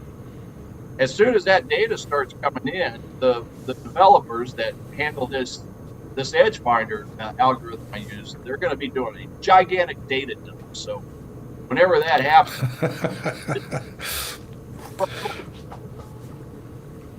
right down. So I come in one day, and the previous days ain't going to look anything like the current days, right? So No, it hasn't happened yet. Mm-hmm. Data for the U.S. dollar. No big deal. Hey, you know what, Richard? I've got to say, it has been a pretty good month for me, despite not getting all the data. I know I kind of, jokingly freaked out about it when the government shut down. Like, how the hell am I going to trade? I don't have that data. I must say, it's actually... See, that old technical analysis skills of yours dusted it off and it still works. Well, yeah, because when I used to be a technical trader, solely a technical trader, I didn't know so much about the fundamentals. Well, now that I understand the fundamentals, and even without getting the data, I can still rely on some other things, seasonality. Yeah. And the fact that some of this old data is still the same old data that every other trader throughout the world has. It's all we had. So It's not like create something in our heads and like if this come out, I feel like it would have been this much higher or this much lower. That's us getting in our head. So yeah, the adaptive is the adaptive. That's what I've kind of been, albeit just been as if it were the most recent. I got to say it. It might have been one of my best months in the last couple of years. But again, yeah, just going from old data and then just staying on top of my technicals. I see the technicals a lot better because I understand the fundamentals. That's not something I used to have back when I was just technical on the tree. Anyway, for what that's worth, I just thought it was pretty cool to say that. Yeah, it's actually not really affected me too much. In fact, it's it's been a great month. But anyway, yeah, I still say that Dow is still at the top, very bullish 10. The silver scores dropped, so we do have 4 that are in that category. It's not as strong as I like to see. So as far as bullish buys today, I'm gonna drop into the Dow here on a 5-minute, 15-minute time frame. So see what we got here. 1 second, Richard. I'm getting a message on something. All good. Am I okay? Do I sound okay now? Am I sounding okay to you, Richard? No, I'm echoing. Wow. All right. Well, let me know back end if I need to reset my computer like I did yesterday, but should be good on my end. But yeah, just let me know. Yeah, the news actually worked really well, and then as soon as we started this, you were breaking up quite a bit. We still have some solar flare remnants over our skies. Yeah. I was a little bummed I didn't get to see those auroras. Yeah, but both evenings, it was 2 evenings here in the U.S., and both evenings as soon as I finished my work for the day, I stayed on my computer pretty much till like 11 o'clock. So, damn it, I missed it. But anyway, hopefully I'll see them someday. One day. Yeah, Dow, that's going to be what I'm going to look at here in a moment, just to see if there's anything. And then, the same thing's pretty well true in the bearish. Pretty much the same as yesterday. Pound CAD, pound AUD, pound Swiss, Euro Swiss. So those are some really nice bearish scores. Let me see what they sent here. Okay. Yeah, I hear the noisy hum. I'm not sure what that is. Should I try I'm going to try this, Richard. I'm going to plug in my little speaker here and see if this sounds any better. Hello? Hello? How's this sound, Richard? I can hear you properly, but no, I'm echoing. So sorry guys, we're just working with the back end here to try to figure this out. Just keep on talking. I think you're sounding fine now, Tyler. Okay, well I put on my little handy dandy speaker, so we'll try that. Yeah, back end, let me know if I need to just take it off. But yeah, so that's what I'll go ahead and do. I'm gonna look at these down. I'm gonna look at these 4 very bearish pairs down here, and we'll see if we can come out of it with anything. Turn off your speakers. Okay. All right, speakers off. Hold on a second. 1 second. Okay, speakers off. Tell me how I sound now. You sound fine. It's just me that's echoing at the moment. Okay. All right. Well, I'll just continue, and yeah, just let me know back in if I need to do anything else. So let's just go ahead and take a look at these. So and then I do have my little sticky note as well. I wanted to talk about an oil short. And also the Discord No Shave November promo, guys and gals. Remember that. So that's going to be in our running offers tab in the Discord channel. I believe it's like 15-20%, something like that discount, and it's good through through the end of the month, basically. But yeah, just go look at all the details there. As always, like, share, subscribe to our channel, and talk to me on the Discord. I'm on there pretty much all day now throughout the U.S. session, and sometimes even later. So I'll be getting some more chart examples posted up very quickly of 1 or 2 of these last trades, and we'll see and just to give you guys some understanding on the thinking of how to dissect and go through a trade example on a chart. So stay tuned for that. All right, let's get to the Dow. The Dow. All right, there's US 30. Still got my rocket ship up there. That's nice. Let's see here. So when it comes to the Dow, we've just had an ugly decline since yesterday, guys. This thing just dropped and dropped and dropped. Busted through one demand zone right here, which I'm going to delete now because it's old news. And it busted through this demand zone down here. It's not a surprise to me at all Not a surprise at all, because this is the origin of the strong move up all the way down here. This is where this big move originated. And like I've said probably plenty of times at this point, the demand zone that's closest to the origin of a strong move up or down is going to be the highest probability. Not guaranteed. Nothing in trading is guaranteed. We say that a lot as well. We have to throw that disclaimer out because not only is it true, but we want to protect ourselves. So if we drop down to a smaller time frame, looks like it is a 2-hour demand, but I also have it set up here as a 1-hour demand. So this is going to be the highest probability. It's a ways away, but we are in that more recent downtrend since yesterday, early morning. With a very strong bullish score. I think I'm just going to sit and wait for this thing to come down here. I'm going to put my alert in because I definitely want to be jumping in at this demand zone since it is where that strong move up originated. Oh, everything went silent. I can hear you. Can you hear me now? Yeah, that hum is gone. Yeah, it's gone.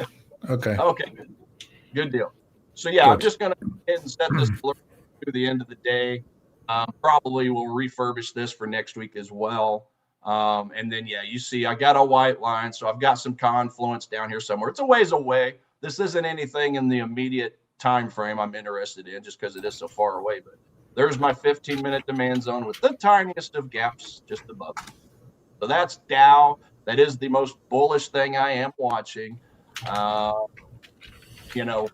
very, very aggressive way to go into this asset would be to buy at this demand zone here. But the problem is it's in a downtrend, and I would not say that that's a major demand zone. It's only a 15-minute zone in the context of a 15-minute downtrend.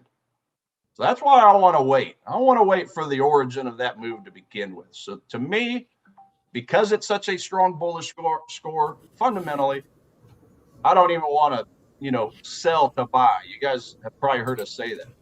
Sell to buy. I don't want to do that here because it's too strong of a score. So I'm going to not do anything with the Dow at this time. But I got my alert set for when that happens. Okay, so the bearish 4 items I've got is the pound CAD. Let's go take a peeky over here at the pound CAD first. Since that is a -11, very bearish score. See where we are at. So 4-hour daily time frame, pretty much sideways price action. I bet you if I turn on my master pattern indicator, it's probably going to be showing some boxes. Okay, there we go. Got a couple contraction boxes. There's a 4-hour, and look at the daily, right? I got orange boxes. That means contraction. And I love that no matter what time frame you switch to, it's going to show that time frame's contraction points. But Cool. Daily action like this is it is, it is a little bit lower than the midpoint of, this swing low to this swing high. So I guess you could still call it diddling in the middle, though, especially if you're looking at it on a smaller time frame. So I'm just not interested in buying or selling this market at the moment. I do have an alert set up here. Turn my drawings back on.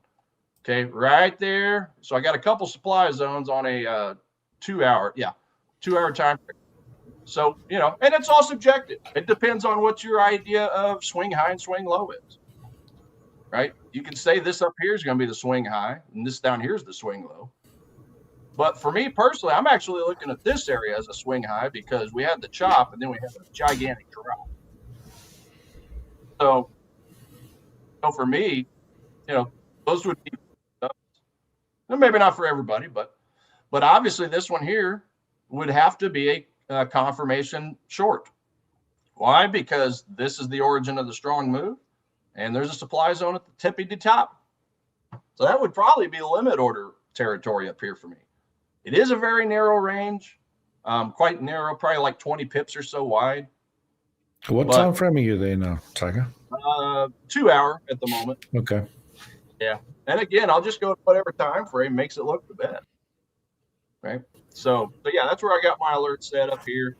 Too far away. And the other thing I have to keep in mind is the fact that, Excuse me, guys. Got something in my mouth. We have to keep in mind also, it's already hit the daily, and I think it even hit the 4-hour demand underneath it. Okay. Right. So it's already hit that. So this is another reason I want to wait, and definitely ignore that one there, just because I feel like a 4-hour daily bounce, you know, it very easily could bust through this whole thing and just go clear to the top. So for that matter, hell, I might even make both these confirmation entries. Like, yeah, you got to prove it. If it chews through this one, I'm going to make this a confirmation as well. Up here would be the higher probability move, again, on the higher time frame. Yeah. A ways to go, though. It's too far away. So there's nothing I can really do with that market today. Pound Aussie dollar. Yeah, it's going to be a very similar picture. Let me turn off my master pen. So yeah, you can see I do have an alert set here, right here at the 203.45 level for the pound Aussie. Got a 4-hour supply up here. Okay, we got close right here, but I don't think we touched it. Yeah, we got real close, but did not touch. So to me, that's still in the mix. Okay, it got close, but the strength and sexiness of it rejected it, and it just said, "Nah, be on that. Take your pipette, you know, stick it where the sun don't shine." So anyway, yeah, gonna wait on that. Too far away at the moment. Yeah, so not a whole lot on that one. Pound Swiss, I gotta say, it's one that's I don't think I've traded this one in a long time, just because I think the ATR is quite low on it. So, but yeah, same thing. It's slow. Yeah, too far away. Let's go to a smaller frame though and see what we got. No volume into this area. Nothing really jump on there. It did bounce off of a daily or off of a 15-minute demand earlier, as you can see, and just bounced up nicely. So even in a downtrend, right? Even in a downtrend, these demand zones can be pretty powerful. Well, why did this one work? Well, to me, I think this one worked because, well, number one, this was at the beginning of the London session, so you're going to get all kinds of liquidity, especially for the British pound pairs, right? They're trading their own currency. So, you know, turn on my sessions real quick. So yeah, we can see right here is the Asia session. So, you know, you often get that Asia session consolidation, or maybe a very weak downtrend, very weak uptrend. And then oftentimes when London opens up, they reverse everything. So they pushed it up. And also they broke these structures right here. Okay? Broke these structures. So yes, this by definition was a reversal move. I guess you could all get the right, because it isn't a downtrend. But this is what look, this is what London likes to do, right? They like to grab the liquidity underneath the Asia session like we did. That red is Asia, okay? This orange is London. Right now we're in the London US overlap. Or actually, I think London just closed a little bit ago. Is that right? I think they did just close. Yeah. Yeah, literally just 4 minutes ago, I think. So yeah, you got the London US. So this happens all the time, regardless of what not all the time, but a lot of the time. Enough of the time to where it's a trading plan all on its own. Well, yeah, you get the London breakout strategy, which a lot of traders probably learned about. Yeah. I even tried it myself. Wasn't too successful with it. I mean, there's obviously different ways to approach it. Yeah, I mean, I haven't really either. I did a little bit of it. Well, on the session for the Forex Fire, the 4-hour block. Tiny. Yeah, look at this. So this is an Asian session range indicator. So what this basically does is wraps a box. For anybody in the chat wondering what this is, it wraps a box around wherever the highest concentration of volume was during Asia. And then, yeah, the idea is, and what a lot of traders like to do is when price comes, you know, it'll go out to the upside or the downside, but comes down. And then whenever London opens, they like to do a liquidity sweep underneath and then push price the other direction to sweep liquidity on the other side. So today is an absolutely perfect example of that. You can see a very similar thing in the FTSE as well. that I've observed quite a bit. So I do trade sometimes the when London opens, either the pound or the FTSE. So yeah, you see that very, very often. But you have to have your wits with you because market can move very, very fast. It's quite often a good idea to wait for the Asia high or low to be taken out, followed by some sort of reversal type of pattern or whatever before you get in, rather than guessing the direction that the market may take, because they can move very, very fast. I mean, it's definitely. I know I kind of diddled around with it a little bit when we were on the 4-hour blocks, but it's something I would actually like to play around with a little more, just for kicks. Because I mean, I've watched quite a few videos on it, talked to a few other traders about it, and it seems like a pretty cool little setup. But the reason I haven't really gravitated too much to it is just because, I mean, I'm just so in love with supply and demand zones. For sure. If it ain't broke, don't fix it. I mean, it takes a long time sometimes for, us traders and to find our edge. What is our edge? What's your edge, right? When you figure that out, you find that point and figure out exactly what your edge is. Sometimes you don't even want to get away from it and learn a single other thing. I'm just a serial entrepreneur when it comes to these different trading methods. It's fun to learn. It's fun to see what other people think. And by knowing and understanding what other traders are doing, kind of helps you figure out where the liquidity is, where those stop losses are. Because for me, what I ask myself every day is, hey, if I'm a bank, where's the liquidity on this chart or that chart? Where can I put in my multi-million-dollar order? By understanding a lot of these other, it just helps you better understand the whole picture. So, gotcha. Fascinating stuff. But anyway, that would have. Yeah, I mean, we saw this one play out perfectly. Sweep, retracement, demand zone, unfilled orders, push up. I see we on my chart there, Tiger. Okay. That's fine. If you don't mind, I'll just stick with it here quickly. Go through Bitcoin. Obviously, still giving a lot of Bitcoin traders hell at the moment. So price has finally touched down into that area where I thought price might move towards. So I'm going to clean things up a little bit here, so you can hopefully see what's going on. I still think this might have been, fingers crossed, the end of a megaphone pattern. Yeah. So price has now touched this lower trend line.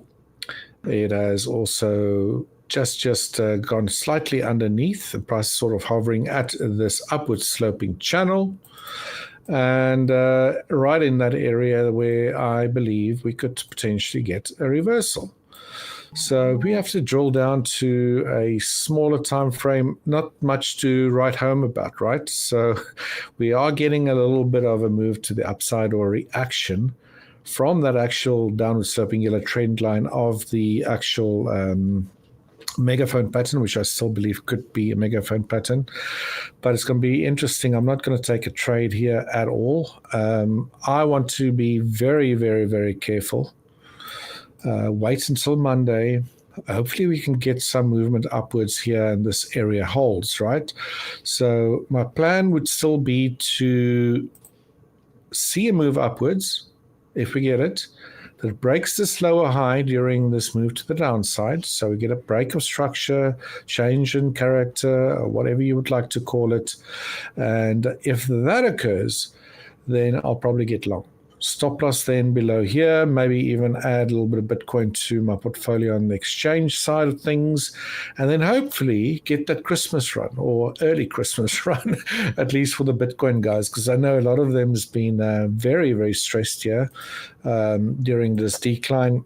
Again, for me, I'm not really worried. I'm just seeing this as corrective, right? So always want to see what the bigger picture is doing, and thus far, in the bigger picture, price has been following this uptrend really well. Higher highs, higher lows, higher highs, higher lows. So, but this is it, guys. It's really at the sort of low end of what I would consider to be an expanding triangle or mega fund pattern. If we go any lower than this, then we're probably going to take out these lows or something like that. I mean, probably, who knows? But if it extends lower, then this is off the table for an expanding triangle formation. So let's hope, again, fingers crossed, that Bitcoin can get some buyers involved here and see a next move to the upside. Quite often, I like to identify the potential pattern that we might be dealing with, especially when it comes to corrections. And, studying these type of patterns, especially triangles. I love triangles. For such a long time, it still screams to me to be, and the characteristics of this expanding triangle really still screams what I'm trying to say, that of a mega fund pattern, right? So again, all of these internal waves typically make 3-wave moves. And here we have an ABCX, maybe another ABC. So an WXY in its own double zigzag to the downside. So it really needs to hold here to keep this pattern intact. So move back up here. Hopefully we'll set off the next bullish move. So if it goes lower, like I mentioned, then I'll just have to sit on the sidelines and try to figure out what else is going on. Right, so Bitcoin, the pound US dollar.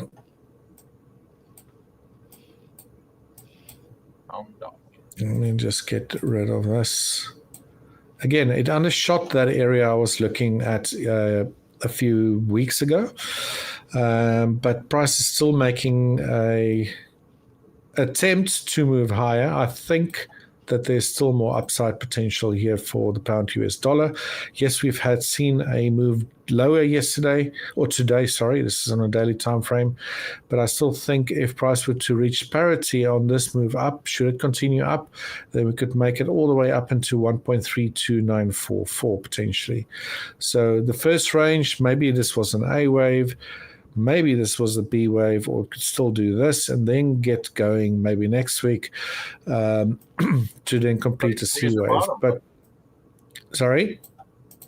Like a tweezer bottom on a daily 4-hour chart, didn't it? Oh, yeah. So like we talked about yesterday, it's like with all the sort of, bad employment data and all that sort of stuff out of the UK, I'm still treating this as corrective, but more upside potential. And then maybe if it does get into this area around 1.32944, and we start seeing a decline, then I might want to go short on the pound US dollar. Now, if you look at a smaller time frame, like let's say your 15-minute, sorry, it was actually a 5-minute time frame. Then I've been tracking this move to the downside during my hours during the morning. So I think I'm like 6 hours currently behind the US or Eastern Standard Time. And look at how, and I actually got in a little position, scalped a few times, should have held. It's always like that, could have, should have. But that's just the way scalping works, right? So you need to be in and you need to be out in most cases. But we had a beautiful touch of this lower median line during this very strong move back down. And now we made a very strong move back to the upside again. So I'm watching this. Maybe there could be a potential for a nice little trade to the upside, hopefully during the session. But I'll keep an eye on it. The only thing that worries me here is after this decline, which looks like a 5-wave sequence, 1, 2, 3, 4, 5. We started doing this, 2, 2, 2, 2. And if you look at this, maybe we seeing a triangle. And it could actually break up to the upside. It could break to the downside. But since we had a 5-wave sequence lower, maybe we want to go low once more before we actually move higher to hit that area on the higher time frame, which is, again, all the way up here and all the way up here, right? So, again, I'm on a smaller time frame of 5 minutes here. This could potentially be, after a 5-wave sequence, an A, a B, a C, a D, and maybe an E now. If we do not hold around about, let me just get my magnet mode off, within this sort of area, we break below there, then I think we're first going to make another low and then maybe head up a little bit later. Maybe next week, whatever the case might be. But this could potentially be a triangle. Typically, triangles love respecting fib retracement levels. So if I have to bring my fibs up here, if this was an A after a 5-wave move lower, then the potential B halted at 0.786. If that was a C, very close to 0.786. It quite often likes to repeat that during especially symmetrical triangles. So then between your B and your C, slightly under 0.786. So it looks like it's loving a 0.786 at the moment. If this is an E wave, then we right now at 0.618. We could still see maybe something like this if it tries to go higher, but I don't know. Maybe this would be a good trade to trade either way. Should price break above this downward sloping trend line or below this upward sloping trend line. So let's see. This might be something I'll be interested in trading today before the end of the day. I'm already in that AUD USD trade. So let's see. Let's see how things go. Something else that's very interesting is obviously gold. You've probably seen that decline that we've had, right? Now, I was still thinking that this could be corrective, especially after a 5-wave sequence drop. We see we just moved between a 0.618 to 0.786% retracement right in the smack bang middle of that area. So that could have potentially been the end of a correction. The only thing is that this price action into that area, I don't know, it doesn't look corrective very much because we had this first move higher, then lower, and this looks very impulsive. Even here, we got a 1, 2, 3, 4, 5. The only thing I can say, though, is that might have been that kiss goodbye that I talked about previously. So price was contained really well during this move to the upside within a channel, and broke below it and has now retested it. That in itself is not, a reason to go short. It's just an observation. So, but paired with price action, I'm not too sure that this move to the upside's done yet.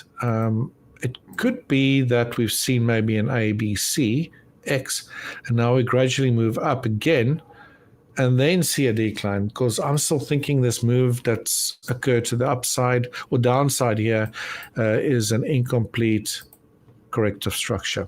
Maybe something like this, A, B, C, to complete a much larger decline for a 4th wave, and then head up higher to pip all-time highs again at a later stage, and then potentially much lower at a later stage. So that's too far out in the future, but trying to figure out price structurally wise what's happened. I still think this was a 5-wave move lower, so might be wrong about it. Maybe this was just an A, B, C, and that's it, and now we're heading back up again. So I'm in two minds. Yeah, I'm just curious with their wait, you're on gold. Say again? No, I was about to ask a question on Bitcoin, but I forgot you were on the gold. I can switch back to Bitcoin. Let's go back to Bitcoin. Yeah, because when we get back to my chart here in a little bit, I'll show you what I'm looking at for Bitcoin. Because all right. I was just curious from your perspective, like if you had to get into a swing right now, gun to your head, would you hit buy or sell on Bitcoin? I would hit buy. Okay. All right, just wanted to make sure you're on there. I would hit buy. I would not go into the weekend with a big position. Yeah. We can switch back to my charts back in. Yeah. No, I was just wanting to make sure we were on the same wavelength. So we are within that area that I've been waiting for so long. So, you've been waiting for it. Were you waiting for it? Now, what do? Do you sit on the sidelines? If I had to trade, my plan is to wait for a break of this move here, right? 107. or this high over here, around 107,536 plus minus. Okay. And I want to swing this to the up trade side. I want to hold a position for a longer period. But if I had to get into a trade here, I'll get into it now. And I'll have a stop, let's say around about 94,000. And probably not go in with a big position. And let's say it does go my way and starts making, higher highs, higher lows as it builds its way to the upside, I might then add onto the position. If that's obviously another strategy in how to do things.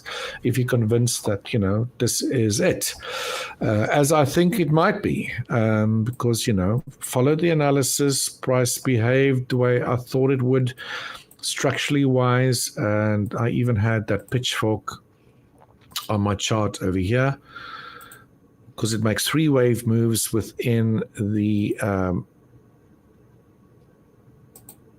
triangle formation itself for the A's, the B's, the C, the D's, and the E's. What's my favorite setting? The shift when it comes to ABCs. Now look where it touched down, right at that lower median line. It's like to the T. So, yeah, I mean, there's a lot of work to do. We have to get through these lows, might act as resistance. Beautiful. Right. We break above that.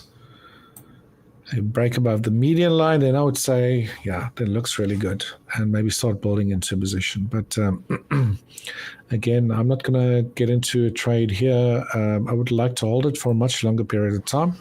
So I'm willing to wait until next week. And hopefully during the weekend, we can actually start seeing buyers stepping in here and not see more downside. So, but that hopefully answers your question about if I had to get into a trade now, then that's what I'll do. Stick with my guns and get in there. But I think everyone's sort of, all the Bitcoin traders' sort of confidence is at all-time low at the moment. But that's generally when there's blood on the streets. Buy. Exactly. Yeah. So that's what I would do. I'm on the precipice of hitting the buy button, but I'll show you here in a minute why. So. Okay, we can switch to yours. Hopefully that answered your question. Yeah, no, it did. No, it did. I just wanted to make sure we were thinking the same.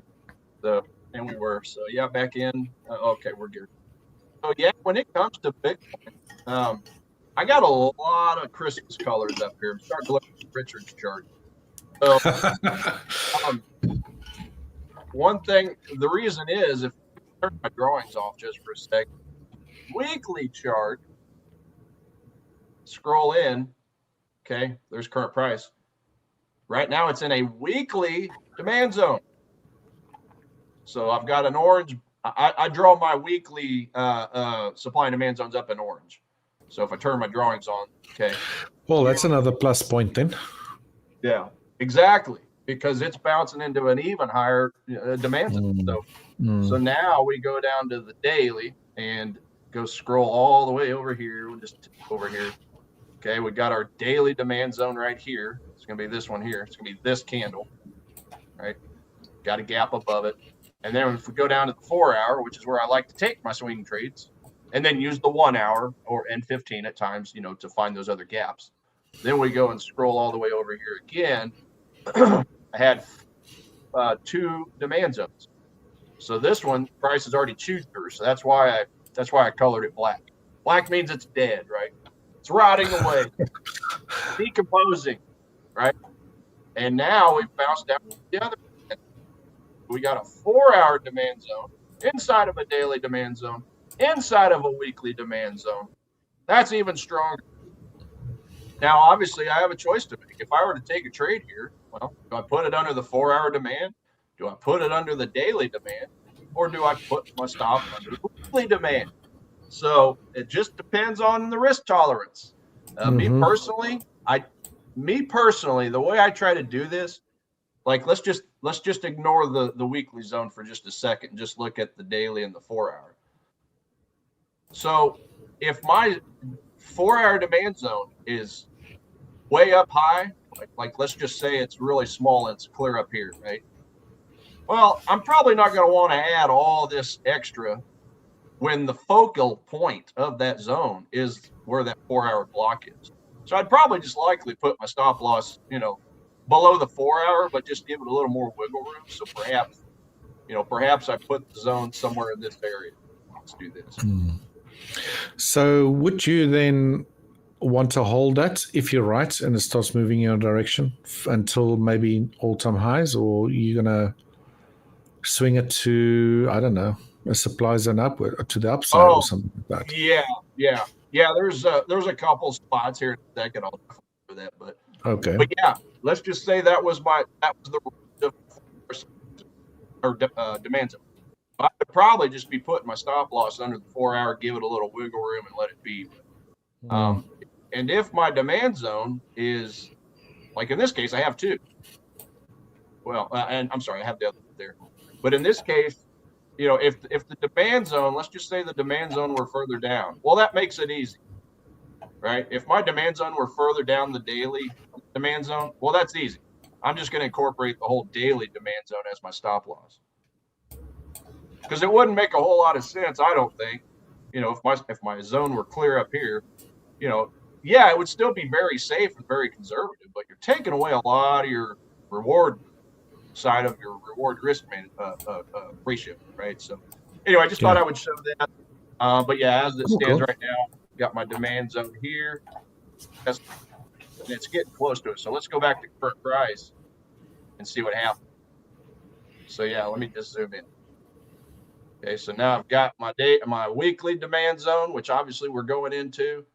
I got the old demand for the 4-hour and the daily, and you can see it's wicked through it. So that's old news. And now we've bounced in, and I even have a white line showing my 1-hour. Okay, the 1-hour. So I got gaps on all these.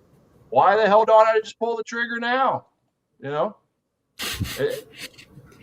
me, it looks now. And another thing, guys, if I'm looking at a weekly demand zone here, well, clearly in a weekly time frame, I'm getting higher highs and higher lows. Let me see. I want to just see one thing here. Yeah, I mean, many people are so fearful, but just zoom out a little bit and have a look at what's happening there. It's clearly in an uptrend. It has to move, in my opinion, way lower for it to break that trend. Yeah, and you talk about it a lot. People looking at gold and the dollar index as an example, right?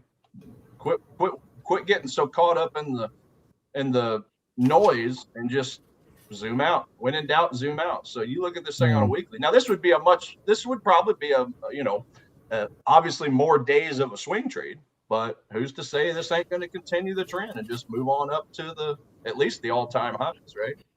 Yeah. So fingers crossed. Yeah, and the beautiful thing is, so I'm just going to sit and look at this thing throughout the rest of the intraday session, probably, because what I would like to see is a break of structure. Even though it has hit the demand zones, all these confluences, every one of them, yeah, the aggressive entry would just be limit order right there. But I already saw it bust through on demand zone. So I don't know that I want to get too aggressive. So I'm going to want it to prove itself and at least break some of these structures. So this is a longer term thing. So perhaps I go to a 4-hour time frame or a 1-hour time frame, see if we can't break through the $100,000 psychological level again and just break that point right there. That would probably make and then obviously wait for a retracement, right? So let's just say we get price to break through the 100K, break through this structure, break a structure and close.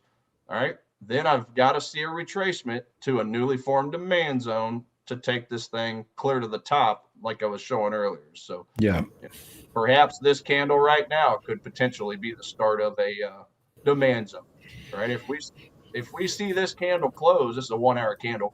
If we see this candle close, right, and then turn around and get a nice green candle like that, all right, we're in business, because that would look like a demand zone, wouldn't it? Right? So I just personally, again, I just want to see that candle come up and close up here. Get a pull through We're breaking through the 100K cycle level. We're breaking through the structure. We're closing, okay? And then retrace down. That way, at least it's proven itself that on a 4-hour time frame, which is a rather high time frame, right? We've made a new structure. We've broken a structure. Simple retracement. Hey, we're off to the races. And at this point, yeah, take this trade at least to, you know, somewhere up in this area. This is our swing high point. So let's see here. Where would my supply zone be looking best? Probably something like this. Probably be that candle right there. Okay, that would be a potential reversal point. Let's put that red. The 1-hour time frame. I could use it on a 4-hour, but look, it looks to me like this candle overlap. Let me zoom in. This candle overlap, this candle, it looks like it did to me. So I wouldn't be too worried about the whole candle itself. I just need to break it down and refine it. Okay. And to the right, these wicks. So I'm not too worried about the 4-hour supply. That's why I break it down to the 1-hour, because clearly there's a gap from the bottom there to the top of that candle right there. That would be my first worry point, to where I would want to make sure, you know, if I'm in this trade, it's going up, either take profits just ahead of it, Okay. right? Or at least trail my stop along the way. A man with a plan. Let's hopefully it moves up. Yeah, exactly. So yeah, I like it. I got to see it close first in a retracement. I'm not touching it. I don't want to be too aggressive on a, you know, on a down move of late. And not to mention, Bitcoin has dropped down to the neutral territory again. So a lot of work it's got to do. It's got to butter me up. It's got to flirt with me. And if it starts flying up from here, I think, you know, just watching price action as well, you get like really surging type green long range bars from that area and not actually make, you know, much lower lows than from where it's actually hit today, then I think that's also really a really good sign that we'll be on the right track here. But again, it's not happened yet, so who knows? Yeah. So that's Bitcoin. I don't know why I'm zooming out so far. There we go. Oh yeah, I was looking at that same triangle literally right before you mentioned it. Yeah. And with pound dollar, obviously it's neutral, so it's not anything I'm too excited about jumping in. It's literally neutral 0, so that's as neutral as neutral gets. Probably why we're getting this triangle. You got the buyers and the sellers perfectly in sync with this going up, this going down. So just look left. It's very messy, right? It's just not. It's not clean. Exactly. I wish that this swing point. I wish it would have broken this structure down here. Because if it would have, we got a 1-hour supply zone at the origin of that strong move down. Yeah. So, you know, if we're thinking liquidity sweeps and all that kind of stuff, let's get this out of the way. Let's get that out of the way too. I got too many lines on here. So yeah, I mean, if we're thinking liquidity sweeps, like obviously when price does eventually bust out to the north or to the south, you know, that's typically when a lot of liquidity likes to come in. So and get big wild spikes. So, you know, perhaps we do something like this. We break through, trap sellers, price gets pushed back the other way, traps buyers, bounce into that supply zone, then short the market. And that's one option.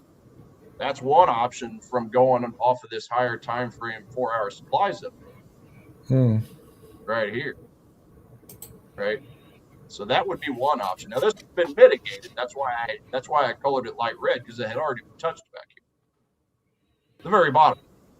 So I would like to see price break it, you know, and get everyone hopeful, and then short it at some stage. Yeah, that's still the plan. Yeah, me too. I mean, I'd like to see it come all the way up here at least to some zones. So.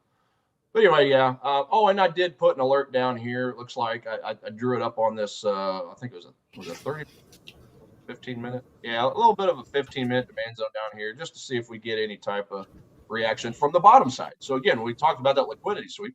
What if we just flip this drawing to the opposite side? Push up, push down to the demand, and then potential buy. this is all in the context of a recent, like you said earlier, kind of like a sideways trend, sideways price action. Yeah. So yeah, that's cool. And then I know we got 10 minutes, so I did have like 2 or 3 other alerts, and I think that was the main thing. Yeah, maybe can I just switch to mine? I want to show you guys crude oil as well and the mess that's in. So we'll just wait to quickly switch my charts back in, please. Yeah, I totally almost forgot about that. Got to a short. Yeah, so there we go, crude oil. One thing's for sure, and I've spoken about this before, is that crude oil prefers channels or the angles that channels create. Again, the modified pitchfork setting, and there are 3, the standard, the shift, and the modified shift. The modified one runs at the same angle as, let me just show you that again, as a channel. If you use the same anchor points, right?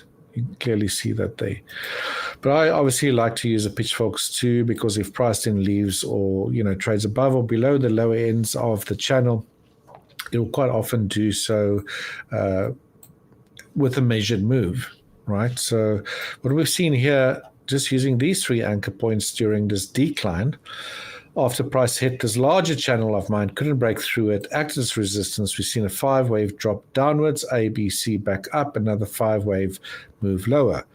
So at that stage, I was wondering, was this just maybe an A, B, C? Like this, an A, a B, and a C, and we're going to start heading higher. That didn't happen. We had an initial move back up. Where did it end? Right at that upper red warning line again. What happened? Sliced through everything back to the same angle where it stopped before. And now we're back again at an angle with the upper red warning line around about 60.704. Now, the thing that makes me think that we could still head higher from here, maybe even make it into that area that I was hoping price could get into before I short crude oil, which is around the 64.74 to 66 area. What makes me hopeful that it could potentially still happen is the reason being that we had a 5-wave sequence. Now, when you see a 5-wave sequence, you generally would then get a correction, which I think maybe is what we're seeing here. But I don't think it's done. I think we need one more leg lower and then move higher. Why I'm saying that is that, again, I'm thinking in my back of my head, like, if it is a correction, what type of correction? Now, I've shown you that this wasn't an ABC because price then moved up and then broke lower again. So 2 things could be happening here. I'm wrong about this 5-wave sequence upwards, and we've seen an overlapping 5-wave structure downwards, which could mean that this was a leading diagonal. This could be correction, and then we're going to see one heck of a sharp move lower. All right, so a leading diagonal kicking off the next move lower, but only after a small correction upwards. Or we had an A. Come on. There we go. An A, a B, a C, X wave, and now we're seeing another A, B that would fail to go to new highs, another move lower, and then we go upwards. Doesn't have to go all the way down here, just needs to take these lows out, really look bearish, and then make another move upwards again. I don't know about that count too much. It does look like we potentially have seen a 5-wave sequence lower. We are counting a 5-way, or I am. Don't know why I'm saying us or our, but that is a 5-wave sequence lower, in my opinion. So yeah, if we can start seeing a weakness maybe into next week, then that might be the start of that large decline. But who knows? It's been very messy. It's just crazy how well it's been respecting these angles and has done so for quite some time, since after the 2nd of November, beginning of this month. So yeah, okay, that's we got 5 minutes left. I thought I'll just quickly show you WTI. Show us what you got there, Tiger. Yeah, absolutely. Yeah. Yeah, so it was a trade I got in last night. pretty neutral score, but I was just looking for a smaller time frame bounce back in. If you could pass it on over, take a look at this real quick before we get out of here. U.S. oil, yeah. So basically, I was just looking at the fact that we on a higher time frame. Back in time, we had bounced off of this daily supply, which also was a confluence for 4-hour supply. Again, my favorite confluence in history. Here, clear my throat. So yeah, of bouncing down that, we ended up creating on a 4-hour time frame another supply zone right here. So this red candle. So obviously a big gap underneath that. And then all these other candles up all touch each other. They intersect each other, whether it's a wick or a body. So wasn't too worried at all about, was not wanting at all to sell anywhere up here because it's pretty efficient looking market price action. So this would have been the first candle to create that inefficiency that banks like. It matters what they like, right? So I like what the bank likes. Best way to put that. So smart way to think about it. The 4-hour supply, 1 hour gap here. I think I ended up drawing that white line on a 5-hour. Let's go back in time. Yeah. So if I go all the way deep inside of that 4-hour supply, no, it was a 15-minute rather. Get my time frames. I got so many time frames going on here. Let's go zoom. There we go. That picture looks better. So that 15-minute candle, right? Push down, and then there's my gap. Gotcha. 15 times, get a gap here to here. There's my inefficiency. Oh, what happened when price got up there? To me, like it hit it pretty good. Look at this. Okay, there's my white line. Talking about a perfect gap or a perfect spot. So basically, I just waited and I saw this 15-minute candle close. And as soon as I saw that 15-minute candle close, I got in on this candle as it broke this bottom. So that's where I ended up getting in. And I was super strict on this. So the second it went from it went 1-to-1 in my favor. The second it went 0.6. Yeah. Whenever price got down to here, I went ahead and just moved my stop loss to break even. Ridiculous losses. And as you can see, it did end up coming up and tapping me out for a cup of coffee, right? Okay. And the rest is history. But that was my attempt. And I'll tell you, Richard, I got it. I got an oil trade to a 1-to-1 profit. Well done. And oil paid me a cup of coffee.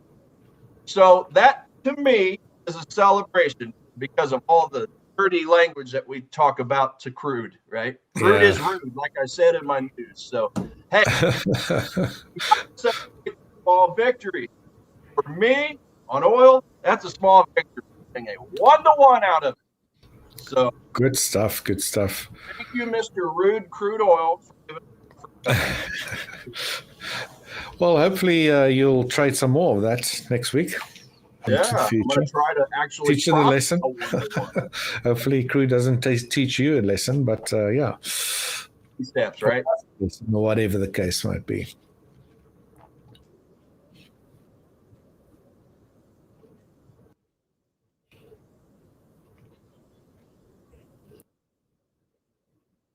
Oh. So, ladies and gents, Richard, I think we've reached the end.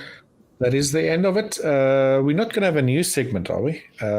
Sam's not here. Oh, yeah, I didn't even think about that.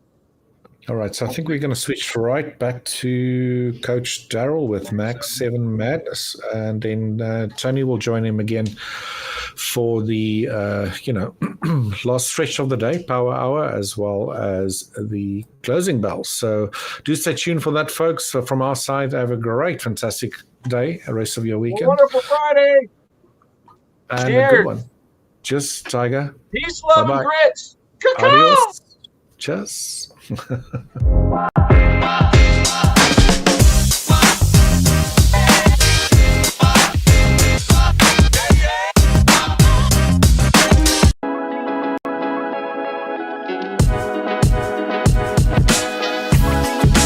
Hi, I'm Daryl, one of the coaches here at Hola Prime.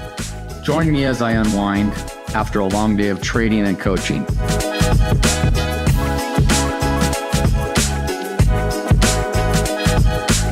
So, like I was describing, I like to get out on the trails, take a break from trading, kind of relax my mind, get some fresh air, get some sunshine. It's not bad that I have a number of trails right in my backyard. This one's about a 3-mile trail, and just over that hill right there is the Pacific Ocean. Sometimes I'll take a drive through the canyons and unwind my mind, but oftentimes grab the dog, come up here on a trail, just sit here, and it's beautiful, you know, beautiful out here.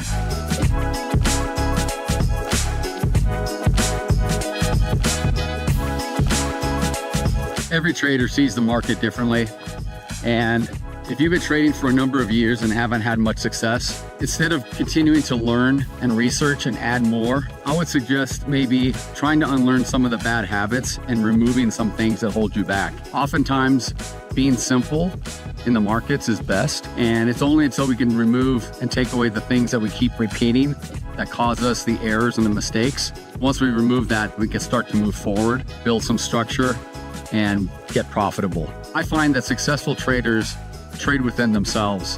They know their boundaries, they know what they're good at, they know what they're not good at. Just kind of finally forged away and had the discipline to stick with it. It's not trading the markets that's the key. It's truly trading ourselves. And once we can do that, then we can find success. Anyway, it's been nice to get to share a little bit about what I do in my off time and how I unwind from the markets. I look forward to seeing you on our Hola Prime TV channels, live streaming every day. And here's to your success. Thank you. Hola Prime, trade with transparency.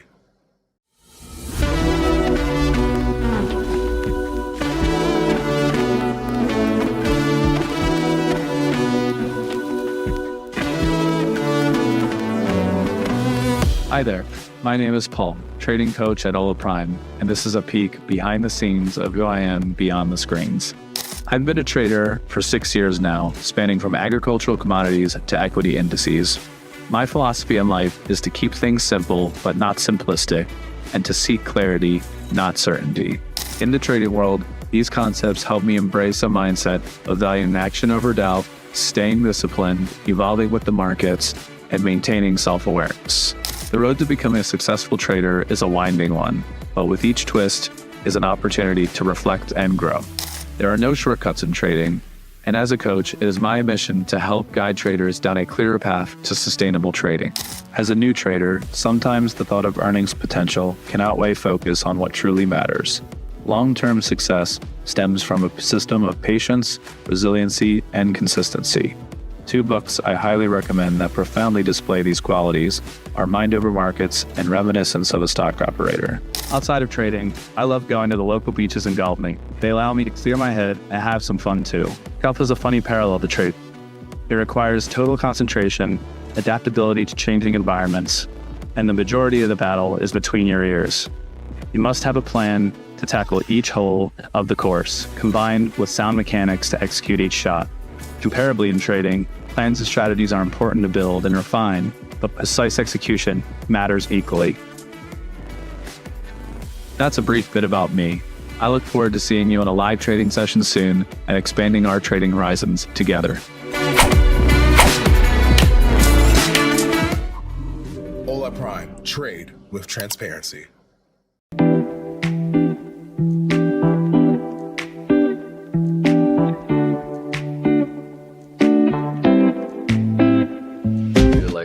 Literally. Yeah, it doesn't do that to me anymore. The Italian heritage. It's just fuel. Exactly. Doesn't slow me down. All right, we're up. We are on. We are back. Welcome back, everyone. Hope your little break was good. Hope you enjoyed the Forex guys. But Tony and I are refueled and ready to go for MAG7. Yep. MAG7 madness. Absolutely. Stonks.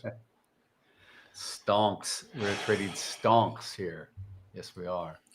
Actually, So let's see. Let me get my chart is up. Cool. So what we do every day, Tony's new to this, but He's a pro. He has nothing to worry about it. Just going to go through the MAG7s. And if you guys have any particular stocks you want us to look at, we will do that as time applies and get into it. Otherwise, we will just kind of start off. I'll just take it from the top, Tony, and I'll just kind of go through. And if you see anything you want to comment on or what have you, feel free. But and again, guys, this is not financial advice. I'm not trading these stocks actively intraday, but I'm doing a little bit of a breakdown based on volume profile of what I see in the intraday session. So let's get into Amazon here. Again, yesterday was a very big weak sell-off day. Most of these guys had a bad day. Amazon did close at the session low. Looked like we closed, just bounced off the low, but we that last bar there closed at 237.57 on the day. We opened up with a gap down and filled it. Came back a little bit and filled it, which was good to see. So we're probably going to see a very similar pattern in all these guys today, where we opened here 235.08. So we opened like almost $3 down. We tried to get back up initially, didn't, came as far down as 232.90. So, we're struggling to get back up to the 250 in Amazon, but it's nice to see that we made ourselves back up into the range here. We kind of got into yesterday's point of control and VWAP and consolidated for a bit. Now we're selling off a little, but we're doing what the ES is doing and the Nasdaq is doing right now, right? So we're having a little bit of a topping action. We're coming off here, and these stocks trade. Most of them trade as how the Nasdaq goes. So this is where we're at. I don't know what I would do here today. If anything, it's a Friday. Maybe if we continue to see bullish behavior in the indices, maybe you look to get long somewhere here. I mean, we're kind of coming down to VWAP on the session. That may provide a good opportunity to get long on this pullback, or you sit and wait and do nothing. We don't have a lot of range here, but we are holding.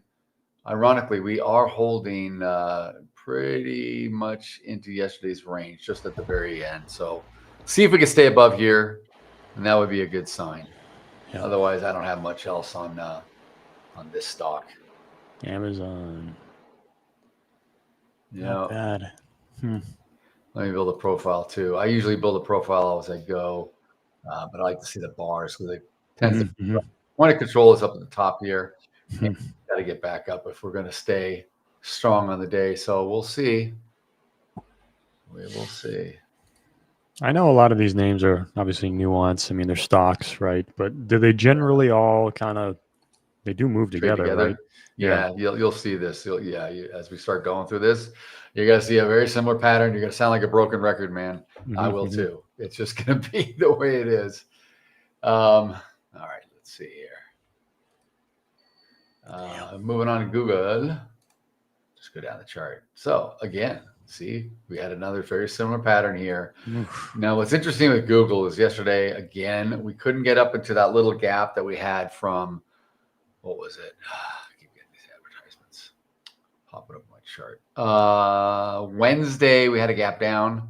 We had a big gap down. Actually, the gap is much bigger from the close, but I'm only putting it in here as the low of the session. I think it's kind of like 83 to 80. Yeah, it's like a little over $1. Anyway, we haven't gotten back up into that. We close again at the bottom of yesterday's session, just like we did in Amazon, only to gap down again in the morning here. Opened at 277.66 and became as low as 277.35. So we're down. I mean, we came down a good almost $3 from yesterday's close.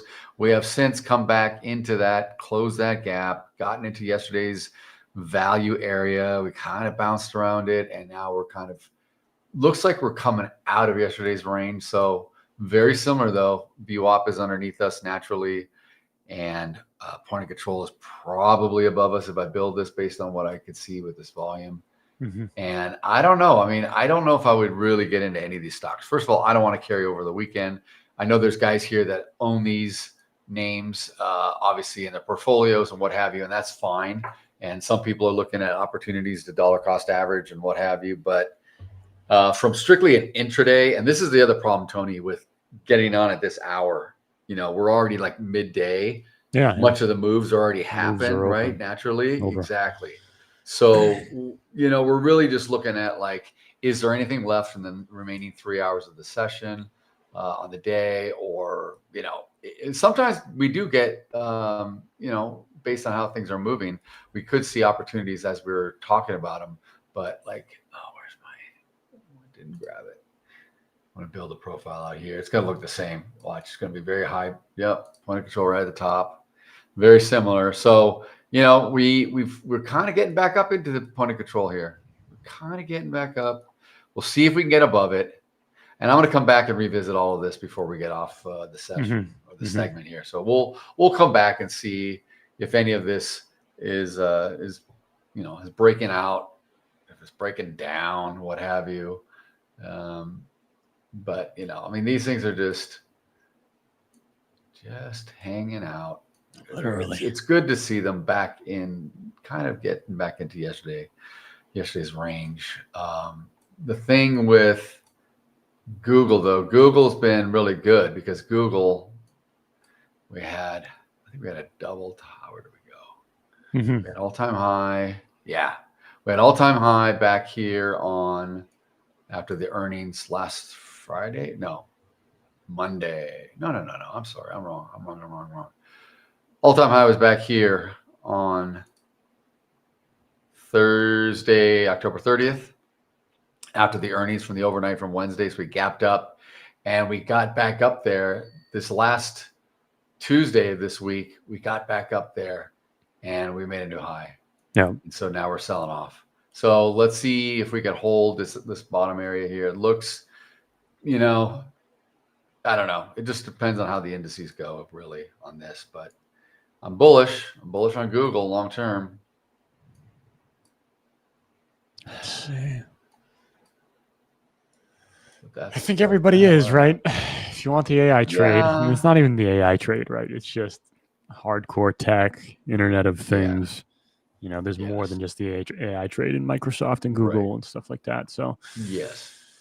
But they're all helping. I feel they're all helping to prop each other up with, they're all pouring money into each other. They're all helping, like it just seems it's almost like you're getting consolidation without acquisition.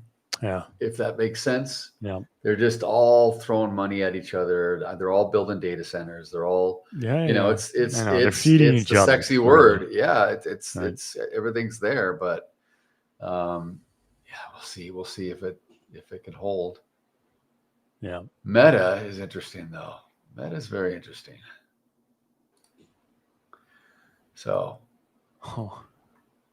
Meta's been selling off for a couple weeks now. Harder than the rest. Meta had a crazy earning. So this is wild about Meta. So Meta back on Wednesday the 29th, they had earnings reported at the close. The earnings came in, weren't bad. Actually, the revenue, everything looked pretty good. Margins looked good, except they had a massive tax bill that they were going to incur, and they were passing that along. And so it was like it was like $150 tax bill or something like that. Year, and then they had two analysts downgraded the stock overnight. So it's had this nice little sell-off here. Yeah. I was hoping last Friday we had this V bottom, but see, again, this did what the market was doing on Friday as well. We had a low of the session only to come back, and we were marching up. And I was thinking, okay, maybe the bottom's in. Maybe we're going to get back above. We got down to like $600 a share from $750 where it was way up at the top, which was ridiculous. And I'm thinking, okay, maybe it's going to hold 600. Maybe the lows are in. And then, of course, Monday comes and I'm like, oh, little gap to the open. It held it. Okay. And then, yes, Tuesday, the rest of the week's been kind of soft for us here in the indices. So in the markets. And what does it do? It's just kind of hanging around. Now today it got lower. So it finally dipped below the 600. but we're trading above it. So maybe because we did the same thing, and you can see the same pattern. Yesterday we closed, we didn't close at the bottom of the range. We closed in range, but we were still, doesn't really matter. We just closed where we closed, and we opened up, gap down, filled it, came up, and we're trading higher into yesterday's range. So this is barely break even. It's like 37 cents in the money so far right now. So this is the first green stock that we've got of the MAG7. The other two are down, but they're not down bad. Amazon and Google are not down bad. They're down about 0.5%. This stock is hanging here just based on where we closed yesterday, right? So we're a little bit up.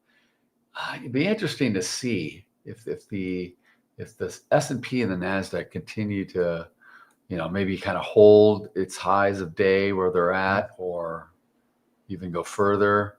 Be interesting to see how these guys behave, but I'd like to see it hold. Maybe if it gets down to VWAP here, which is right around 606 on the session, and maybe we get a resistance, we get down here, it supports, and we could bounce off and come back up here to the top, get back into the highs of day. That would be nice to see, and that would provide a nice $6 move if you could do that. If you can get down to VWAP, which is around 606, and you get up here to 612 or higher, you can, if you want to just do a nice long move and be out by the end of the day, or hold it, your prerogative, of course.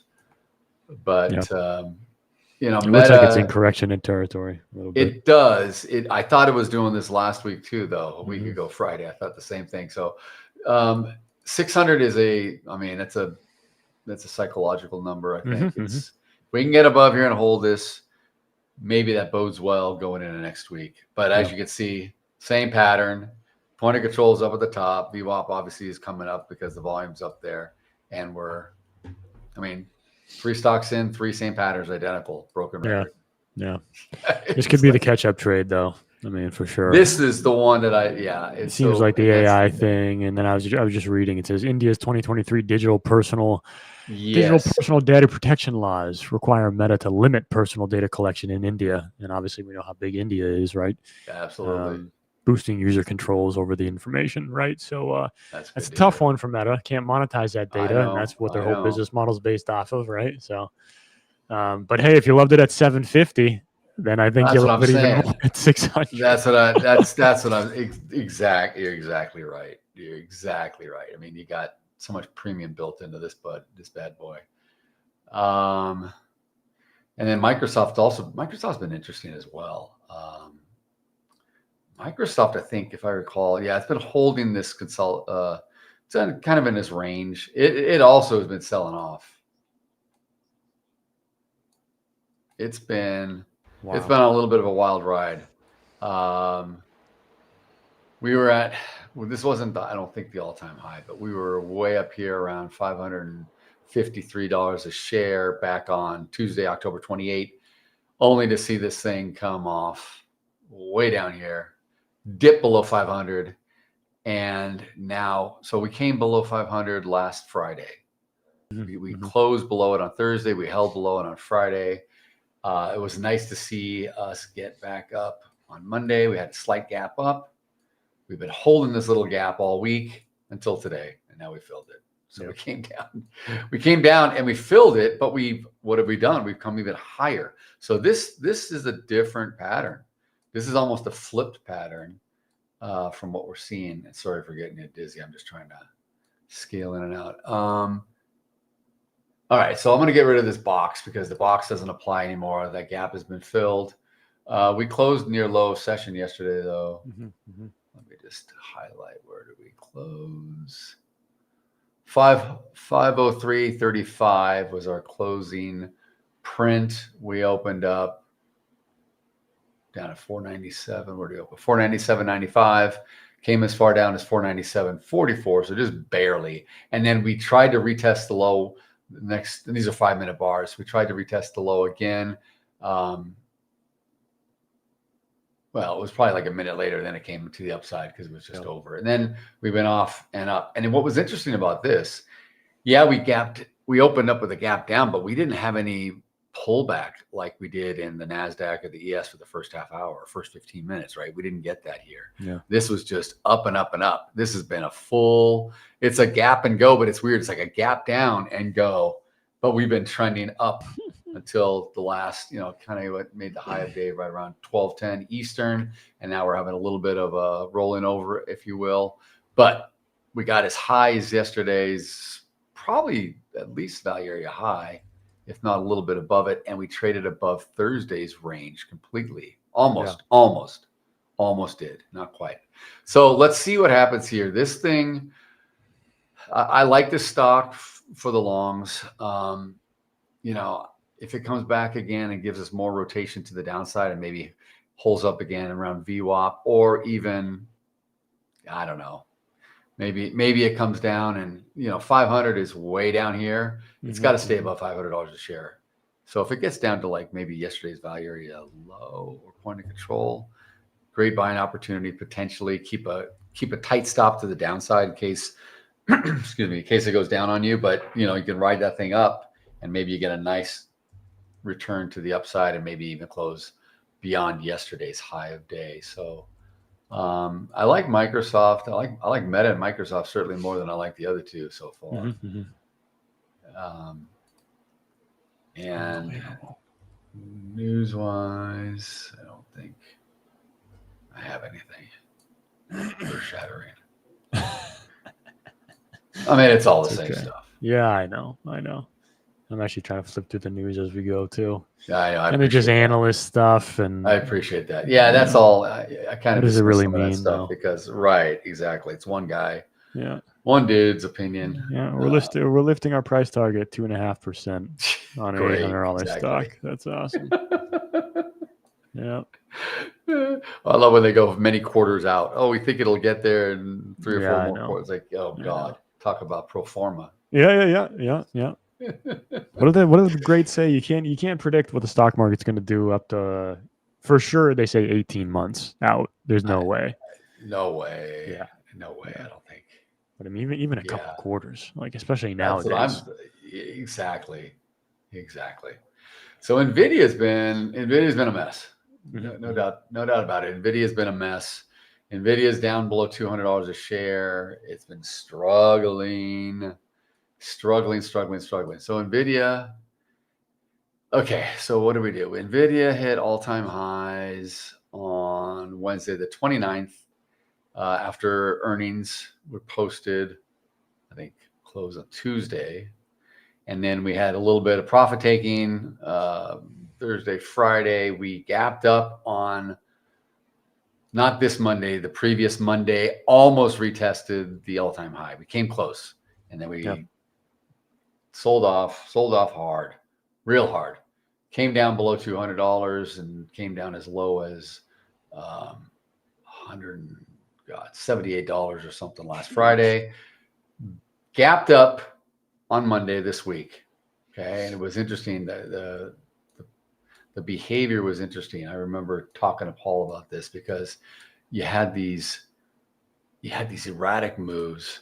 You had like Nvidia opening up on Friday and it does this and it closes up here near the high, does the same thing. It gapped, it went down, it came up here, but then on Tuesday it gapped down and it just was these huge areas where it was just not even fairly consistent. It was just all over the map.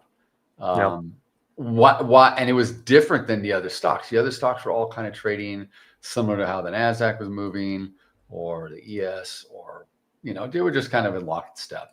Yesterday, I know we were talking about this when you were on here, Tony, and Paul was just like, man, Nvidia's just down below 190, it's down below 188, 187. Yeah, it was down. It got down and low around 183. It dipped into 183, and then it ended up closing kind of in the middle of the range. Same pattern though. We had a gap down to open, but we gapped down into certainly within yesterday's range overall, but it was probably outside of yesterday's value area low, I think. Doesn't really matter. We're back up into it like all the rest. So we came down early, came down as low as 180 and 58 cents. Came back up into the high of yesterday, value area high. And we're kind of right there. So, you know, again, probably going to sound the same as I did with Microsoft and Meta, but if we could stay above VWAP, if we could stay above 190, that would bode very well.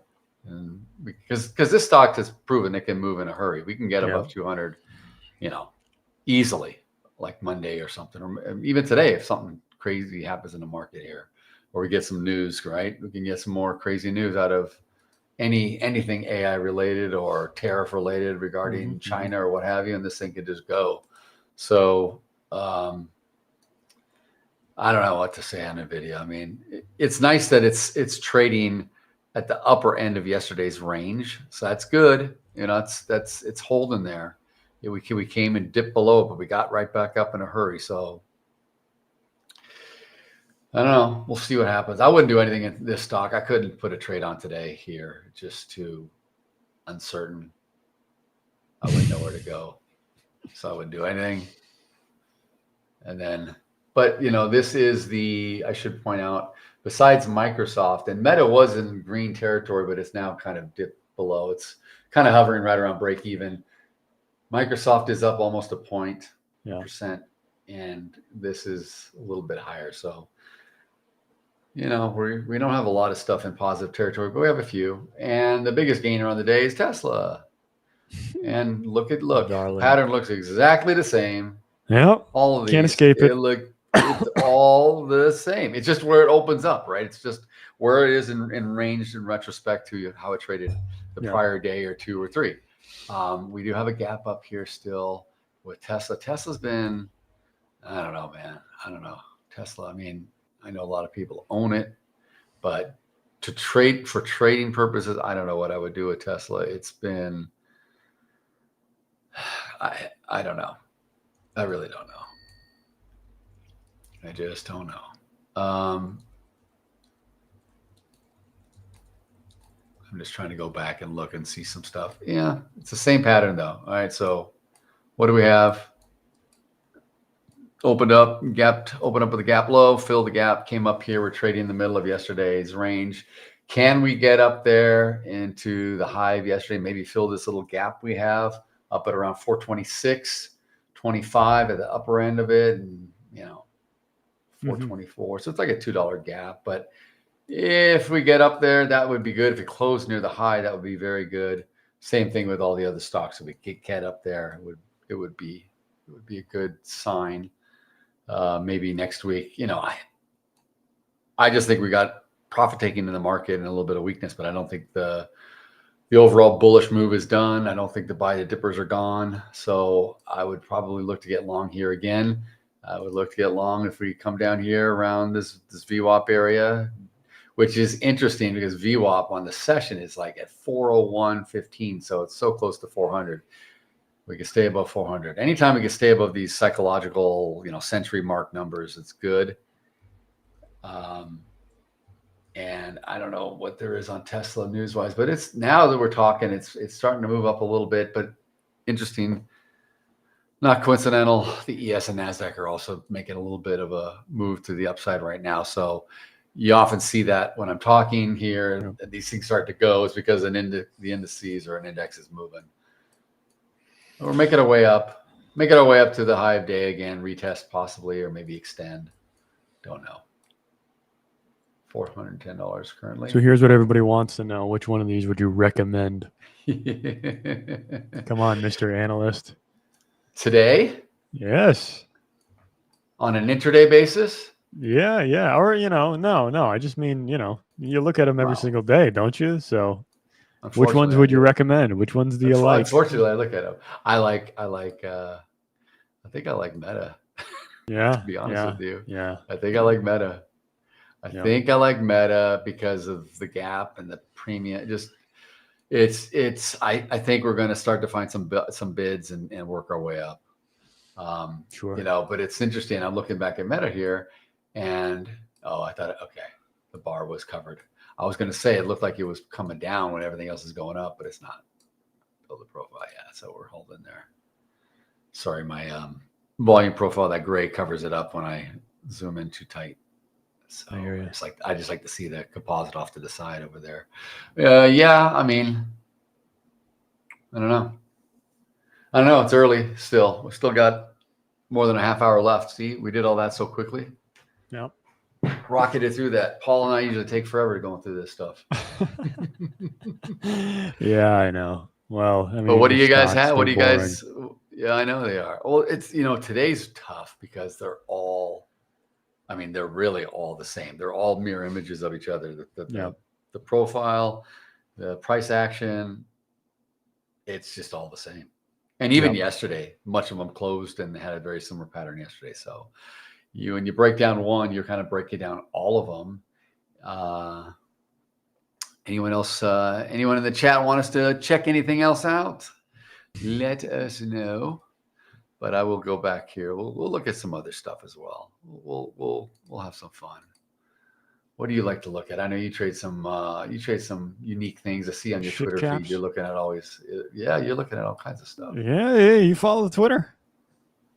I see you once in a while. No, you gotta follow it, man. Come on. I do follow you, I think, but I'm not big on staying active with it. I don't. I just. Oh man, there's so many winners. So many winners out there that I could have put you in. Literally, like today. I mean, today I was looking at PGen, PGEN, right? What is that? Precigen. Let's check it out. It's called a shit. It's called a shit cap. Is it a penny? Is it a penny stock? No, it's not a penny stock. It was a penny stock. Now it's like a $5 killer. Yeah, it's technically a penny stock. Anything below 5 is a penny stock, right? That's what the SEC claims it as. Yes. Yeah, technically that's the definition. No, I don't consider it.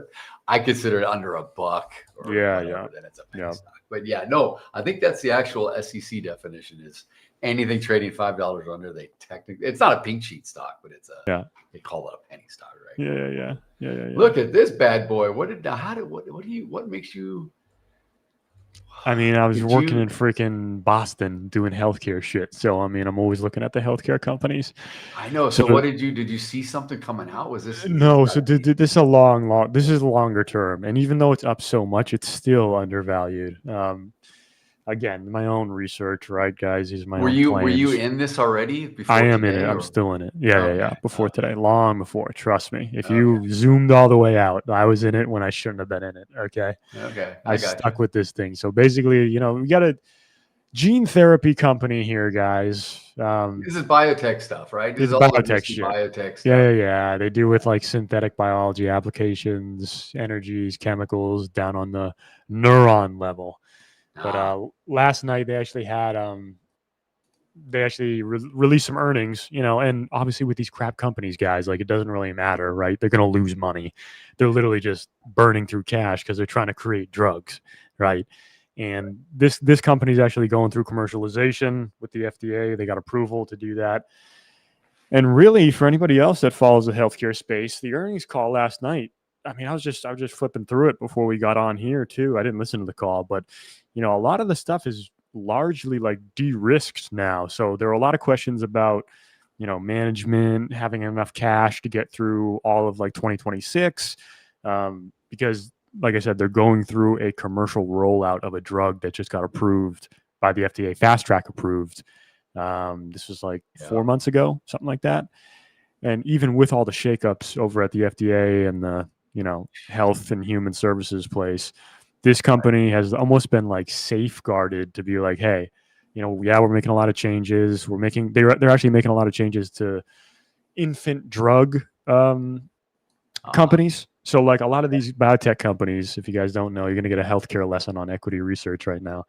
So a lot of these like early stage biotech companies, they like file all of their drug applications and patents and stuff under this law that's just been totally abused. Like, and it's really put out there for something called infant drug companies. Okay. So where it's like, there's a small amount of people in the world that have this disorder, but you need like all the government protections you can because you're the only ones trying to pursue a cure. Okay. So actually like Pfizer, there's other like parts of Pfizer that end up like trying to file patents under these infant drug categories and they get denied. So the FDA came in with, JFK Jr. and they're like, no more of this shit. These need to be for infant drug companies only. So there was that. It kind of, the stock kind of took a crap because a lot of the new money that went into the stock kind of got scared. But again, they have enough money. Like almost $70 a share back in. Oh yeah. 2015. Yeah. Were you in it back then? No. No, I wasn't in this one back then. And they were not pursuing the same drug that they're trying to roll out today. So like the company has evolved massively. And but yeah, I mean, now they're talking about like, with enough cash into 2026, to fund the commercialization. Hopefully they're not going to have to do any secondary offerings, guys. That's kind of when they, issue more stock at a higher price to try to raise cash so that they can then fund the operations for whatever it is that they need to do. And usually the stock takes a shit, right? Because it's kind of dilutive. Like I said, they're issuing more shares at a higher price to try to raise capital. So like, a lot of money, just like quick, fast money hedge funds kind of just move out, and the stock usually takes a hit, like 10% at least, in these smaller healthcare companies. But yeah, I mean, we really think now that because it's so largely de-risked, that one of the big giants will come in and just buy them because they got approved by the FDA, because they got the fast track authorization, because they're going through commercialization. Estimates for the revenues on their drug. Not that I'm going to get into the technology of the drug, but it was like estimates were like 500,000 in sales in the last quarter. It came in at 2.9 million. Okay. And there's like a $40 million backlog in sales pre-orders, right, for that same drug over the next year. Okay, guys. So like this is with like FDA approval, right? It's already happened. Yeah, it's already happened, right? So now what it is, they're trying to blast out to the doctors, the hospitals, whatever, primary care professionals that take care of this type of stuff, and they have a $40 million backlog, which is like awesome. So that money will continue to roll in. They're still well capitalized, like I said, even into 2026. So hopefully they're not going to have a cash problem, but it's checked. It's like check the box, check the box, check the box. Now this thing's at least an $8 stock, at least. Does it get bought out at $12 or $15 a share? That's really what I'm hoping for. Yeah. So in due time. I mean, hey, it could be tomorrow. It could be however long. You never know. Because a lot of these companies, they do something called wall crossing. Okay, guys. So wall crossing. Yeah. Like so it's when it's like you're coming over the Chinese wall. So like in the investment banking institutional side, you have something called the Chinese wall, right? Where it's like there's no information sharing between like investment bankers and traders. There can be zero, right? Because investment bankers have the inside scoop on companies, right? Like what's happening, what they're trying to do, what they're going to announce. Exactly. And if traders got that information, that's insider trading, right? So yeah, they do something called wall crossing, right? Where if a company wanted to potentially purchase or acquire said company like PGen, then they would preemptively tell them, listen, like this is what we're going to do for our earnings release tomorrow, which was yesterday, right? This is how we're doing. This is how much money we've made, all this type of stuff. So they're like divulging material financial information to another person. So they can get bought out tomorrow. They can get bought out in a month from now. Who knows, right? There's hopefully a deal underway. But either way, even if they don't get bought out, it's still been very bullish and very positive for the stock. So so that's just one that I'm looking at. Good on you, man. Another one. Look at real quick before I switch. I just pulled up Palantir. Does this profile on the daily look familiar to you? Like all the others. Yeah. I mean, this was. See, guys, and this is what happens when MAG7 is 40% of the market. I know. Exactly. They all look the same. Pick one. Exactly. You can do the same crap. Barring there is no headline specific on the stock. Yes. But all right, hit me with another crazy number. Give me another name. TMC, the metals company. TMC. Yeah. Right, that was the one that I talked about the other day. Yeah, we did. Rare earths, right? Ooh. Yes, of course. Shit. I mean, I will draw my line in the sand on this one, guys. TMC. I bought it at $6. $6 a share. I own this thing. and I'm down like 20% in it now. Yeah. And this is just in the past week. Again, when Did I'm you buy going, recently? Did you buy recently? yeah, like not even 7 days ago. Like whenever it was back at $6. Yeah. Yeah. Okay. And it's just been like kind of coming off. I mean, honestly, if it breaks $4.20, $4.20, keep that in mind. I'll probably have to sell it, because like, I don't know. What I'm looking for is that headline, right? More rare earths headline stuff coming through. Exactly. People get excited because they have nothing else to be excited about. The valuations at all-time highs for all these other MAG7 stocks that we've been looking at, right? Who wants to buy more of that? I want to buy something that's going to go up 5x. You want something that's going to move. Exactly. Exactly. Yeah. So, and this is just kind of what happens, right? When, if you would like to say that we're in a bubble right now, it's totally up to you. But when you're at these heights, these lofty valuations, right? All-time highs. Yes. Usually what starts happening is like the GameStops start coming out and they start coming back into the fold, and like, the Ionics of the world, right? The quantum computing stocks start to explode to the upside, right? And it's just like, are we there yet? I don't know. I don't think so. I don't think that it's been like pandemonium. It sounds like we should have been there, but we're not seeing any of what you just said. Yeah. So I forget what it's called. Irrational exuberance. Sure. Exactly. Irrational exuberance. Yeah. So we're not really there yet. But this one, guys, if you liked it at 6, you like it at 5. Yeah. But if it gets to 420, that's my stop. All right. Is it because of number 420, or because you're just making like you're down 40? Honestly, that was kind of like a low. I think it was a previous low back to August. Yeah, going back to August. Let me see. Let me go to a daily. Yeah, or a daily. as long as we consolidate right around here, it'll be a higher low. And then it could be back up to $9. So we'll see, guys. Is this an American company? Yes.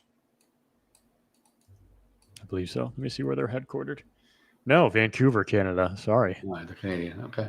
Yeah. All right. So, 420-ish was kind of, August. I mean, I think it got a little lower. Yeah, right around there. Yep. Okay.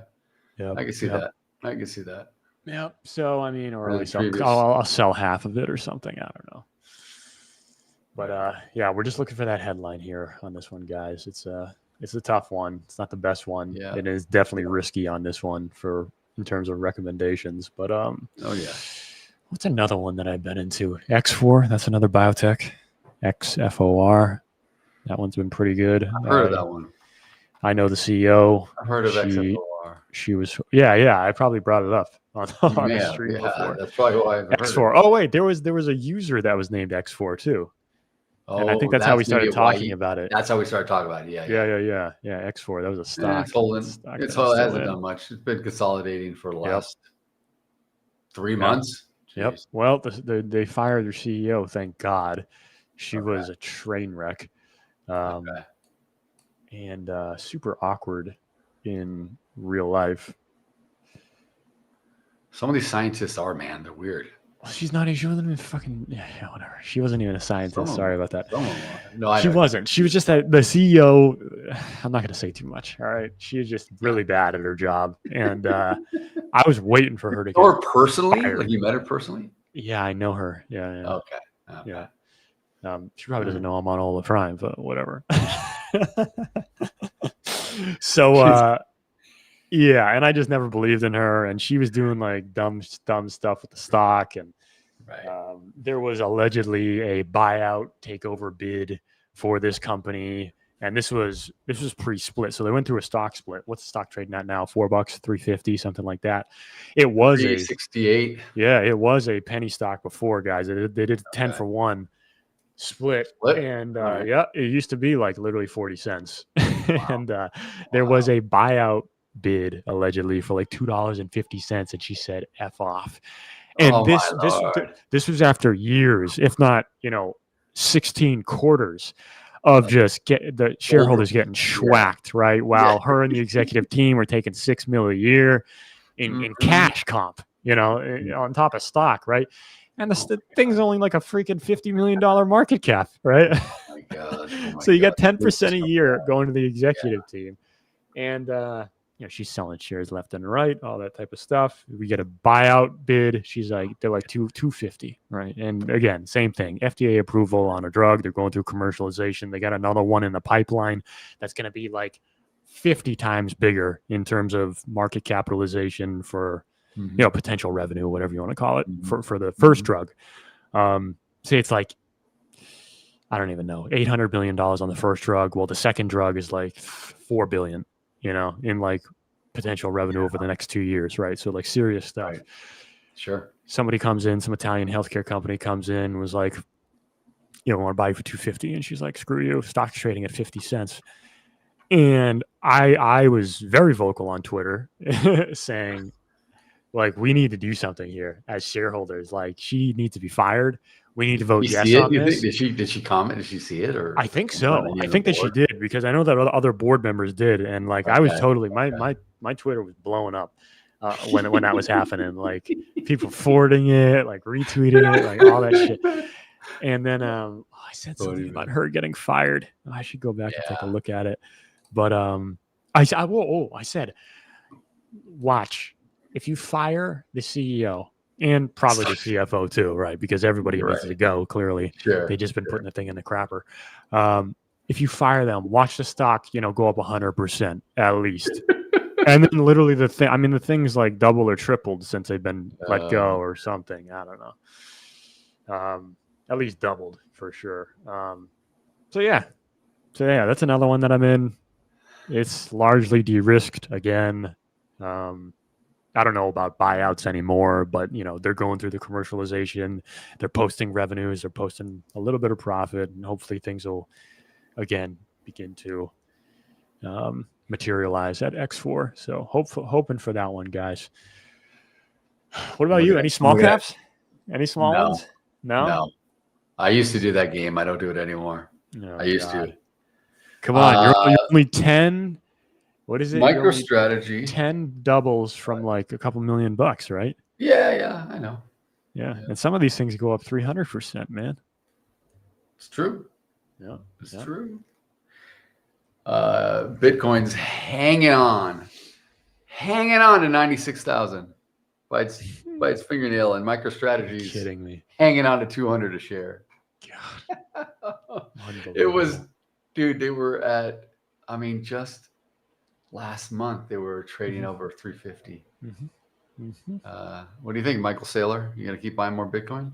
Jesus Christ. Come on, man, double down on it. The people need this. Speaking about a board and the heat he must be getting. I don't know, man. I don't know. Yeah. I don't know. Man. I don't know. I don't buy it. I've never bought it. I've never bought into the crypto thing. Never have either. Never have. Like I told you guys, like I've owned a Bitcoin before that was much lower. I doubled it. No, I think I owned ETH. I never owned Bitcoin. I owned ETH. Yeah. And I made some money on ETH. I made a good amount, and I got out. And I probably should have held, but I got out. And then I don't want to. I don't know. I just don't. Yeah, I just see it as a speculative asset. You know what it is? I think if I was like young like you, or even younger, like 10 years younger than you, like I would probably throw some money in and just, why not? But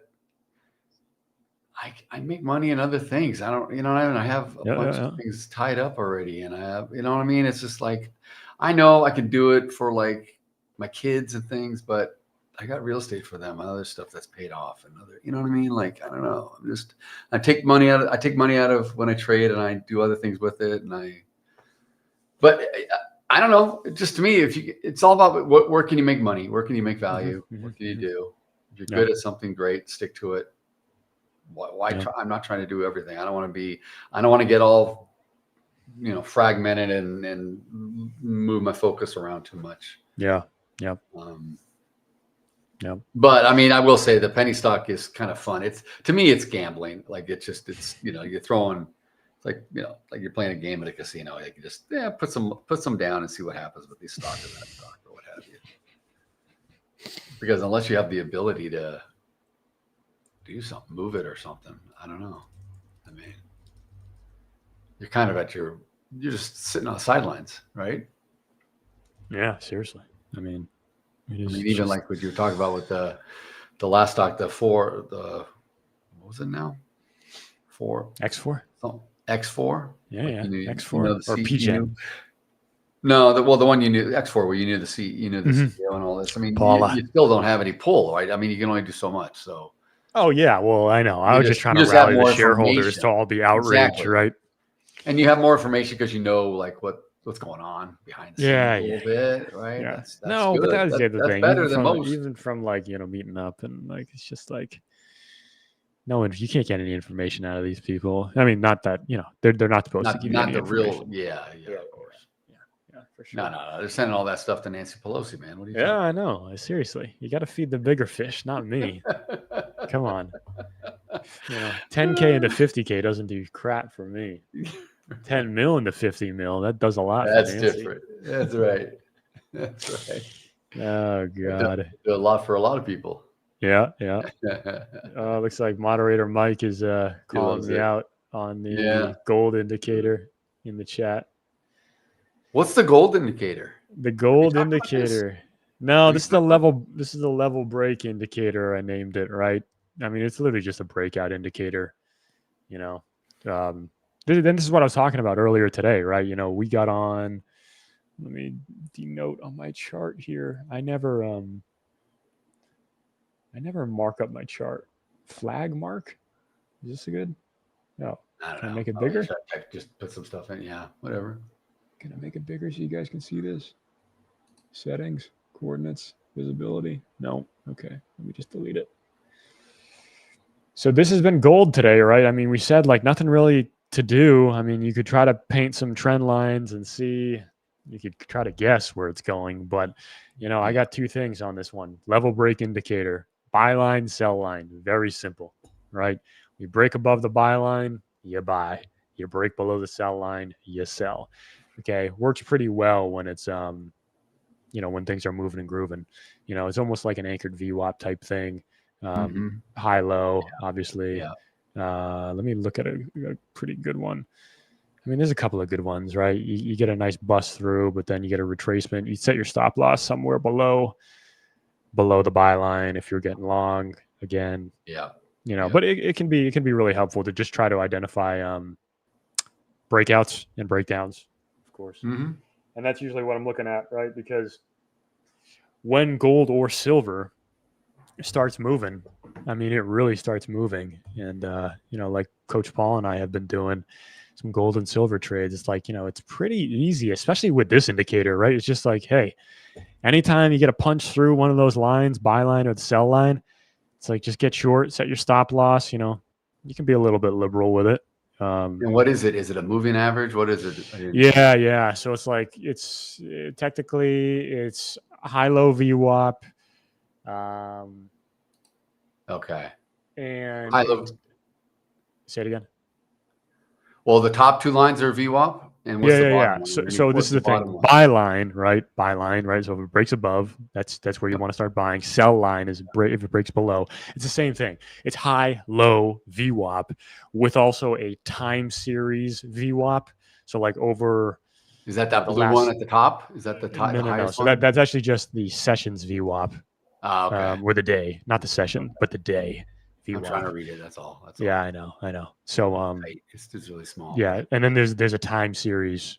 There's a time series VWAP. I would say like a rolling 30-minute. Yeah. Okay. Volume weighted average price that's also built into the indicator. That kind of just helps me figure out what the hell is actually going on. It's better than high-low or anchored VWAP. It's just adding more indicators, but it's all built into one.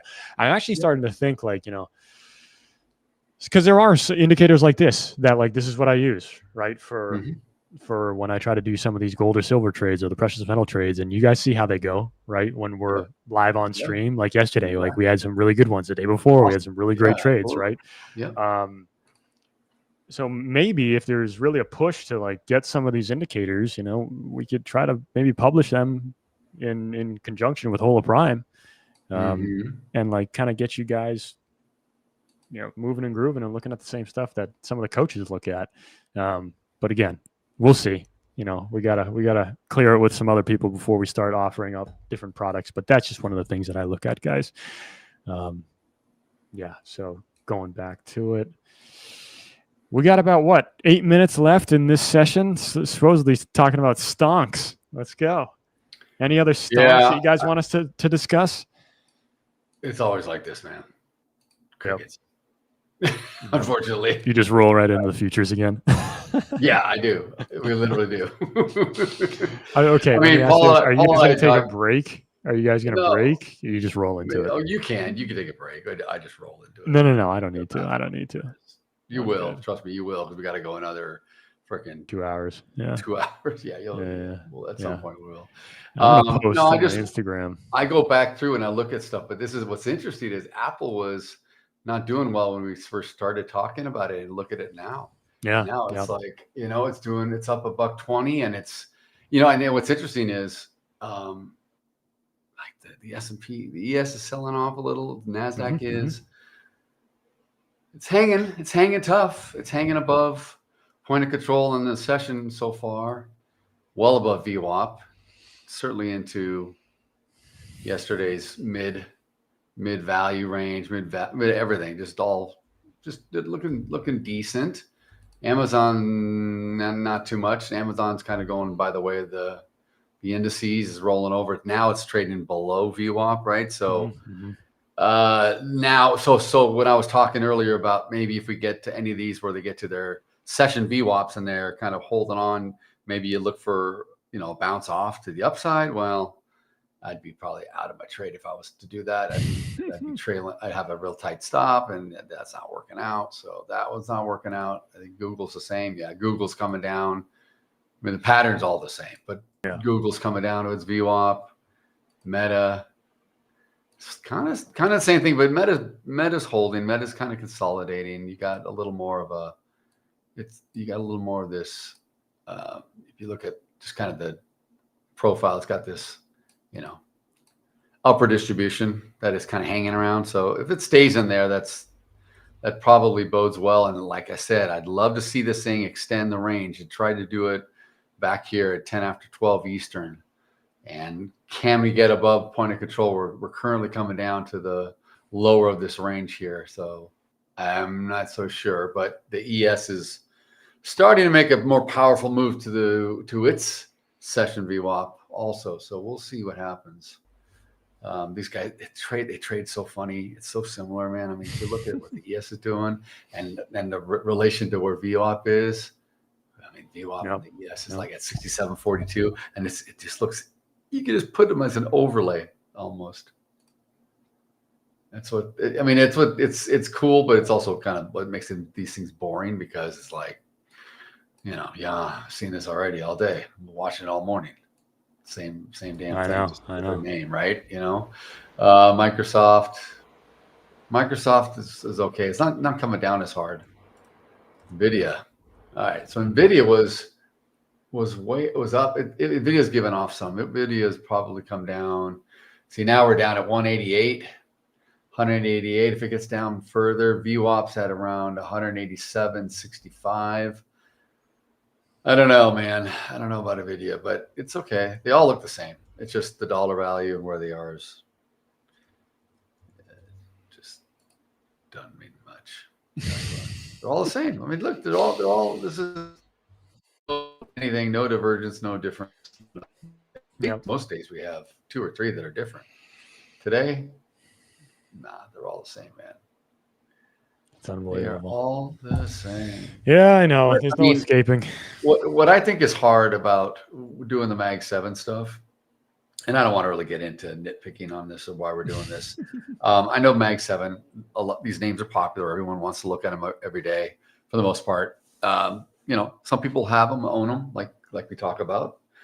But I mean, if you're starting out or you're looking to be an equities trader, and I traded equities for the first 10 years of my career before I switched to futures. It was good and bad. I hated it because I always had to search and filter for stuff that was moving or biggest gainers, biggest losers on the, whatever. Looking for momentum plays, right? Typically, that's usually what beginners do. Just try to follow what other people tell you to do. I mean, I would be doing the penny stock thing, like you said, Tony. I would absolutely be doing that. I mean, I did that, and I had a few stocks where I did really, really well. I mean, I remember I made $250,000 on Sirius Radio when they merged with XM, and Mel Karmazin came in, and I did very well on that stock. I mean, I had a ton of shares. It was trading like at 30, 40 cents, and it went up, and that was a good play. And I got out. That was right before the bubble burst in 2008 for the credit crisis. So it was just, the timing was good. I was like, okay, I'm gonna get out of this and roll it. But then I think you've heard my Lehman story, right? Yeah. I lost about the same amount of Lehman. So I rolled all those into Bear Stearns, made money, Wachovia, merged it with WAMU and all that. I mean, I did all the too big to fail stuff, and I thought I could do no wrong. And then I went freaking all in on Lehman, basically, holding over the weekend, thinking, oh yeah, for sure, Henry Paulson's going to come out and say we're going to bail out Lehman like we bailed out AIG and everybody else. No. So that's the risk. You know what I'm saying? Like, I was like, it's exciting for both ways, but oh man. So nothing you could do. If I was looking to trade stocks, I'd be looking for unique ones. I wouldn't, I'd pay attention to this, but I'd try to make money, because you're not really making money in this stuff. You're holding. This is, how much are you going to make? It's true. These things aren't moving that. At these valuations, anything trading over $200 a share. Unless you're doing options trades on these things, That's different. That's but then you need the stock to start moving, Yeah, exactly. You need up or down at least 5%. Just some sort of catalyst. Now, the one thing that's going to be cool is with Hola Prime here, we're going to be able to start offering stock trading with a prop firm, which means you guys get leverage, and you don't have to worry about a pattern day trade rule and maintain $25,000 a minimum. Mm-hmm. So that's a good thing, because when I was trading, and you had to have cash, you had to just do it the old-fashioned way. There was none of this. You had to put money into a broker, and you had to play full cash put everything at risk. So here we'll be able to soon, when we announce all this and the rules and everything, but you'll be able to leverage Hola Prime to trade stocks, which is going to be pretty awesome. Hell yes. Just another thing that we offer, right? Exactly. Hey, we aim to please. Absolutely. We are the number one transparent prop firm in the industry. Yes, we are. 1 hour payouts. And we are, last time I looked, we are traders. Yeah, we are. We try to be. We try. Sometimes we're losers, but losing traders are also traders. Yeah, you can't win every day. Don't worry about it. If anyone tells you they win every friggin' day, you run for the hills. They're a bunch of lying. Yes. That never exists. Be careful out there, guys. Exists. That's the bottom line. Yep. So it looks like you got 1 minute left in session. Yeah. Not that it means anything. No. How you guys feeling out there in trader land? Yeah, let us know. You guys want us to get back to futures? You guys want us to talk about anything else? We do it all here. You guys know that. We do. Yeah, we'll talk about everything. We'll talk about any topic, any subject, movies, music, Sam's bad habits of cooking healthy ingredients, keep himself healthy, jogging every day. That's all you got to do, guys. Don't you know? You just got to jog when the sun is out or when the weather's nice. Sam busting out the kettlebells during session. He's, doing like shoulder press, sitting in the chair. He's doing it all. Is that what he does? No. I was going to say, no, my God. Yeah, no way, dude. That's what I'm saying. He should, but no, he doesn't. Unbelievable.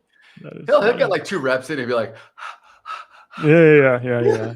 He needs to work on the endurance there. You're up 1900, Eric. Woo! I know you've been tagging us in Discord. I haven't gone over there yet. I know I haven't opened it up yet. I have it. I always have it open, but it's just too distracting. I can't. It's just too much going on with it. The AI ladies. Oh, you want to do the AI ladies?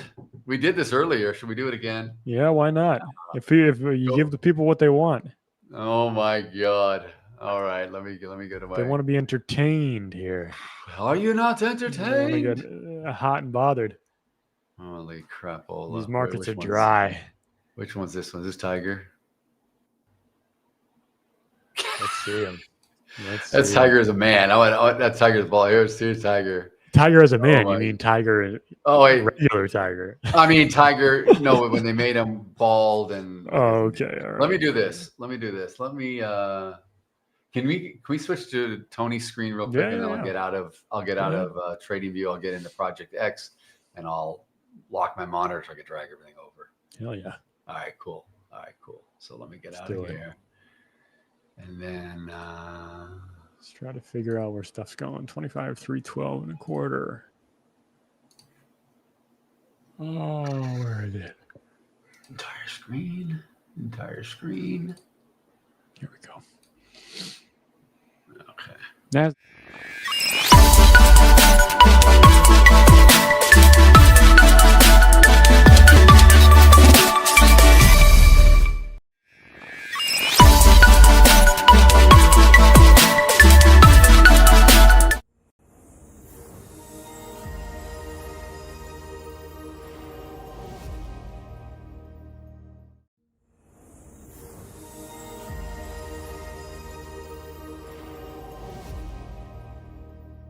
Whatever it sounds like. That's exactly what it sounds like. Good. Here we go. We're good. Power hour. Transition. Who's this person? Transition to power hour here. With our friend Tiger Berry. Tigris. I don't even know. It's Tiger. The Tigris. Oh my goodness. You guys want to see the pictures? Let's see. Oh no, that's the wrong one. Oh yeah, wrong one there. That's a bad one. Let me preview. Oh, that's a bad one too. Oh God. I don't have them labeled. I have so many. There we go. That's horrible. Antonella. Is that what we call you? Antoinetta. Antonella. Oh, how you doing? I want to get a job at Goldman Sachs. I'll do anything. Really? How badly do you want to? You said it. That is so. Oh funny. no! Oh my God! This looks like a horrible. teacher. You look like a You look. I was gonna say like a librarian. Something. Yeah. Or like like a teacher. Oh my, that's nasty. That jawline is aggressive, huh? I don't like it. I don't know what it did to my. Your jawline only works on a man. Thank God. Oh, Jesus, thank God it's right. That's nasty. Oh. Woo. No. Okay. All right. Got it. Sweet. That is funny. Sorry, AJ. I didn't mean to burn your hard here, man. It was rough to look at that. It was rough. All right. We're back. So what do we? Man, this. I don't know. The ES kind of topping out. Do you think Nasdaq's topping out? Yeah, I mean, I don't know. Not yet. Not yet. Point of control is still up at 67.84.5 in the ES.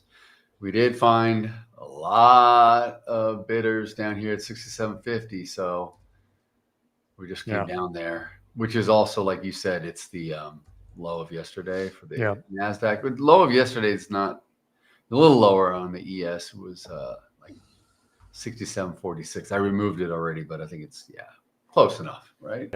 Yeah. Close enough, but what's also interesting as I use volume profile is it's slow volume area, so it acts as a kind of. Let me just go back here for the session. That's like 6:30 for me, and you look here, guys, and you'll see like why did it hold up here? I don't know. I mean, it doesn't have to do this. I'm just maybe justifying it, but low volume, right? It just kind of went to the outer edge and maybe just kind of came down and said, "Yeah, we'll go back up." Kind of thing. We'll see what happens here. Yeah, you never know. Pretty strong buying pressure, but right now it is for sure. Look at that, man. Just very strong. There's nothing else to do, guys.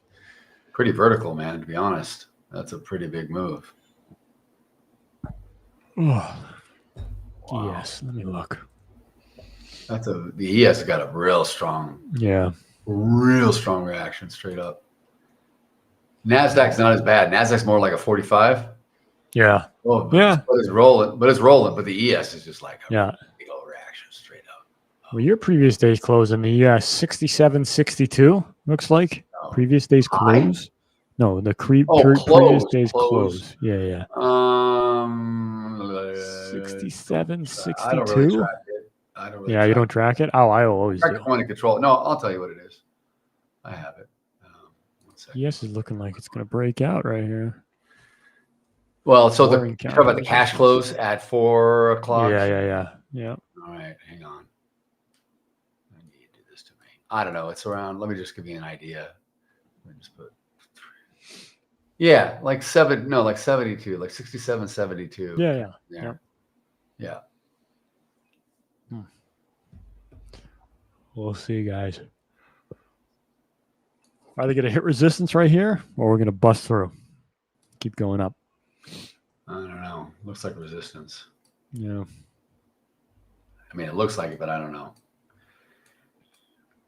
This is a hard time of day to trade in general, and it's even worse on a Friday, especially after we've had that massive. I mean, hey, from peak to trough, we made 100. We went 120 points or something, or more on the ES today. That's a pretty good move for an intraday move. I mean, that's strong. We got all the way up to 67.96. Didn't quite get to 6,800. We're still shy of that. I would love to see that.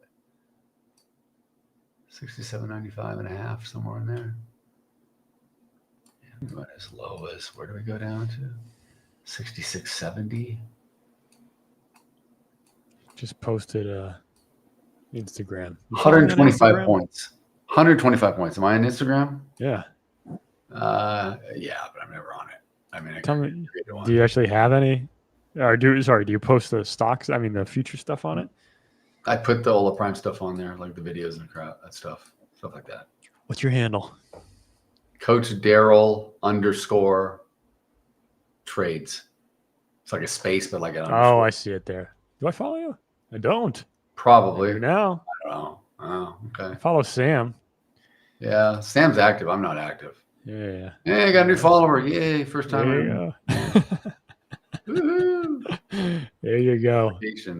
TBB trades Tony started talking. Oh my God, he actually follow back. I gotta follow back. Yes, sir. Absolutely. Follow back. Yep. Now the thing is, do I actually check it? You will now. I guess it'll just get recommended to you all the time now. Oh boy. All my stuff. You're gonna be getting my ads.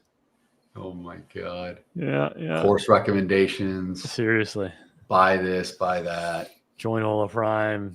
Use code Tony15. 15% off. I got my 15% off code too, man. Actually, I don't even know if mine works anymore. I don't know if mine works either. Yeah, I think I did try it, and I was like, oh, it doesn't work. I don't know. Yep, guys. I mean, we're whores. That's it. What do we talk about, Taheen? What are we talking about, Robert Sakanic? What is it? Where in the chat? What is it? Where did this come from here? Let's see. Live. You guys maybe we said something about spice. Did we say something about spicy? We must have done something. When we were talking about the females of us, the female versions of us. I don't know. It was getting hot and heavy up in there. Jesus. As it should, right? Oh my God. The best one was Tiger yesterday. He's like, I'm in love with myself. I know. He's like, I sure look pretty. I'm in love. Yeah. Something about food. Oh, okay. We said something about food. I guess we did. That's it, guys. All right. Now, 11 o'clock my time. We're blowing through lunchtime here. Your time. When does Daryl eat lunch? Should we guess? After the stream. Are you serious? You go the full day, huh? I don't even eat. I don't even eat till then. I go from nighttime. I eat 1 or 2 meals a day. Yeah. Try fast in the morning. Like it's funny to listen to Sam going, I'm so hungry, but I forget it's almost nighttime for him. It's like dinner time. It's that's true. He gets off. It's like 8 o'clock. So yeah, that'd be unbelievable. These people, huh? Well, guys, yeah, it seems like the markets are becoming just a little bit more muted. I mean, it's 2 p.m. Eastern time right here with me right now. Again, we move into the power hour in about another hour, right? Which will lead us to the close, and we're done. We're done at 4 on the dot, as it usually is. But we'll see. There might be a precious metals trade to be had still. I'm still just eyeballing the chart here. Haven't seen one just yet, but we'll try to call it out if it happens. I should have looked at Alibaba when we were on doing the stocks. I owned Alibaba. I also owned another one, PDD. Tickers. Well, check out the reason I'm saying Alibaba. The reason I'm saying Baba is because back about an hour ago, the White House memo: Alibaba helps Chinese military target the U.S. and the stocks dropped $10. Whoops. Unbelievable. Yeah, Financial News put up a chart of it. Yeah. White House memo claims Alibaba helps Chinese military target the U.S. Alibaba provides tech support for Chinese military operations, quote unquote, against targets in the U.S., according to intelligence cited in a White House national security memo, raising concerns about the technology giant. The official memo provided to the Financial Times, notice they didn't say the Daily Mail, provided to the Financial Times included declassified top secret intelligence on how the Chinese group supplies the People's Liberation Army with capabilities that the White House believes threaten U.S. security. All right. Yeah. Oh, let me check Tesla. You guys, you got to be careful out there when you're sending weapons to the Chinese. Unbelievable. They know everything already, I think. Yeah. I actually just sold out of that stock, PDD Holdings. What is it? What do they do? It was some sort of Chinese like Alibaba type thing. Oh, actually, I should know. Like a Temu? Yeah, I think so. Yeah, I think that's a holding company for Temu and Shane. Oh yeah, Shein. Yeah. Shein. That's been that thing's been kicking ass for years. Right? Well, yeah, but with the tariffs and everything, and then they started. Yes, I know. The inventory to U.S. Yeah. No, I get it. I'm just saying from a market share standpoint, man. Yep. Yeah, you could have made a lot of money when the tariffs were being announced, guys. If you owned some sort of commercial real estate warehouse, there was a lot of offers going out for that stuff, like Shein, Temu, to just be essentially a warehouse for their products, so that they could ship you guys the products, and then you essentially are a freight forwarder to the end customer. I think commercial real estate, more specifically like warehousing and or multi-use commercial real estate warehousing, is obviously going to explode, whether you fill it with a data center, you fill it with some sort of logistical company. That's the place to be. If it's vacant, if you don't have tenants locked in a triple net or whatever. But yeah. Look at all this advice. How is everybody not a millionaire right now? From all this advice that we give out here. Exactly. We just charge you a cool 15%. Yeah, just kick me back. Just wet my beak. No high watermark. Just 15% of everything. We just take it. Yeah. That's it, guys. Come on. You can swing that. What do you mean wet my beak? You hate my birds. Beak. That's you it. hate birds. You're Yeah, I know. You know who really hates? You know who really doesn't like birds? Is my wife. No, my wife. But my wife, I mean, I think she thinks some birds are pretty or beautiful, like the bird, but she gets grossed out by their feet. Like she thinks they're little, the feathers come down, and then all that like wrinkly skin with the claws and the nails. She's like always like, oh my God, it's disgusting. I'm like, it is disgusting. I've never heard I never heard anyone that really had a problem with birds, but her sister's the same damn way. The two of them, like, what are you guys talking about? Yeah, God, honestly. Fascination with birds' feet. Yeah, yeah. Whatever. I don't know, man. Hey, I got to follow too. Eric Lake 420. There we go. All right. You There you followed go. me. See? Thank you. See? Yeah. I'll take that. Maybe I got to follow too. Maybe I got to check. Let me There see. you go. I have no idea. Coach Daryl. No, you don't want to follow me, guys. I don't put anything in. That's the thing. I'm boring. There's no reason to follow me.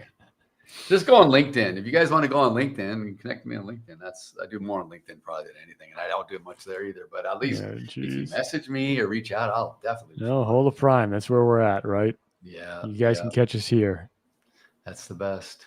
You know, easiest way. Book some time. Book some one-on-one sessions with Daryl. Yeah. He needs it. He's got nothing else to do. He's got no time. No, don't book anymore with me. He's so bored. I want to keep my evenings free.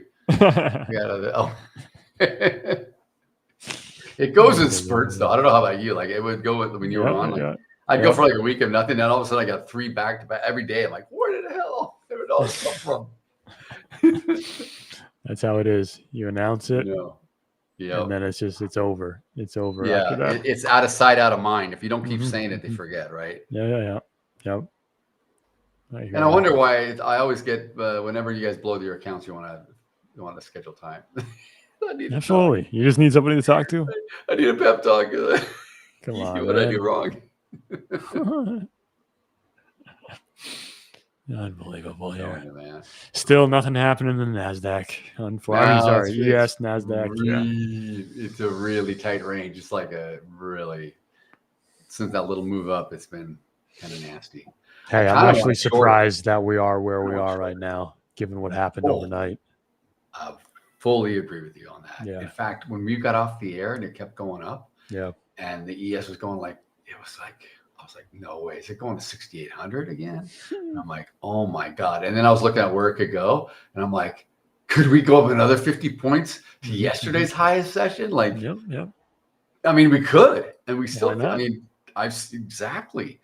We could get a whole bunch of big funds come in here and just pump this crap up to the weekend. Yep. I mean, who knows, man? It looks like ES didn't actually even pull back to its fib area where it should have. It should have gone down to like 67.50. Correct. It didn't come down to 67.50 or 67.46, which was the low of yesterday. Yeah. I mean, we crossed into it. Obviously, we're well into the range, but we didn't come on that pullback like you were talking about the Nasdaq coming to yesterday's close. I was listening to you and I was looking at the ES. And I'm like, but there, it's interesting. There's a bunch of bidders on the book sitting there, kind of like around the.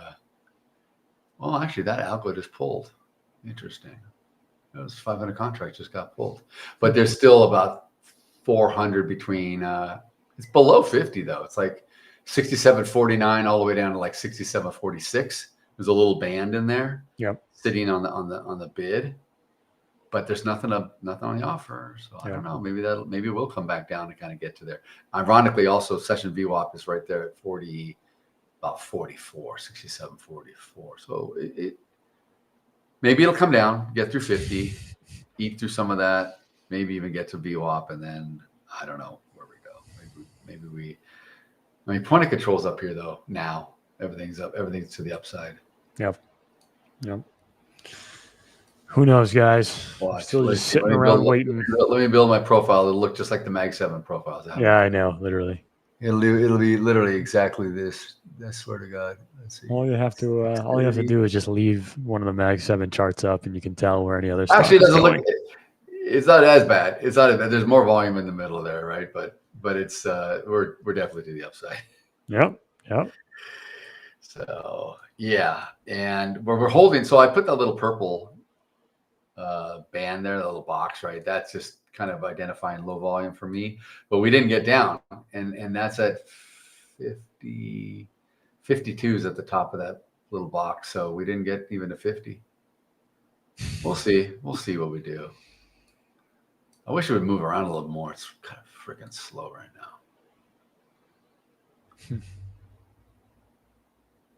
This is the bad times when you're live streaming. No, I know. It's just this is like not really pulling much. teeth right here. Yeah. Yeah. But we've had the last week or so, like Paul, Sam, and myself, we've had a lot more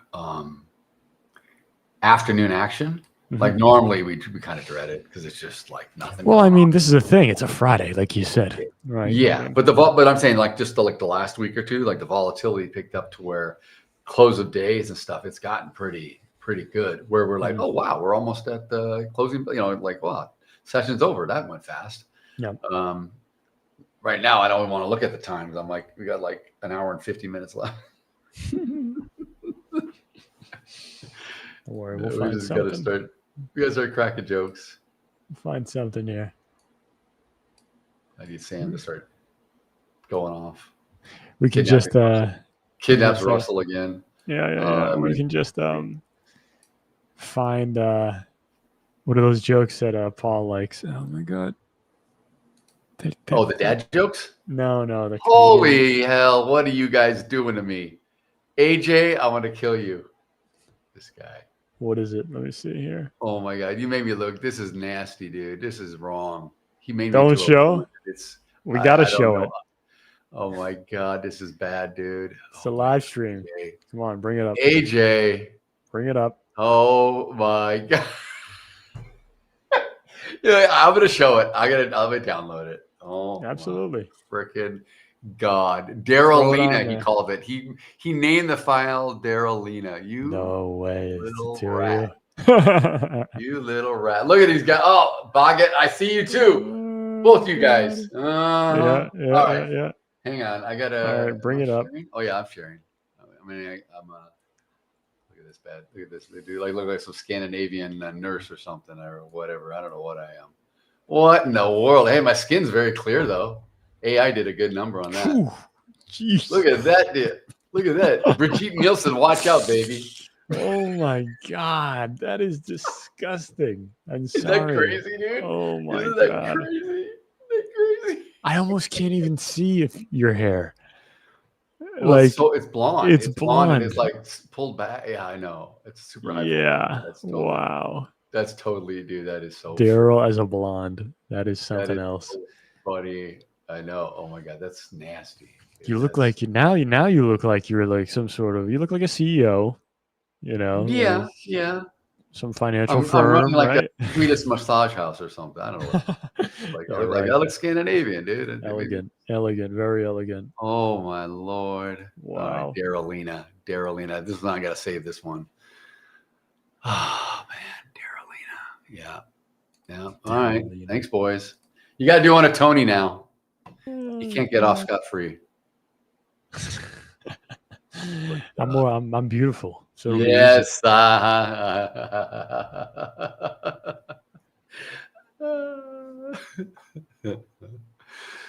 Oh my god. Let's see here.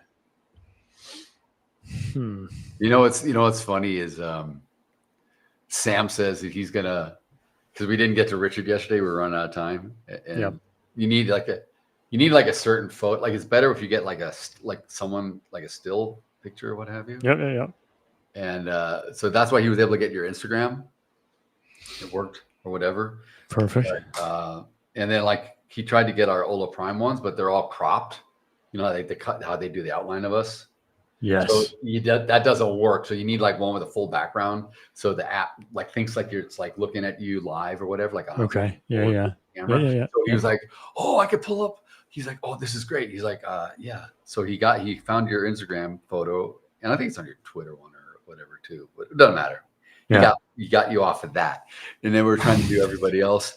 And then but we didn't get to Richard, right? He's gonna get Richard. He says, I'm gonna work on him on my trip. I'll send it to you, Daryl. You gotta share it. I'm like, oh my god, dude, what the hell? Oh my like god. He's really devoted it. And I'm a little worried about him right now.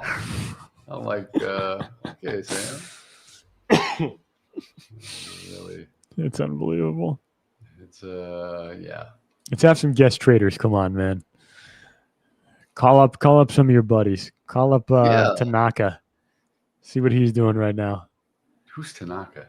You don't remember Tanaka? Dude, you went up against on him. Here? Yes. Yeah. Was that the guy? The two dudes. Yes, Yeah, yes, yes. who was building the pine box for Sam. Yes. Yeah. The There was voodoo shit. there was the other guy too. I forget the other guy. Yeah, there's. We haven't seen them in a while. Yeah. Maybe they got scared off. Maybe they got. I don't know. Stop trading. All right, let's see. All right, let's see what's in the chat. What's Robert saying? Not going up according to Bitcoin. Okay, yeah, the equity harbinger. Yeah, maybe, man. I don't know. Let's see. What's the Daily Mail saying? Oh, okay. Eric saying, I get rich. I got both of you the new Barracuda. Coach D, you see I saw the Trans Am you showed. That was awesome. But I used to own I had an 83 Trans Am, which was like the Knight Rider version. But it wasn't the 79 or 77 like the Burt Reynolds, God, why am I blanking now? God damn, what's the movie with Sally Field, Burt Reynolds, the Trans Am? Oh my God, yeah. What is it? For the love of God. Oh my God, why am I blanking? My brain is Smokey and the Bandit. Smokey and the Bandit. Yeah. That was a good movie. Yeah, that was a good movie. Yeah. And the second one was good too. Yeah. What in the hell are they working on back there? These guys are. Have you met Anita? No. What? What? Oh my God. You see what they're doing, right? I mean, they're getting something ready. I can't see it yet.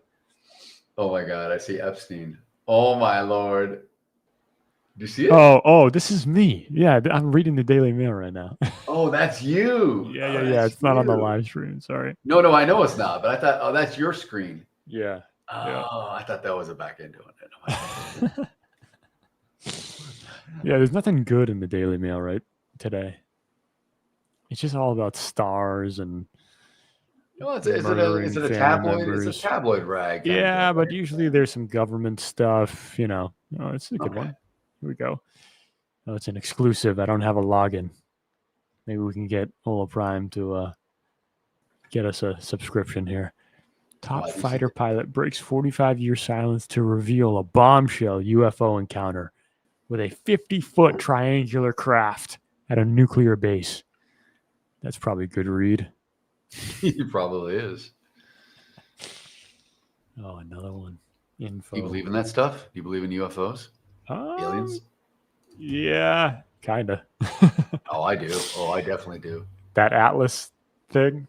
Do you think, well, let me ask you this. Out of all these billions of planets, do you think there's any other that would have an atmosphere to support life or water or anything? Or even not? Maybe there's other life forms that don't require what we need, right? There is, dude. Yeah, of course. I mean, everything evolves the way that it does, right? And adapts to its environment. So, yeah.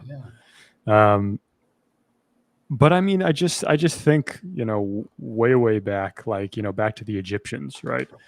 They say the pyramids are over 10,000, 15,000 years old, So there were advanced civilizations 15,000 years ago. And then there were cataclysmic events that wiped out everyone.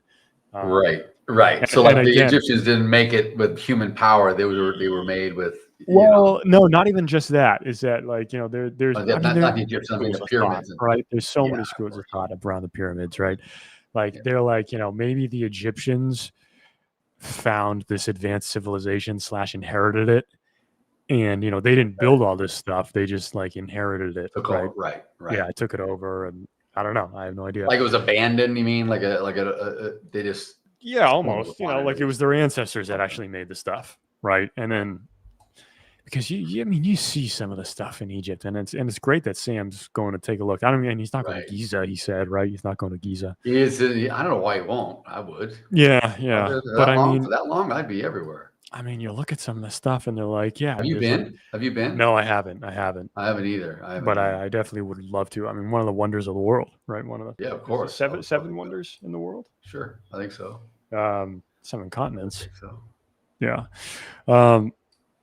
So, I mean, you look at some of the stuff and it's like, yeah, the machining of like insanely hard stone, like you can't do it with copper tools. Like, Right. it's just like, dude, this is like, you would have a hard time doing it today. Like you would need laser cutting, diamond saws, like all this type of stuff, right? All the water stuff, yeah. And it's just like, I know. Something's going on. Something's going on. I don't know. I have no idea. And then they do those deep penetrations of beneath the Giza plateau, and they're like, oh my god, there's like those spiral springs. They look like springs, but they're not springs, guys. Allegedly, they're just like circular staircases leading down to something beneath the pyramids, and it's so ridiculous, right? Like everybody in Egypt, like no one wants to get in there and explore it, or at least the Egyptian government won't give permits for people to go do it. And it's like, why? Do you know something? Are you done with exploring? Like, I mean, there's people that are just stonewalling, and you just ask why. No pun intended. Yeah. No pun intended. I know, literally, yeah. No pun intended. It's just, you just ask why. You know, like, if you really were a caretaker of natural history, then you'd be like, yeah, let's go get down there and see what's going on. Yeah, exactly. So, yeah. Tiger's in the chat. He just bought a 4-monitor trading computer. Hell yeah. Yeah, I think he got it from Falcon Trading or one of those outfits. Oh, wow. Something like that. Oh, they sell computers? I think so. What are you joking? Are you? No. Or what is it from? What's the company? No, it's the other one. It's the trading. It's the other guy. It's what's his name? I know where he got it from. He told me. Hang on. I got a bookmark here. Oh my god. I got a bookmark. Who would have thought? What? Wow. How much do these things cost? A lot more. Honestly, they're okay. I'm just gonna look at a desktop. 1,700. Give me a break. Just for the tower. That's just for the tower. Yeah, I know. My computer was 700, brand new, and it's what I need for algo trading and stuff. They have them all the way up to 3,300. Mine I built. I don't even want to tell you how much I got in equipment here, man. Easy trading computers. He says that's the one. Easy trading. That's the one. That one's good. That one's a good one. Good site. They build stuff. There's oh my god. Where's my oh, at least they benchmark. All right, that's good. They're benchmarked. Yeah, that's good. Benchmarked. Yep. So it's not just some a-hole that's like compiling a computer and just it's going to do the job, you know. No. They're making these for who's the other one? Good. Eddie's or whatever is it, or what's his name? There's another one that does them. Yeah, really good. I don't know, guys. I have a mini computer. I mean, it's got some AMD products in it, and I think like 64 gigabytes of RAM or something, and that's all you need for that's like what this you need. Type of stuff. No, that's all you need. The RAM's important. Yeah. So let's look. And I have multiple things running right now. Only 32% of memory is being used, so that's good. I got so much running. You were on that call the other night, right? Yeah. Man, I got so much going on. This thing's good. It doesn't usually mess me up. Yeah, the easy trading computers. That's what it was. Yeah, good job, Tiger. Good job, buddy. Nice, dude. It'll make a world of difference, Tiger, especially with not so much for trading, because you really only need 1 or 2 monitors, right? But when you do all this other stuff, when we're live and we got to monitor chats and YouTube streams and all, you know what I mean? Like it's helpful to have things to where you can just glance at it and not have to constantly open and close and move tabs around and get caught up in all that. By the way, I'm long ES on this nice little move up here. I'm long the Nasdaq. Are you? Cool. Oh, wait, I'm long ES. Sorry. Make up your mind. It's my first ES trade here. Come on. There you go. Where do I think it's going? I'm long at 67.82. I got in at 74. Oh, wow. Let me see here. Yes. I don't know if we're going all the way up, but I'm going right outside of point of control. I'm just going to put a take profit at 86 or so for a stop pick if we just rip through it. And I probably don't want to make much more than that because I'll be like around 20. What will I be at? Like 2,300 on the day, you know, and I'm in this challenge account, so I don't want to do too much more. I want to stop. Probably be good with that. DCA to the downside. Let's go. I can build it up to $5,000 and just sell off at the end, do an MCA trade and just like, or an MOC trade, I mean, and then just give back $2,000 or so. Hey, there you go. Wow, it's pretty slow moving. It is. Now we're pulling back a bit. Okay, I'm down 800. Let me see here. Go back to, well, let me see what the precious metals are doing. Still nothing. Awesome. Boring. I'm telling you, it's pretty stale everywhere right now. Yep. Silver, nothing. Gold, nothing. What else can we trade? Well, I mean, I'm only going to trade this, but what else we look at? We could look. Oh, we just got to look at. Well, no, cattle's closed, right? Crude is open. Nothing to do. I see. Bitcoin's still around 95,000. Bitcoin is in the middle of my indicator. Nothing to do. This is not Bitcoin futures, but. How about Euro? Euro, nothing to do. Nothing to do across all this crap. Do you trade any of the currencies? No. Like the JPY or anything? Or no. Unfortunately, I do not. 6J, whatever it is. I don't know. Yeah. 6B, 6J. All that 6C or PL. Can we trade palladium? Platinum? Platinum. Yes, I think we can. All right. I think we can. Can we trade copper? All these things they're just in the middle of my indicator. There's really nothing to do in any of these things, guys. Sorry. No, there's nothing. Damn. No, it's just the way it's going right now. Come on, we got to make back this $900. It's turning around. All right, that's what we're gonna try to do. I'm gonna go to NQ. Similar thing here. Get back to the basics. He's gonna ladder them both. Yeah. Are you out of the ES or are you still in it? I'm out of the ES. Okay, I lost $800 on that. Good job, Daryl. You just gave up. That was you. Hey, I'm still in the money. You didn't even come back to my entry. You just got a bad entry. That's good. That's good. All right. We'll do Mr. Peep style. Little yellow line. See if we can't break out of there. You know, when you say yellow line, you hear Mr. Peeps. It's like, I see Mr. P. Mr. Peepy style. We do the yellow line. Yeah. Yellow line. Hey, you said it. I did say it. I'm not afraid to own it either. I'll own it. What is the Dow ticker? YM. There. YM. Oh, Dow looks like it might go to the upside. Dow had an all-time high this week. YM. Same thing here. Let's try to buy 3. We'll see how that treats us. All right. Now we got to do multi-charts. Let's see. OMG. I have a OMG. AJ. I need.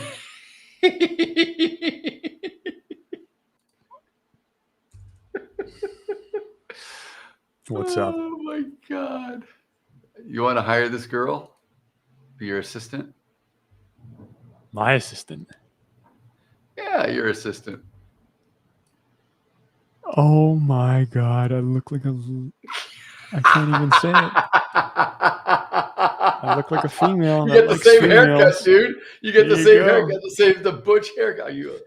Jawline, yeah. Just add some earrings, the chest, the neck. Oh my God. Oh my God. That is horrid. Sam would be laughing so much he peed his pants right now. Oh my God. Dude, that is so funny. That is disgusting. Oh my God. Oh my God, that's great. I make a good girl. I mean, sorry, a good woman. Whatever you want to say. Dude, you got to see the one they made of Paul. Tony or Sam made of Paul. No way. He looks like a 14-year-old little. Like we were both like, like we felt weird looking at it. Like Yeah. Puberty. Like I can't he's all say sitting all anything innocent, about like a this. little girl. Yeah. Like I'm in 8th grade. I'm like, whoa, yeah. what the hell? Crazy. I don't know why his face made him look like a little, very innocent girl. Like, oh my gosh. Crazy. Oh man, that's rough. Weird. It was very weird. All right, so we got 2 positions here. One long the Dow, one long the Nasdaq. I told Sam he needed to erase it off his computer. He got arrested. Yeah, I know, right? These AI photos. Yeah, that was a bad one. I'm like, Sam, you got to get that one off your. Yeah, you got to get rid of that one. Yeah. That's no bueno, dude. No bueno on that one. All right, we're going back up to the upside here. You could have held the ES, you would have been okay. Yeah, well, you know. Yeah, I know. You know how it goes. I do. Dow. What else do we got here? Nasdaq. Nasdaqery. Nasdaq. Here you go. So everyone can see it.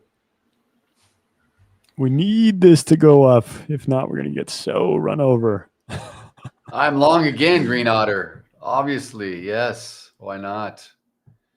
Why not? Do you think the top is in today? You think we're done? Tell me, Green Otter. Tell me. Hopefully we don't get stopped out of the Dow trade here. Robert Sekanic. I'm done with 8664 computers for many decades. Apple makes the finest machines by far. Okay. And I know Apple fanboy. I run Windows 11, a virtual machine on Mac. It absolutely smokes any of the standalone machine. Yeah, you can run a virtual machine because obviously we need Windows for most of what we do with trading. I mean, I can't run any of my software, any of my broker stuff or anything on a Mac at all. I need Windows for my other software, my heat map and everything, Windows only. So, yeah, I mean, I hear you guys about the Macs. No, it's all good. Oh. I don't know. Are we going higher or no? You sound like you're on the toilet or something, man. Well, I don't want to lose. I'm going to lose freaking 1,400 in this trade here. Don't follow me, guys. You know. Yeah. I'm just trying to mess around because this is not a one random account. Yeah. We had to do something with this account. So we'll see. Because we're trying to make something happen here because we're so freaking bored. We're bored. I should just get out in the profit right here. I'm just going to move the break even. Screw it. Move the break even. I really don't want to. Probably get taken out right now. Oh, come on. Go to the upside. Don't go to the upside. Are you long? You're long, aren't you? I'm long, yeah. Yeah, okay. But yeah, guys, not a high conviction trade. We're trying to force something here just so we have something. I'm kind of convicted. I mean, I'm gunning for over point of control in the ES. I think you can get to 86 from where we are. So just like that, I'm out too. All right, maybe we'll try for a short. Maybe. I want to see it come down below 200 period. But who knows? We're messing around at the 3rd standard deviation level in the NASDAQ. So we'll see, guys. Hour and 30 minutes left to play. Place your bets. Literally. Step right up. Should be done for the day. I mean, it's so late into the Friday, right, guys? Fridays, if you can make a couple $1,000 or $1,000 or 500, whatever your profit target is in the first 30 minutes, hour, log off. There's your weekend. Yep. Right? Yep. Come back again tomorrow. Why did you type NASDAQ on your chart? Because I had 2 charts the before. NQ behind it? Oh, okay. Okay. Yeah. I mean, the watermark is there. So you can't really read it. Yeah, I know. It's grainy. So I want everybody to know. Maybe I'll just leave it NASDAQ. So I always remember. So you always remember. So you were like, oh wow, ES is trading at 25,000. Wow, I really made a giant move. Damn. This account was down. I think it was 2,800 before, and now it's down 2,800 again. Yeah, I know. I hate when that happens. Green Otter says, I'm lazy. I don't pick tops, bottoms, or long trends. I just like to put on a trail stop. Yeah, so you're long, aren't you? Are you long? Are you riding the wave, Green Otter? And what are you trading? Let us know what you trade. You may have told us, I forgot. So forgive me if I forget. Honestly, I wouldn't say lazy is the thing. Simple is probably what everyone should aim to do, to make it very, I mean, look, I think some of the most profitable traders are keep things very easy, very simple. Don't make it complicated. It's just managing psychology and, you know, just timing when to put a trade on. It's really the key. Right? You don't need to be with the trend. Everybody, you don't need to just say, you know, just because you think you're developing as a trader and you want to be really good, or you want to be a full-time trader or a professional trader or what have you. You know, it's not about adding more craziness and creating your own indicators and coming up with multiple overlays and stuff. It's taking stuff away and reading the market as raw as you can and just go with the easy move, the better, you know, you want to have everything in your favor as much as possible. Just let it go and let the market make money for you. Let the market tell you when to get out. Let the market. Trailing is good. I love the trail.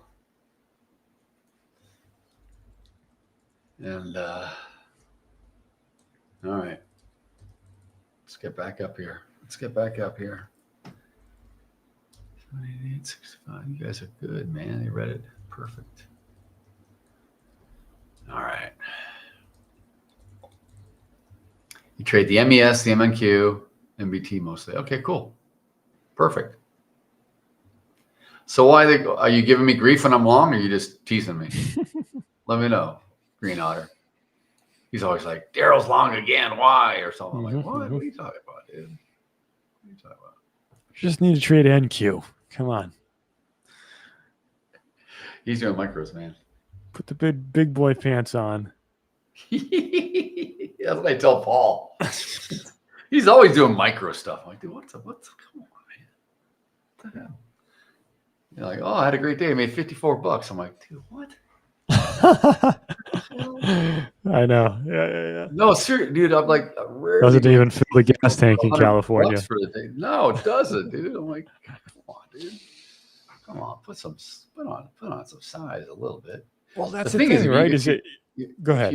If you're confident, well, if you think you could trade, you can trade, you can make money. Yeah. You just need consistency, right? Right. I mean, it's great. You make $50 a day. $50 a day, you're in the green. Okay. But it could be now. Let's turn it into 500. Yes, exactly. The same move could be 500. Yeah. In a mini. That's all. Yeah. Right. Yeah. That's all it is. Yeah. Yeah. Oh, it's not a strategy. No, man. I'm short too. I'm short too a lot. I go wherever the auction takes me. You just happen to come on near the end of the days and stuff, and you see things, I think. End of the day when there's just two of us, so it's even more dead. Yeah, I know. The NQ race has blood pressure. It does. It does. So he goes crazy. It's either feast or famine with that kid in the NQ. Man. He goes crazy. Up 3,000 or down 3,000.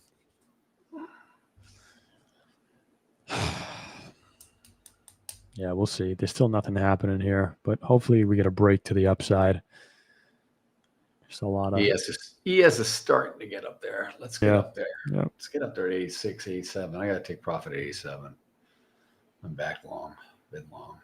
You're in a trade too, it looks like. You got some limit orders though, don't you? No, I got the resting limit orders, yeah. Yeah. So we'll see. Yeah, it's getting me long now. So again, guys, I'm just messing around. So if you're we're messing around. Follow me. We're messing around, but we're we're also, doing our best to make. Well, yeah, I'm trying to. I'm trying to force a trade. Honestly, I'm just saying if it's going to break up, trade then let's management go. now. Right. Yeah, exactly. It's just, what can we get out of it here? Mm-hmm. Come on. Oh man, on. I What see. time are we at? Computer's glitching a little. No. Yours? I thought it was, or just a lot of volume was going through. Candle was jumping around. The funny thing is, I don't really look at Project X a lot unless I'm in my trade. I'm watching my heat map, and that's on a different data feed. So that's like the full depth of market from the CME. So that thing's clean. And I like that because I don't have aggregated data or any of this other sim stuff, right? Yeah. That's the one thing. I mean, you get a little bit off. It's like, I'm like, why is the numbers a little off here? It's like, I don't see the same on the real dome, right? Like I'm looking and I'm like, yeah. NQ. Oh boy. I think NQ could break out here. No, I mean, come Money on. control just shifted down to 67.80 on the ES, so it just came down about 5 points, 79. They got me hanging out on a ledge, Spider-Man here. What the heck? The heck is this?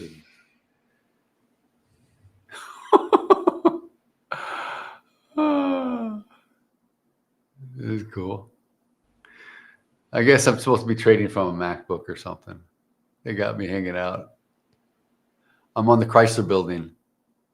What are you talking about? I'll show you. But this is New York, but there's different buildings in here. This is like crazy. Is that the One World Trade building? Doesn't look like that. This is New York City. That's the Hudson. I'll show you. I gotta download this. I was going to say, why does it take forever to download one of those photos? No, it doesn't take me. I just can't move it. I don't want to move it from like another browser in. Yeah. They sent me more. They put my face on Spider-Man with a computer. Yeah. And there's all these little I don't know what these are, little robots, little things flying around here. You're in the future. This is how we trade in the future. I know. I guess so. Who would have thought? I mean, they thought we would have had flying cars by now back in 1950. What's up with my heel? Oh, okay. I thought it was like the rip, that's the one thing that you pointed out. I thought that was really? like ripped. Yeah, that's what AI does, right? They have these little weird. Do I have 5 fingers? I was gonna say, do you have all your fingers? Yeah. Yeah. Block as many as you can. All right. God.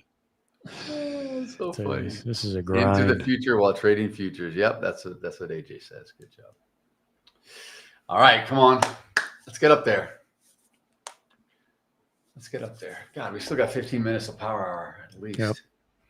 Boy, is this dragging. I'm not trying to say you're boring or anything, but it's just this. No, I know. This is how painful it is right now. This is rough. It is. We appreciate you guys sticking with us here. I'm leaving. Okay, bye, guys. I'm just gonna walk out. All right. Go for a drive. Yeah. Jeez, for real. Just thinking about you last night, Daryl, when I was taking a drive to Walmart. Yeah. Why? Because you went to Walmart? No. The white trash at Walmart? California Dreamin' came on. I was like, I wonder if Daryl listens to this song. No, I don't really. I really don't. Yeah. It's an old one. I don't. That's an old one. Let's see here. Come on. Gap up. Trump tweet. Gap. I can't believe there's nothing coming out of Trump now. We've been actually pretty safe for the last couple of days. I probably just jinxed Knock it. on wood. Yeah. Knock on my wood desk. I'm knocking on it right now, dude. Yeah. Now it's going to be more tariffs. I know. Every time I do that, it's happened to me like twice on the stream where I'm like, guys, we haven't really had anything from like any tweets or Trump tweets, and all of a sudden it's like, boom. I'm like, oh my God. Yeah. Whoops. Fed's Logan is talking. He's talking, but the market's not really, because he's doing the same thing as I mean, this is how, dude, look at how mind-numbing this stupid is. I supported the September rate cut, but in October, I would have preferred to hold steady. For the December meeting, it would be hard to support another rate cut. Okay. I will be watching data and financial developments. Inflation is too high and is trending higher. The labor market is cooling, but is roughly balanced. I mean, no, duh, So dude. what are you We know this. saying? Yeah, What are you saying? You're saying the same thing everyone else is saying. Yeah.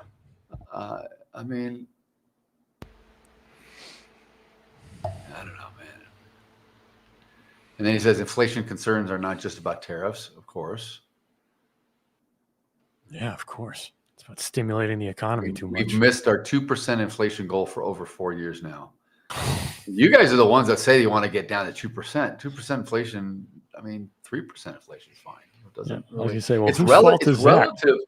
It's look at this. Look at this now. Oh, I just got in more. Just got deeper. Did you? Long? Yes, deeper Nice. long. Not nice. Why? Because now if we going up? normalize, no. If we come back down, now I'm more exposed. Yes, it's breaking out. I know, but just there you go. There you go. Come on, let's see what the Nasdaq is doing. Are you doing the same as me? Yeah. Yeah, you are. You're doing good. We're getting up You're there. gonna break up. You're gonna break up. It's gonna go to 250. You watch. Oh, thank God. Hopefully, I still won't even be break even at that point. Oh, really? No, we're down 2,800. I am long 4 contracts right now.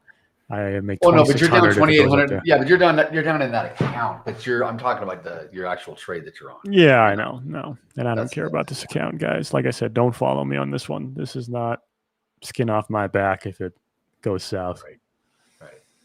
But it is for you. So. Yeah, but I'm already locked in profit. So. Yeah. I'll end up at least 1,600 up on the day if it comes back and takes me out. So I'm okay, which is fine. I'll just let it do its thing. Let it come on, right at point. Get up there. It's right at the former point of control. Get up.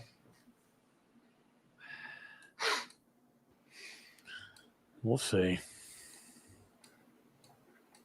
Rip it.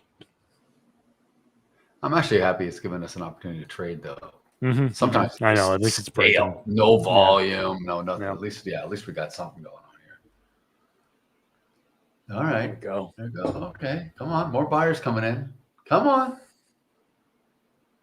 Lots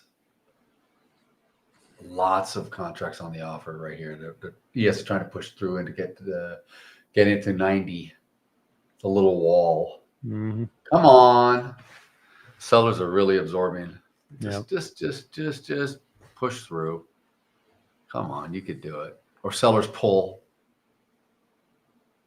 your orders. Come on. Constrict it, but I'm stopped out in profit. All right. Yeah, me clawed too. back $1,300. Good, awesome. We'll redeploy if it decides to break up more. You're halfway there, man. That was awesome. See. I appreciate your votes of confidence here. I'm okay, Daryl. I appreciate it, though. You're halfway. No, that's. Yeah, I can. We the thing. We can dig ourselves out, right? You know what it is? It's like you're like it's an account that you're not really. It's not. It's not. No, so that's another. Yeah, I know. That's so and it always does this, right? Because you're like you can trade carefree. It's like it always does well. Pretty good. It's like I wish we would do this on the ones that really matter. We do it on the ones that really matter. Come on. No, I know, but we do.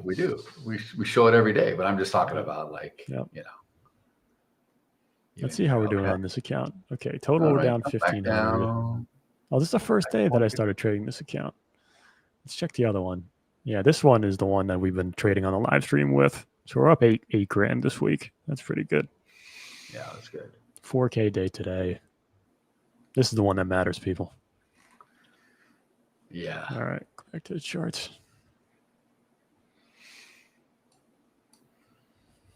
So, I got back in long again. I got back in the same move. It just came down to point of control. Even if it doesn't get all the way up, I'll just ride it to kind of retest that area and then just put a TP and see what happens here. Come on. No, I'll jump back in with you preemptively. Come on, yes. Yeah, see, there you go. There you go. How long to play? Hour and 10 minutes left. Woo. I know. Ooh, Don't gap count down. the minutes.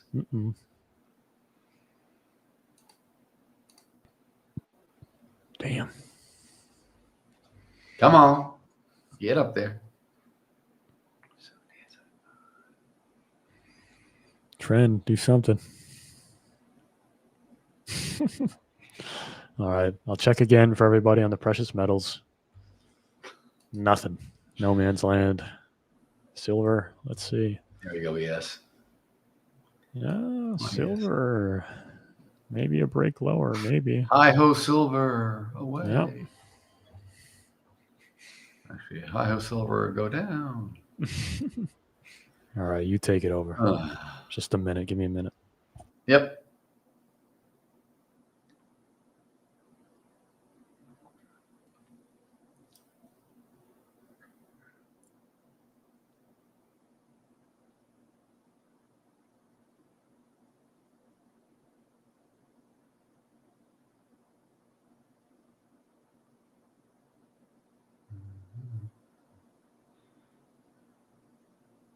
There we go. Let's see if we can get up there. Yes, let's go.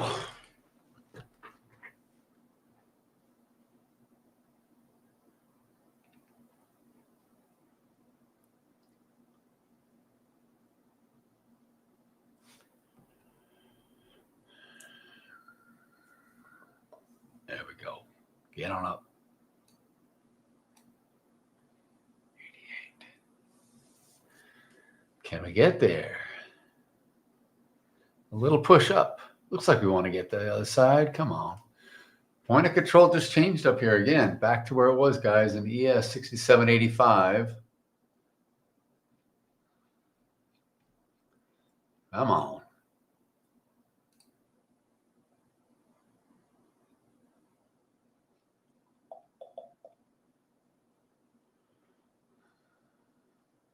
Give it a time. Let it do its thing. We're still about 7 minutes or so from power hour. Probably would get a reaction from the market participants when we get into that last hour. We'll get maybe a little bit of movement, but right now, let's see if we can go further north. Come on. Come on, ES. Just a nice little pop. Stop pick those guys. And all that liquidity that was up there is gone. So we don't have the resistance like we did earlier. Let's see if we can get to it. Come on. Come on. Come. Oh, yes. Yes.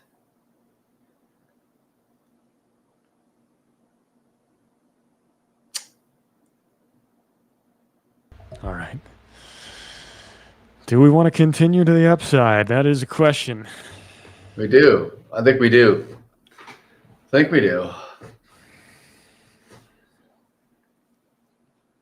Oh, come on. Come on, yes. You were right there. I'm giving you wiggle room. You're 3 points away. Come on, get back up there. There you go. Come on. Come on. Sing it. Come on. Push it real good. Mm-hmm.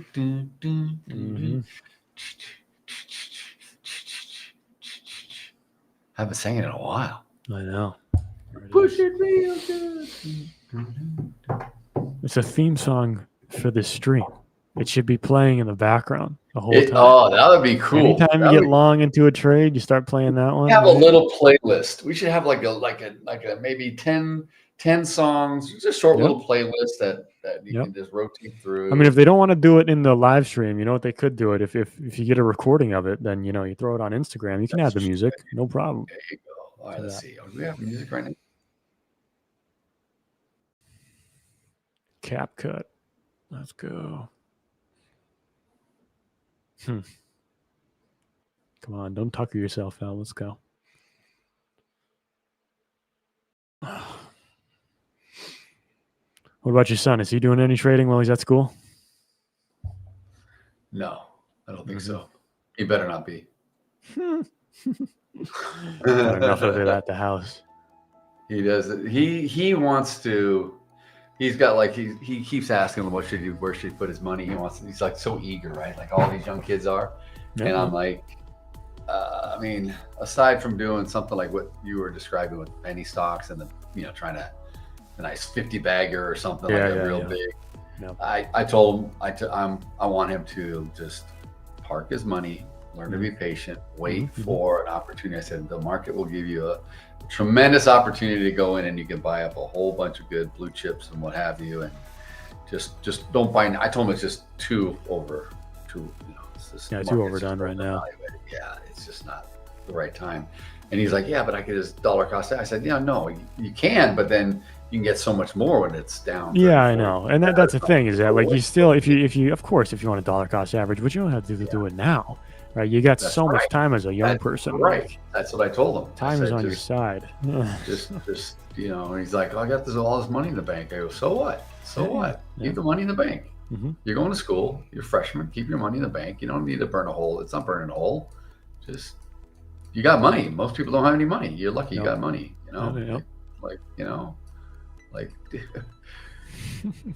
So I'm just telling him just because I try to relate stories to him, like when I was younger, and I would just be so eager just to buy. But if I waited for better opportunities, I would have had so much more because it would have just grown and compounded way easier, right? I said, just wait. But he's not really trading. Oh my God, he's got this one roommate, dude. This guy's crazy. This guy, my son does. Oh, my roommate wants to call you in and get trading advice. Wants you to coach him. I'm like, I'm not coaching him. No way in hell. I'm not coaching him. I'm not going to be responsible for any of his money or have his parents have to call me, or I don't want to do any. And he goes, oh, he says he's an active day trader. So I met his roommate when we moved my son in, and he's like telling me, because they wanted to know. His father asked what I did, and I told him, and then the father goes, oh, my son's a trader too, and I'm like, yeah, sure. I look at that like, come on, dude, really? The kid's like an 18-year-old kid. He's not a trader. And I'm like, what do you do? And he's like, oh, I just buy. I mean, he gave me some stupid thing. He doesn't even know what he's doing. And I'm like, let me ask you one question. What platform are you trading on? Is it Robinhood? He goes, yeah. I'm on your phone. He goes, trading on it. Yeah. Okay, that's all. I'm like, yeah, you're not trading, dude. And so my son was telling me, he's like, Dad, my roommate's telling me he relies on the news and then he just buys whatever the news tells him to buy. I'm like, that's not trading though, man. And I'm not going to get into it with them. I'm not going to take this kid under my wing or anything. Yeah. Like they think. So I don't want my son to get into that trap where it's like, you hear something, as we all know, by the time you hear about it in the actual news, it's done. Baked in. Yeah. So baked in, so late. And, unless you're following it like on X or something to get. No, I know. But still, that's not the right. Yeah. We had the same stuff when I was at university. Oh, this kid's trading. All right, let's crack open his account. What's he trading on? He's trading a fake 250K account on Investopedia at the time. I'm not sure even if Investopedia does that stuff anymore. I don't know. Those fake stock, competitions or whatever. Yeah, right. Paper trading kind of thing. Yeah, it's paper trading. Yeah. I know. But now, look at it. I mean, look at how the space has evolved, right? The prop trading firms, like, go ahead. That's crazy. It's good. Go buy a challenge. Well, my son did trade. In high school, he was the president. They have this stock society club, so they would get together and it was good. It was very good.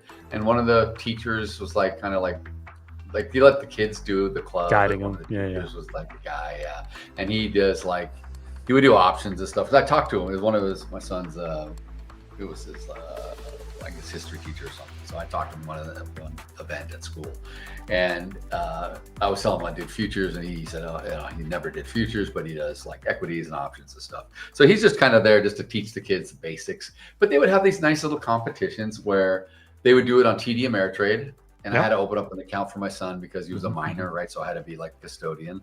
And even those we didn't fund I didn't put any real money into it, but the kids to compete had to have the same thing, and they just kept it. even like you couldn't have a Schwab account or with it. Everyone had TD Ameritrade, boom, and then they give out some money, and they put a little like a month-long competition of whatever, right? And it was good. That was kind of good. Yeah. I got them exposed to some of that on stuff. a solid platform, right? Ameritrade's a solid platform. Exactly. Thinkorswim. Yep. Yeah, or something. Exactly. So that's all he's done. But he's not bugging me too much anymore for it, which is good. Because I want him just to focus on school and stuff. Yeah, of course. Yeah, don't get into this. Sam doesn't understand it. Sam's like, why don't you get your son all into trading? And I'm like, dude, I don't want him to have this life right now. You don't understand. Is it fun? Like when you're learning, it's highly anxiety driven and stressful and everything. Like, yeah, dude, I don't, I know. Especially if you don't have the guidance.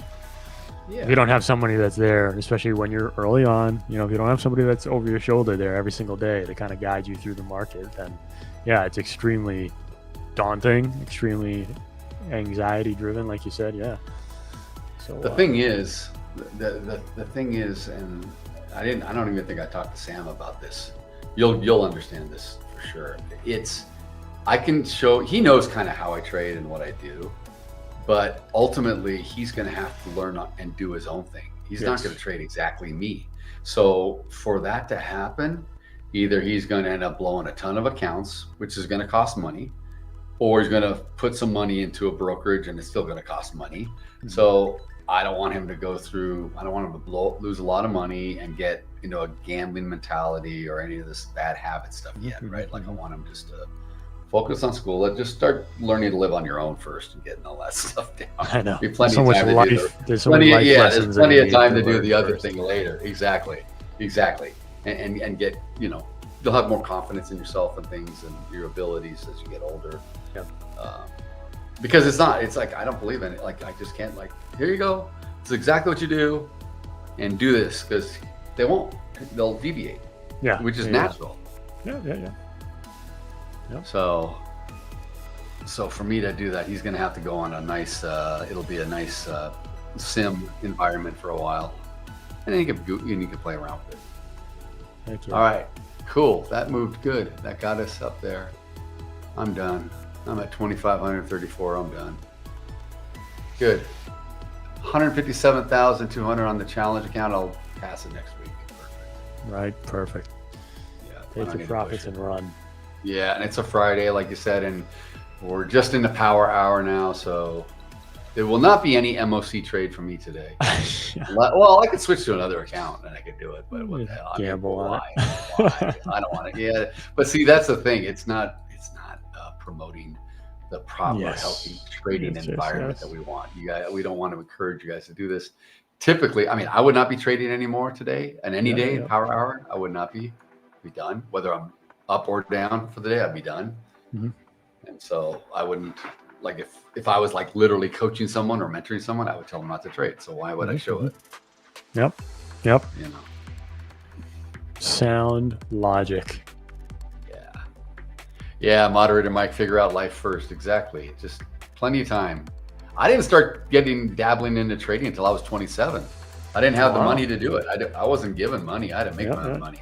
Right. And I did. I didn't, so and it was really my IRA, my 401k, when I was able to make it a self-directed account, because the laws had changed in the US to where you didn't have your employer. You normally you would have to, you'd have a few times a year, right, where you'd have to go and you're able to reallocate your move the money around.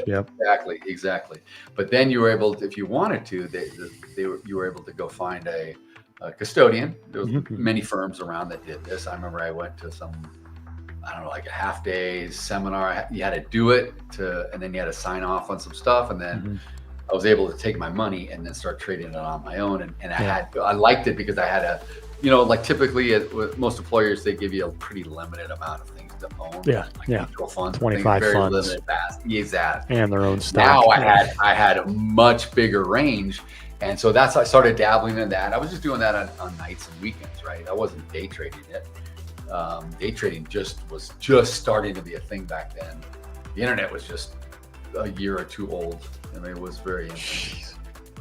Yeah. So I mean, but that's how I started to do it. I didn't do it until I just kind of.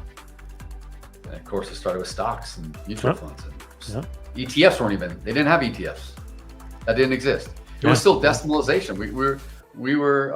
I mean, we weren't on decimalization. We were on fractions still. Fractions. Yeah. It was eighths and quarters and everything else. 185 3/4. 7/8. Yeah. Yeah. It was. Thank God we moved off of that. Yeah, I know. I mean, thank God, but also, I mean, now no one can do a fraction. That's the thing. Why do they do it? They do it for a reason, to make many more trading opportunities, more spread, less spread, more everything, anything to make money off of you guys and us. That's what they want. It's called liquidity. All right, we got another creation from AJ. Oh man. Oh, this is actually a pretty dope one. This is a pretty cool one. I like this. I wish we had a lot of people in the stream watching this right now, but I'll have it, so I'll be able to do it. Welcome to the future, traders. And we got Sam walking down, like, I don't know. Is this like Times Square in the future? But you got, look, Hola Prime way up there. That's pretty dope. There we go. That's pretty cool. I like this. Hola Prime over here.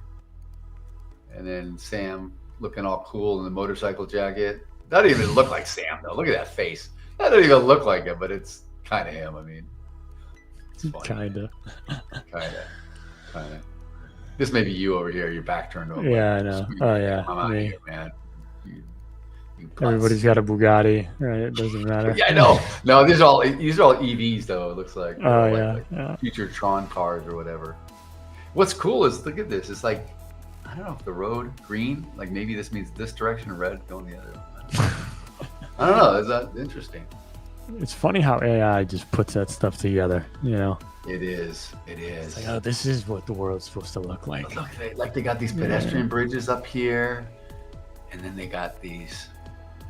But some things haven't changed. Like they got the street lights, they got the billboards, the food, the subway, whatever. I don't know where people are coming out of. People can just walk anywhere. Pretty chaos. Fun, yeah, cars are running over them. Mm-hmm. I mean, you're a car guy. Have you heard about the car recession that's happening right now? Yeah. Like in Porsche and the EVs. Yeah. They're big bets on the EV market. Oh, it's just totally Porsche's trying to make some new W engine, I heard, but it's a internal combustion deal. Oh, really? Maybe it's a hybrid. Maybe. I don't know. But I mean, I am, but you know what it is? I'm not like, my son's a huge car guy. Like I was always a huge car guy. I've always been. But I don't like the supercar crap, the exotics. I don't follow it too much. It's just because it's just. Go ahead. What? YouTube comment. Yeah. All right. Oh, he did. All right. Thank you. Sam along ding dong. Let's check.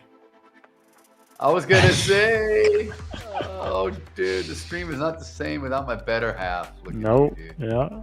No, but did you see a picture, Sam along the ding dong? Did you see a picture of you? Did we just put up a little creation, little AI creation? Sam, if you're still here, let me know. I'm gonna throw some stuff up for you to look at. Probably on his phone. Probably in the airport. Probably landed. Exactly. You're right. You're catching a camel to the hotel. What are you doing? What do they have? Unbelievable. They did go too hard in the EVs. I agree with you, Mike. I agree. It is. I mean, I love the look of that. Especially out here in California, they're every Taycan. Taycan's awesome. That's a great looking car. Yeah, I agree. That's a great looking car. But I'm just not an EV guy. Yeah, I know. Until I have to be. Seems like you would have to be already, no? Out there in California. No, I don't have to be. You know what I mean? All the incentives are gone. All the rebates are gone. I know. Yeah. And like solar on the house, like you could do battery backups and stuff. You could do it, but it's like my dad has that. He has it's a love and hate. Like he likes his, but he doesn't go anywhere. He's old. Sure. He doesn't go anywhere. He doesn't drive so it works for him, but then he's also like, oh, your mother and I would like to go down to San Diego for the weekend or go to whatever. And how many miles away is that?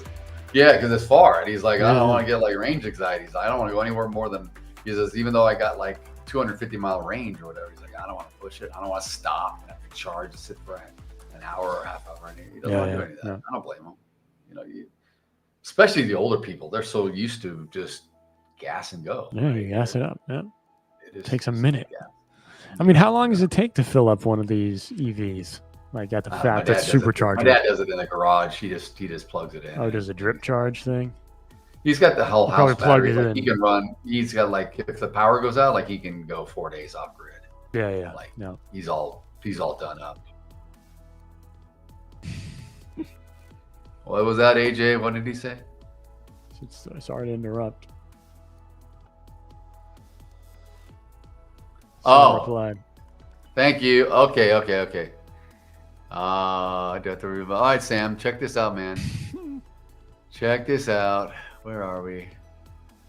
Did you see the welcome to the future, Sam? Did you see yourself? Let me throw this up here. Sam, this is you. Instead of walking in Times Square with your backpack on, looking lost, now we got you in a modern day, I don't know, Midtown Manhattan, maybe with Hola Prime. Look at this, man. This is dope. The future, but that's not you. Future. And I don't even know if you can see this well on your phone or whatever you're looking at. All right, but I found a couple of assistants for you, Sam. A couple of ladies I want to work for you. They know that you. It's even Sam? Do we even know it's Sam? Oh, this is Sam. No, this is not Sam. This is not Sam. But I think it is. This is not Sam. It's just. No, it's not really Sam. Secret admirer. It's the other Sam. Yeah, I know. So I'm like showing it as if it is Sam, but I want him to go on the stream later and look. No, Sam is the Sammy whatever FX deal. That's Sam. Yeah, good point. Uh-oh, Nasdaq. Oh. Getting exhausted here. No, I say keep it going. Keep it going, AJ. Don't reveal. We gotta keep it. We gotta keep it like it's Sam, like it's the alter ego. Yeah, for sure. I don't know. What do you think, Tony? You think we should keep it going like this? Yeah, no, keep it going. Keep it going. Wait until he gets back. At least. He's got going nothing. For 2 weeks at He's least. got nothing. Yeah, going on. This is his entertainment. He lives for this stuff. I mean, I feel bad. Poor Sam, all by himself. Him and the rodents and the stray cat that comes in. When did he leave? Does he leave today? He left today, He's right? gone. Yeah, I think he's gone. I think he's. We should have checked NASA. I didn't see any plane crashes or planes falling out of the air. When he was on the way to Cyprus in the airplane, he was on stream and he's like, I'm looking down and I see a shiny dome head. I'm like, shut up, man. He's like all teasing me. I'm like, dude, what the hell? I'm like, where are you? He's like, over the Mediterranean somewhere. I'm like, yeah. You must be there too. I guess I know. Unbelievable. Daryl knows me. I was one of the regular for the past few months. No. What are you talking about? What is this? No way. No. Sam, no, not Sam. I know how to make. What is Eric saying? Oh, okay. You didn't miss anything, Eric. You're always on top of it. We're just talking smack here. Since September. Okay, so but the real me took a break for 2 weeks because it wasn't going well. Who the hell is this? What the hell? Reveal yourself in the Google chat. Let me know. I have an idea, but I think I have an idea who it is. I'm gonna put it in the Google chat. You can read it too. Someone behind a curtain. I think I know who it is. A blondie.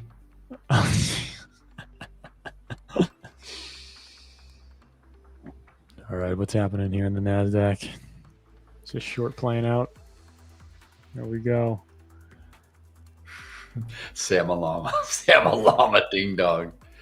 Ah, you what the hell? What is this? Oh my God. Sorry, guys. We got too many people that want to be Sam. Too many people that want to be with Sam. Daryl's just jealous. He wants a secret admirer too.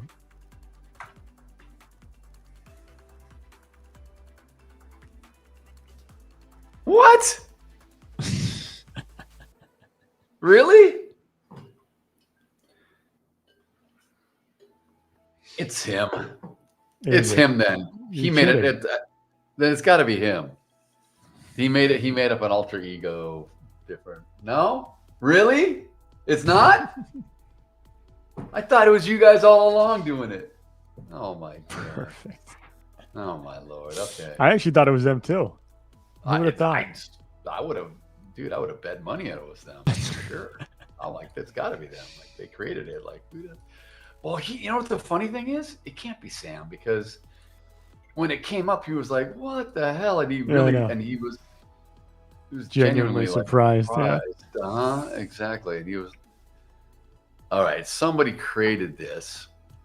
Oh, dude. Okay. Okay, then that means they're not in the chat. So then it's got to be okay. Let's see here. All right, let's see. This is a guess who. Okay, it says here. Okay, Daryl, here's a clue. We were supposed to do a trading with coaches together, and I didn't have time. It's Troy. Oh! I know exactly who this is. Oh, this is my boy from Germany. Yes? It's a country, right? Let me see. I think I know who it is. I think I know. Let me see. Were we visiting the castles one day with the cows? Let me see. Tom, Rob, even Eric's wondering. See, that's what I'm saying, dude. It's like Tom doesn't have any times to be somebody else. Oh, it is. Okay. All right. So, okay. What's his name? All right. Hang on. Hold up. I got you in Discord too. I'll find it. I'll find it. That's hilarious. But should I reveal this then or not? I mean, I don't think we should say it. I think we should play along the whole time and just mess with Sam all the time. That's what I'm thinking. Yeah. See, AJ agrees. I think we should just don't even reveal. I'm just gonna. Okay. Yeah.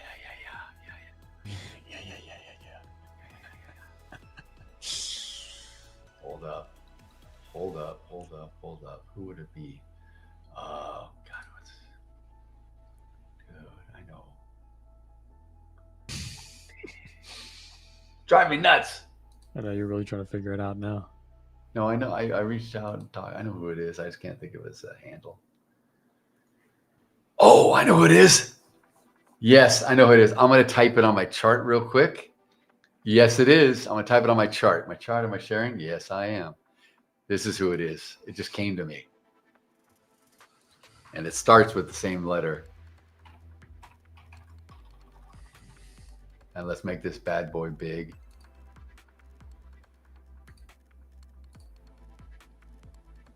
No way. Really? Yes. Yes, right? Am I right?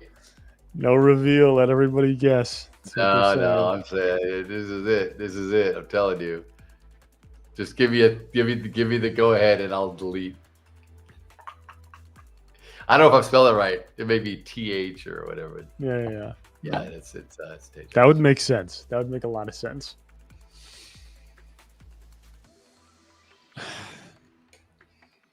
Greece. Wasn't it Greece? No. It wasn't Germany, was it? What? Yeah, no, he's in Germany. Oh, okay. He lives like in Belgium, or he's in Germany or something. Yeah. Mm-hmm. There it is.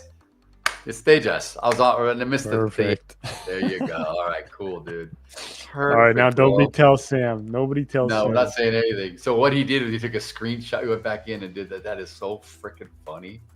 Because, everything we do live, like, you can go back, and that's the thing. Oh, my God. Hell yes. Ooh-wee. James is here, too. Don't tell him, James. We gotta keep the party rolling.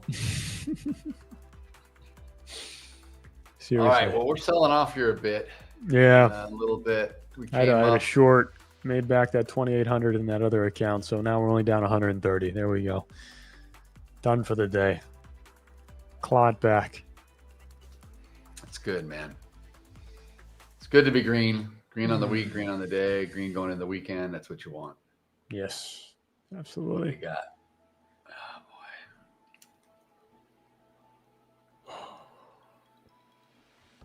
boy. What do we got going on for this weekend, Daryl? Anything?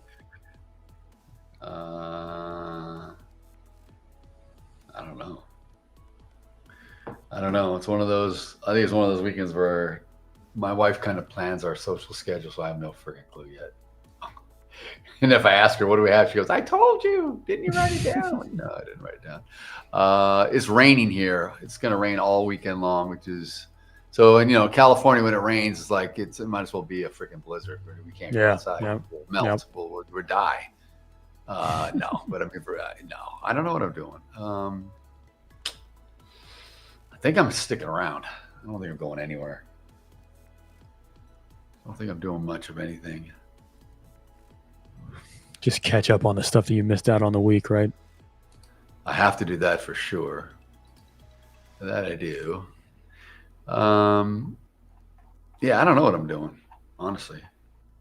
What about you? Anything? I'm kind of right there with you. It's kind of just catch up on whatever I missed out on the week. Record some videos, do some stuff. Just prepare for the next week, right? Full time now, Hola Prime. Every single day. I did my Costco run the other day with my wife. That was fun. It's never fun, dude. It used to be. You go to Costco, you spend $500, you get a whole lot of crap. Now you get 12 items. It's like, dude, what? Yep. You know how it is. Oh, I know. Got the same thing out here in the Northeast. Oh, I know. It sucks. MOC pump or dump? What do we think for the MOC? Pump. Well, we're coming down. This is interesting, though. We're coming down to a level. We're coming down to like the 67.50, maybe, on the ES. So maybe we'll hold and I don't know. We may just sell off into the close here. Who the heck knows? We maybe get out of yesterday's range. Yesterday's low was, what did I say, 46? 67.46. We may just come down. I don't know. Man, we came up, peak to trough today in the ES, 125 points. Pretty good day. Pretty good range for that. That's substantial. I know it's not Nasdaq level, but for the ES, it's all relative.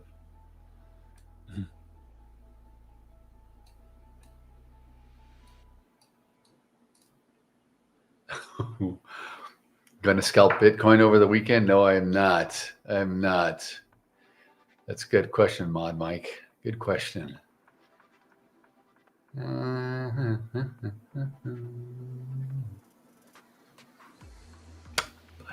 Market going to blow off the wigs off this month? Probably is, James. I think you're right. But I don't carry over the weekend, so that ain't going to happen right now. I miss Wawa. Coach Tony, you got a Wawa by you? What's Wawa? We don't have Wawa. What is Wawa? It's a very southern thing. Grocery store? I think it's a grocery store. Yeah, usually you don't find a Wawa until you hit like Virginia, that area. But no, not up here in the Northeast. No Wawas for us. What is it? Not shopping. What's it called? Save something. I don't know. Shop and save. Stop and shop. Save. I don't know. Wegmans. We got Wegmans up here. Yeah, we got Whole Foods. We don't have that. We don't have Wegmans. We don't have Fred Meyer. Fred Meyer's like Pacific Northwest, right? They got everyone has their like regional stuff. Yeah. It's a gas station. Oh, what's he talking now? What are you talking about? Convenience stores? Is that what they are? Is a gas station has great coffee? Oh, We're back on the coffee conversation, I guess. I know. Cool. There we go. So is Wawa a gas station only, Eric? I guess. I don't know. Let me Google this thing. I'm not going to chat GPT it because unless someone put that in, I don't trust it. Just Google it. Just Google it. Exactly. There's no insight to be derived from what is Wawa. I agree. Oh, it's a convenience store company. So it's a so it's like a 7-Eleven, maybe like a Circle K with gas station.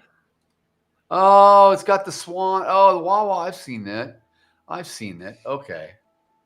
Yeah, that makes sense. Oh, yeah. They got merch. They got Switch. They got a Wawa app. Oh yeah, they got sandwiches, burritos, pizza. So I guess it's like okay. So it's gas station with better food than like a 7-Eleven. Like you get actually pimpin' gas station. Yeah. No, I'm on the website here. Cold brew coffee. The coffee does look good, actually. Not gonna lie. Oh wow, that's cool. Look at that. So Eric, are you from the South originally? I don't think he is. It's a pimpin' gas station, he says. Got subs, convenience store kind of guy. Yeah, okay.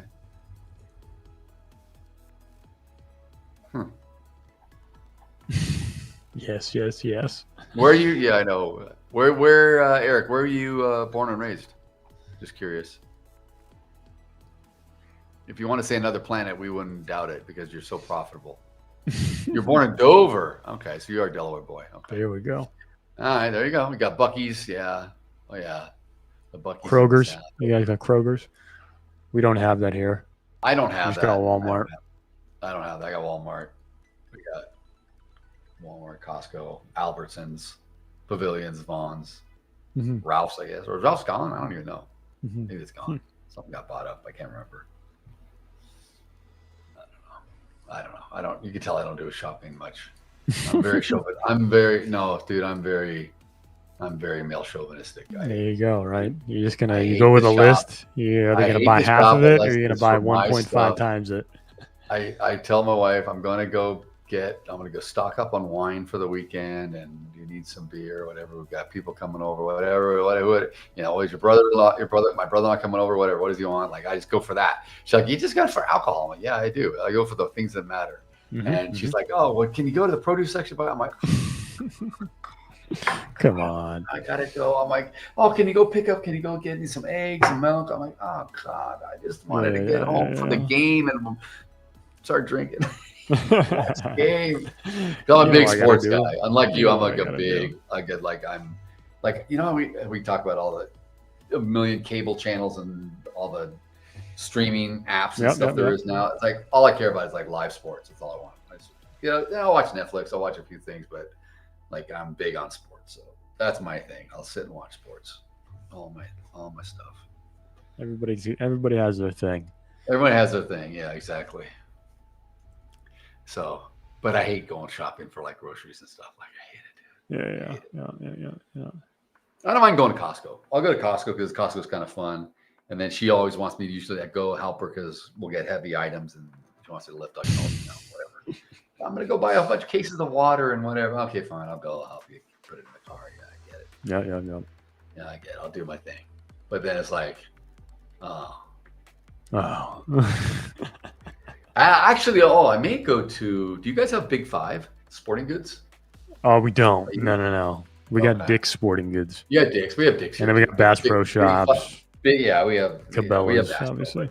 Far. I got to go far to get a Cabela's or a Bass Pro. Yeah. Those we are have the Dick's best. here. But Dick's is expensive. So I'm there. going to take my daughter, I think, get her some softball gear. Yeah. Because she's gonna start practicing, and she's never played softball, but she's in 7th grade. She wants to do it. So I got to get her a glove and mitt, and I guess cleats. I don't know, whatever. I'm just gonna start her out, and then I'll start playing with her at the park and just start throwing and stuff. So I'll probably take the Big Five because it's like half the price of Dick's. And I'm not spending $150 on a glove for someone who I don't know if they're gonna play that long for the next couple of years. Yeah. Just one season. Yeah, I don't know. Right, exactly, or whatever. Yeah. Just get the basics. Oh yeah, sorry, buddy. All right, let's do closing bell. We're Yes, sir. gonna move the closing bell.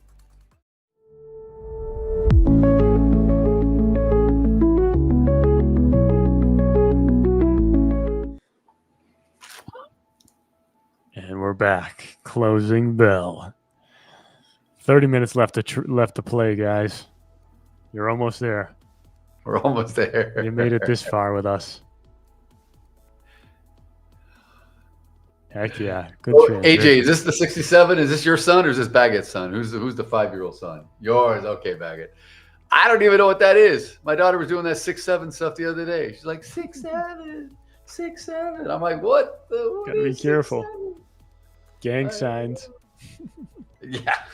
No. I'm like, what the hell is she talking about? Yeah. Unbelievable. Yeah. See what you get to look forward to. You'll be there. You'll be there soon enough, man. It'll go by fast too. Yeah. Yep.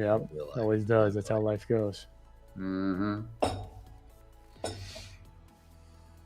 Let's see here. So we got some choices here. 30 minutes left to play. Let me know in the chat, which one should we pick? Liquid Death Or ginger ale? No. So we got Liquid Death, but it's like a tea lemonade, Arnold Palmer type thing. This one, Liquid Death. Arnold Palmer, or just a seltzer water. Let me know in the chat. So that's not Canada Dry ginger ale. It's just seltzer. No, it's just it's lime seltzer. Lime seltzer, seltzer water, or Liquid Death. Just you got to go with the Tea death for the name, dude. Let me know in the chat. We'll take a poll. Diabolical. I love it. Which one? 20 seconds to vote. That's it. That's all you get. I don't. Whoever's Seltzer left standing, or whoever's Liquid still Death. hanging here with us. Let us know in the chat. Oh, man. I give my body to Liquid you. Death. Mod Mike says Liquid Death. I say Liquid Death too. Eric says Blakely. Liquid Death. Yeah. Right. Okay. All right. So we got 2 votes on Liquid Death. That's it. That's all it takes. Hey, all you need is 1 vote more. So you could have one only. I know. Come on. All right. One hand. Sexy. All right. Ooh, look at that. That takes some talent right there. Oh, so thirsty. Talking to Daryl all day. I know. It's been a trip. Well, we've gotten so much participation in the chat today, guys. Honestly, we appreciate that. We really have. We really have. Who would have thought? 2 guys hold down the fort. Oh, man. I can't believe the sell-off that just occurred in the last 30 minutes. Yep. I mean, Yep. damn. I know. Tell me about it. Well. Wow, Tejas. Took almost a month off. That's amazing. Where is he? Let me see. Yeah, every once in a while, guys, you got to have a little bit of reset, because of course, like this is it's a grind every single day to be looking at the charts and depending on how you do when you trade, whether it's good, bad, ugly, it wears on you for sure. So getting away, resetting, it's very important. And then, sometimes you come back and you're like, holy crap, like I found my groove again, and you're on a 7-day winning streak like Tejas. Exactly. But I don't know if you were on the stream the day that he was kind of sightseeing, and I know he was going around Germany, maybe went to Austria or something, and his brother was with him. But anyway, he was sitting on this like outcrop, like this rock kind of cliff overlooking this really beautiful scenery with this castle in the back, way back there. And he had his phone. So it was like, I don't know, maybe his brother or someone took a picture of him watching. He's watching us streaming, and you can hear Sam talking on the audio, right? And he sent it. I think he sent it to my Discord, and I shared it. And then I'm like, "Where are you?" And he's like, "I'm in Germany." It's like, "I'm watching you guys." And I'm like, "Oh." And then it was something like Paul was trading cattle, and then I'm like, it would be cool if there was cows down in that pasture way, because I couldn't see. It was like really far down. But what do you know? Like an hour later, they drove down there, and he's got a picture of these. Literally, he's on it. The cows are like 5 feet away from them and take a picture of these cows grazing right there with the Up same close and castle in the personal with background. the It was cows. badass. Yeah. Badass. So cool. So cool. So you never know, man. Really? God. Robert, you want to go to Santa Barbara? I want to go to Santa Barbara. Oh, sweet. You're only an hour from me if you go to Santa Barbara, or 45 minutes. Whoops. Just stop sharing my screen for a second. Sorry about that. Here we go. Eric's never been to Cali. You will one day. You should. You will. Yeah, got to get out on the West Coast. What do you have? You have where's Albuquerque? Interstate 40 going through New Mexico there. You can take Interstate 40 west. It bumps into Barstow, and then you get the 15. You come right down to SoCal. Boom. Hop, skip, and a jump. Yeah. Oh, your wife's name is Callie? I had a dog. I had a female shepherd that I named her Callie. And yeah, that's cool. Rough to live in, Yep. Daryl is the guy that's sticking through it all in California. Well, I'm a native, so it's like hard. I don't know. All my family's here. That's the thing. It's like, Yeah. I do think about going to other places, but it's Castle Neuschwanstein. Breathtakingly beautiful. Look it up, guys.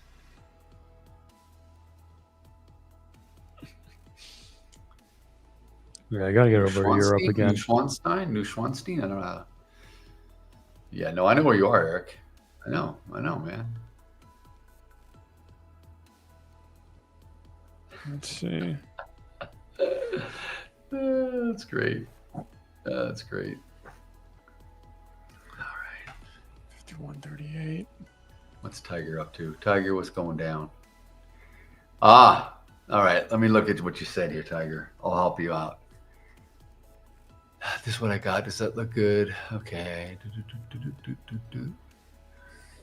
I mean, I'm not a total computer geek, but really any of them with enough RAM. You got 32 gig RAM, 1 terabyte solid state drive, perfect. 27-inch quad monitor package. That's why I have all my monitors are 27 inches. I haven't got the curved ones because, I mean, I don't really have a need. Like everyone's like, I'm like, yeah, but these are fine. These are great. I've had them forever. Yeah. And until they break, I'm not going to replace them. Right? I don't know. That's just me. But and then you got, let's see, Intel Core Ultra 7 265K. I don't know about that chip. I don't know much about it, but you got the RAM's the big one. 64 gig is awesome. You'll never out. That's perfect. Windows 11 Home. Okay, that's fine. Doesn't matter. Home or Pro, doesn't matter. Let's see what else you got. And then all the other goodies. All the goodies. Oh, you got this is the most important. How to start a hedge fund and an easy stockpile savings plan. Audio books. That's the key right there. I'm kidding. Pay someone 15 grand for that info. It does come with it. Yeah, I know. I'll set it up for you. It's got speakers, headset. Oh, it comes with a headset too. Deluxe cooling. Was that? Is it water cooled? Do you know? Is it water cooled or is it just extra fans? Probably extra fans for this price. For this price, but not water cooled. Easy secrets of trading IPOs. Ooh, I wish I knew that. Get on the roadshow. Get on the roadshow with Schwab or somebody. Let's go. Tony could tell me how to do that for sure. Hell yes. Did you ever get involved on that side? Probably not, right? Not what the road shows and stuff? Or any of that? Yeah. No, yeah, we would have some companies come in, right? They have road shows for the IPOs, right? And then non-deal road shows when a management team just wants to come around and see investors and stuff like that. Oh, I see. Okay. But yeah, we did both. A little bit of both. Okay. Yeah. Cool. That's cool. Yeah. Oh, he said water cooled? Dude, that thing's gonna fly. It's awesome. Perfect. Water cooled, 64 gig RAM. I think you're good. I don't know about the chip. I mean, I'm sure it's awesome. It's got to be awesome. I mean, if it's a modern computer, exactly. I mean, honestly, it's going to be fast. Very fast. Intel yeah. Core 7. Intel Core. I mean, my thing is like the more RAM, the better, right? Because like now That's the everything's thing. operating That's the on web thing. stuff, and Yeah, it's the RAM. It's the RAM is the thing. Sam was having such a problem with his laptop, and we finally got him to upgrade. He only had 16 gig. He put in 32, and it was like night and day difference. But now he still has an issue because. Well, see, but that's the thing is that the processor now is too. You're right. It can't keep up with it. Yeah. So yeah, you got enough, but it's just like. Right. You need that processor upgrade there. The thing is, how many cores is this? Go big or go home, Tiger. That's right. Oh, it's 20 core, dude. Oh, you're awesome. You're great. You're golden. Yeah. You are golden, dude. I mean, you're gonna make the investment like once, and then you're gonna have this thing for like the next 8 years at least. Yep. You know, so like it's got 8 primary cores and up to 12 extra if it needs it. Yep. You're fine, dude. This thing's gonna. You are gonna feel like you're in warp speed all the time, dude. You start moving this thing, it's it'll be just too like, fast for you. Boom, boom, boom, boom. Yeah, everything. You're gonna be like, this is amazing, and your data is gonna be awesome. Oh yeah, you're gonna be loving life, dude. You're gonna be loving life. The promo was set up for 4 monitors. Said they're gonna do something with the motherboard to allow for additional monitors in case. They'll probably do like a what's it called? I have it on mine. Display port, maybe conversion or something where you can add more, right? So that's what I did to do that. Sweet, you're good, dude. You're gonna be kicking butt. You're gonna have a way better system than most of the guys here. Way better. You'll be better than Paul's actually. Paul's got a good setup. He built his like me, but I think Paul and I both have. I only have 32 gig, but I barely exceed 14. I didn't even get to half ever, and that probably has to do because I got a Threadripper, and maybe it just does a lot for that. But you'll be fine. Because Paul does have some hangups. He needs to upgrade his chip. Sam got taken. He bought his laptop from some dude at a bus stop. He should have known better. Yeah. Did you hear that story? Like he went into some like convenience store. You didn't hear this? No. He literally went into some freaking grungy old like former like I don't know Radio Shack place and bought it. And he just asked the guy, "I need a gaming computer so I could trade on." The guy's like, "That's a good gaming computer," and then that was what he got.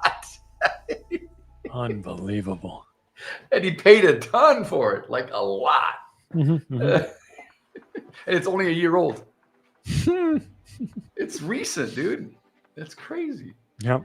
Sam's got to upgrade.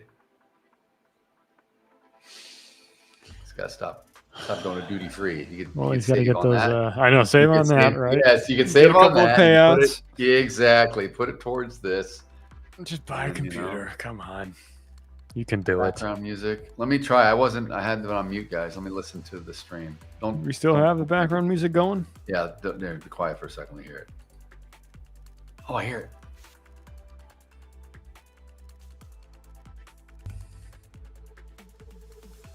Let's put your earpiece in. Let me try it. Oh, we do. Yeah. I like it.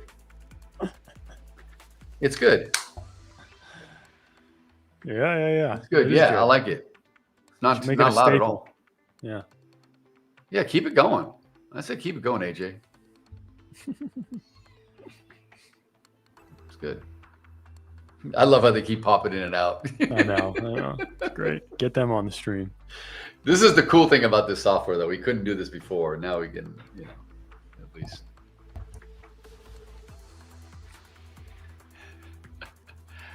Let's see here. Let's see. MOC, 5 minutes. 5 minutes away. Plus the 2 I have on my laptop, so basically 6 monitors. Yeah, I see you have backup too. Or you can run other stuff. You can run other. Here's the cool thing about that, Tiger. So you've got a laptop, so you've got a separate. Well, okay, you got to be careful because I was gonna say you can run some other accounts or another feed because if you use a different IP address, but using the same IP address from your house, But if it's limited to a machine, like different software, whatever kind of different licenses, you can run one on, you can split them up. You can pay once and you can split them up. So you may be okay. We'll talk more about that later. I don't want to get into that here. It's not that, I don't want to give out any secrets here on that. Take it offline. How to be a faster trader. Yeah, I don't want to just tricks of the trade here. There we go. Robert Sakanic says he's got a 15-year-old HP scientific workstation dual Xeon with a 256 gig of RAM. It was $800 and used 3 years ago. That's good. I mean, yeah. See, if you're not using a whole lot on it, you're good. Just depends on what you're doing. Like if you're a creative, if you're doing like, you know, graphic design and stuff, you need different GPUs. You need different gaming. You need different GPU. You need editing videos and all that crap. Yeah, exactly. If you're editing, if you're doing exactly post production or whatever, that you need a lot of power for that stuff. All right, we're hanging above 67.50. I guess I think we're gonna come down a little bit more if that was my guess. Maybe on MOC, maybe it'll just kind of come down to so much liquidity on the bid from like 67.49 all the way down to 45. Yeah, just a ton. And I don't know if Nasdaq has the same, but let me look. It's probably below. It's probably the same. No, Nasdaq's looking different today on the heat map. It's just all around you. It's not really far out.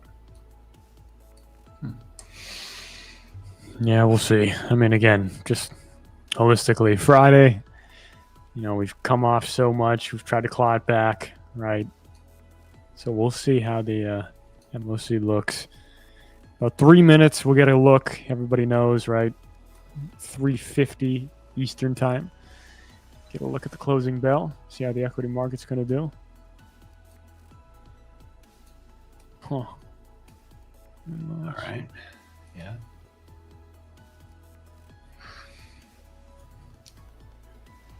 But yeah, guys. I don't know. Maybe we'll try to take one more trade.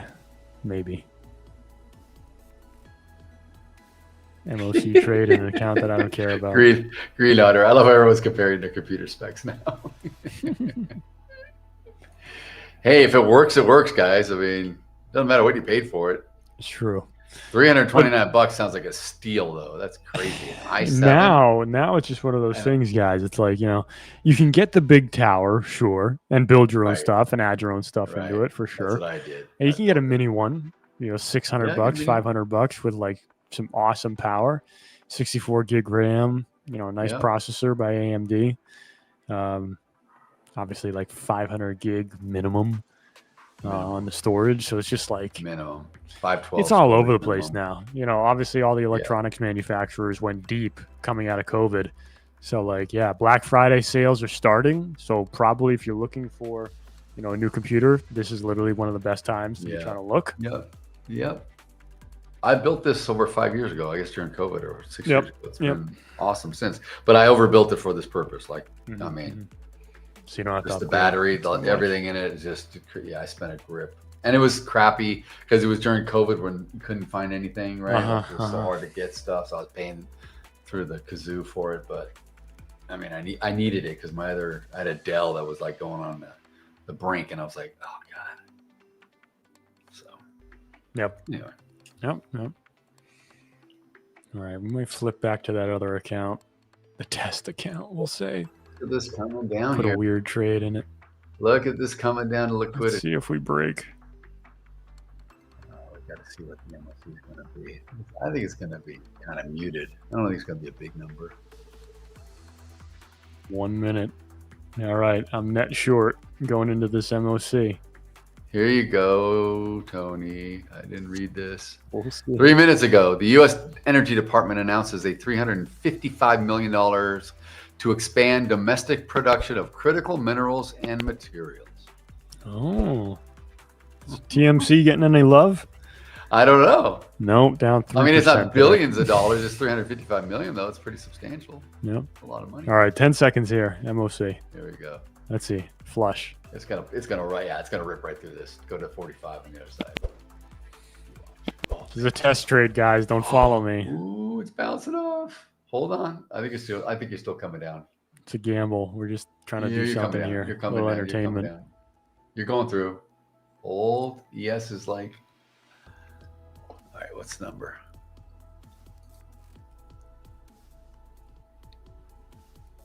I don't see it yet. Oh, ES is kind of bouncing off. What the hell? Come on. Come on.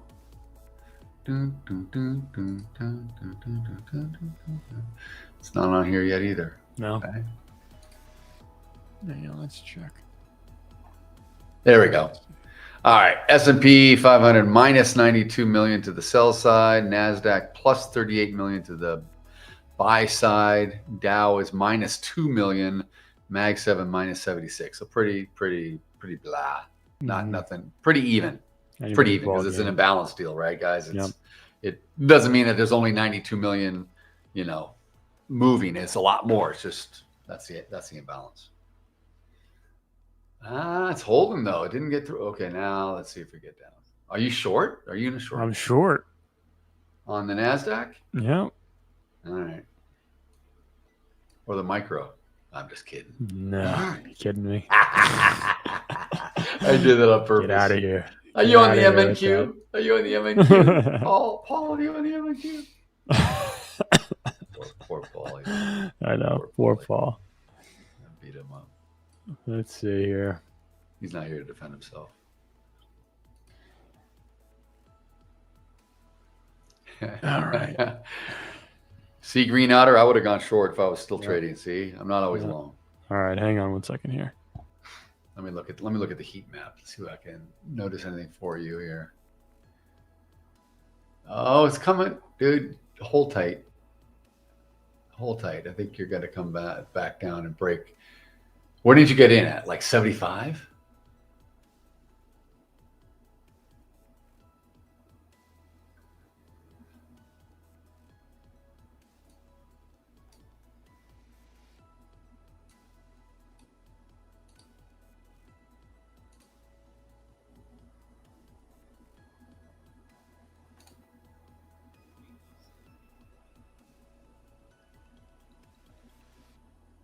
It's coming down now. Let's see if you can benefit.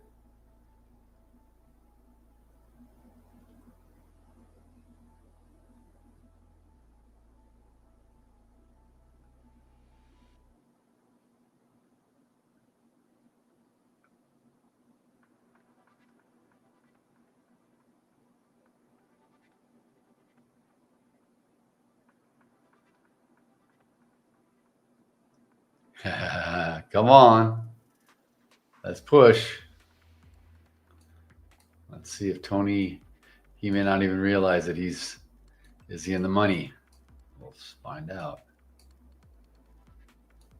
ES is starting. ES is different. Oh.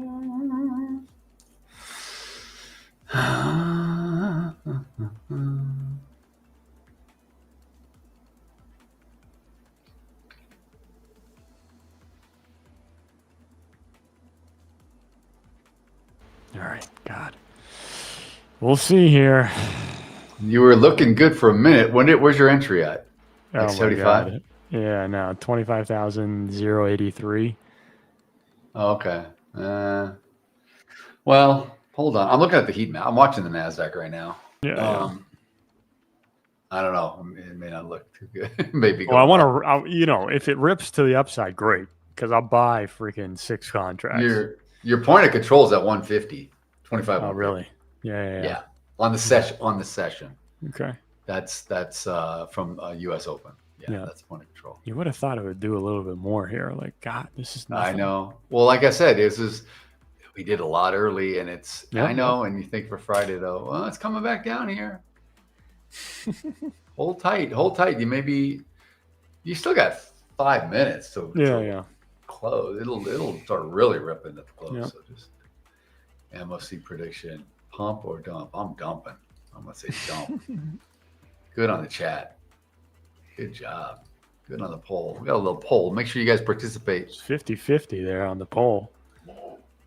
6 votes though. Well, let's see. What did you put? Dump. Dump. Of course, me too. That's what you want. I know. I was gonna say you need a dump. Yeah.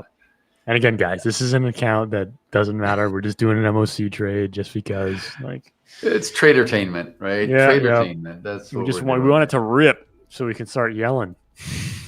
Yeah, we do. We want to just go like, yeah, let's go, Tony. Woo! Get it. Oh and again, I don't do MOC trades actually, guys. Oh my God, this never is so trade funny. this late. What's this? What's it called? Grand Theft Auto. Oh my God, this is awesome. Hola Prime Futures is 7. What is 7? I like the cars. I like the Chevelle. Oh, they got a nice 1970 Mustang Boss in there. Oh, this is dope. I'll show this. This is a good one. What do you guys think of this? They got me as Mr. Clean. Mr. Clean,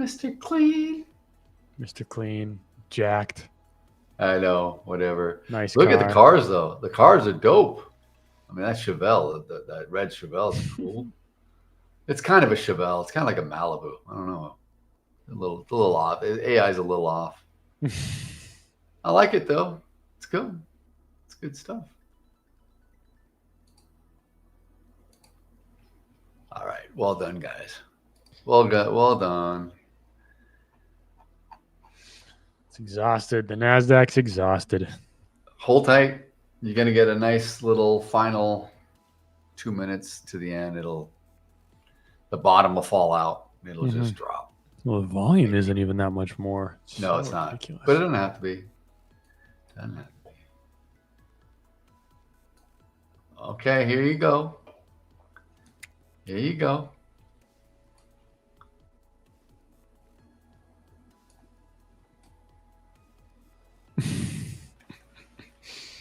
Not bad. All right. Punch it. Dump it. What does the poll say? MOC prediction. Coming down. Come on, Dump. 85. Let's go. Go to 50. Dump. Go to 50. 8 votes. Where we at? We got more for the dump now. Okay, good. 62%. There we go. Come on. Bring it in. Bring it home. Bring it in. All right, everyone, bring it in. Let's go. Yep. Let's go. Come on, you can do it.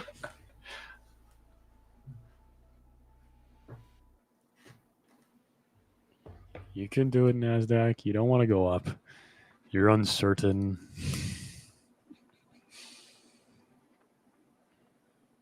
All right. Only 2 minutes left for us in the session. 2 minutes left till the close. It's going to be tight, guys. I will close this out right at 4 p.m. All right, guys. Wherever it lays, we will play it. All right, come on. Come on. Come on, make or break. Either be a $200 loss or a $2,000 loss. 2,000 be better. All right, 1 minute left. This is good. Just let it go. Let it rip through. God. Let it rip through. Come on, baby. Get down there to 50. Or do you have a TP set? Like if it just sweeps? Yeah. 25,034. Down towards the VWAPs. All right. Okay. Yeah. Yeah.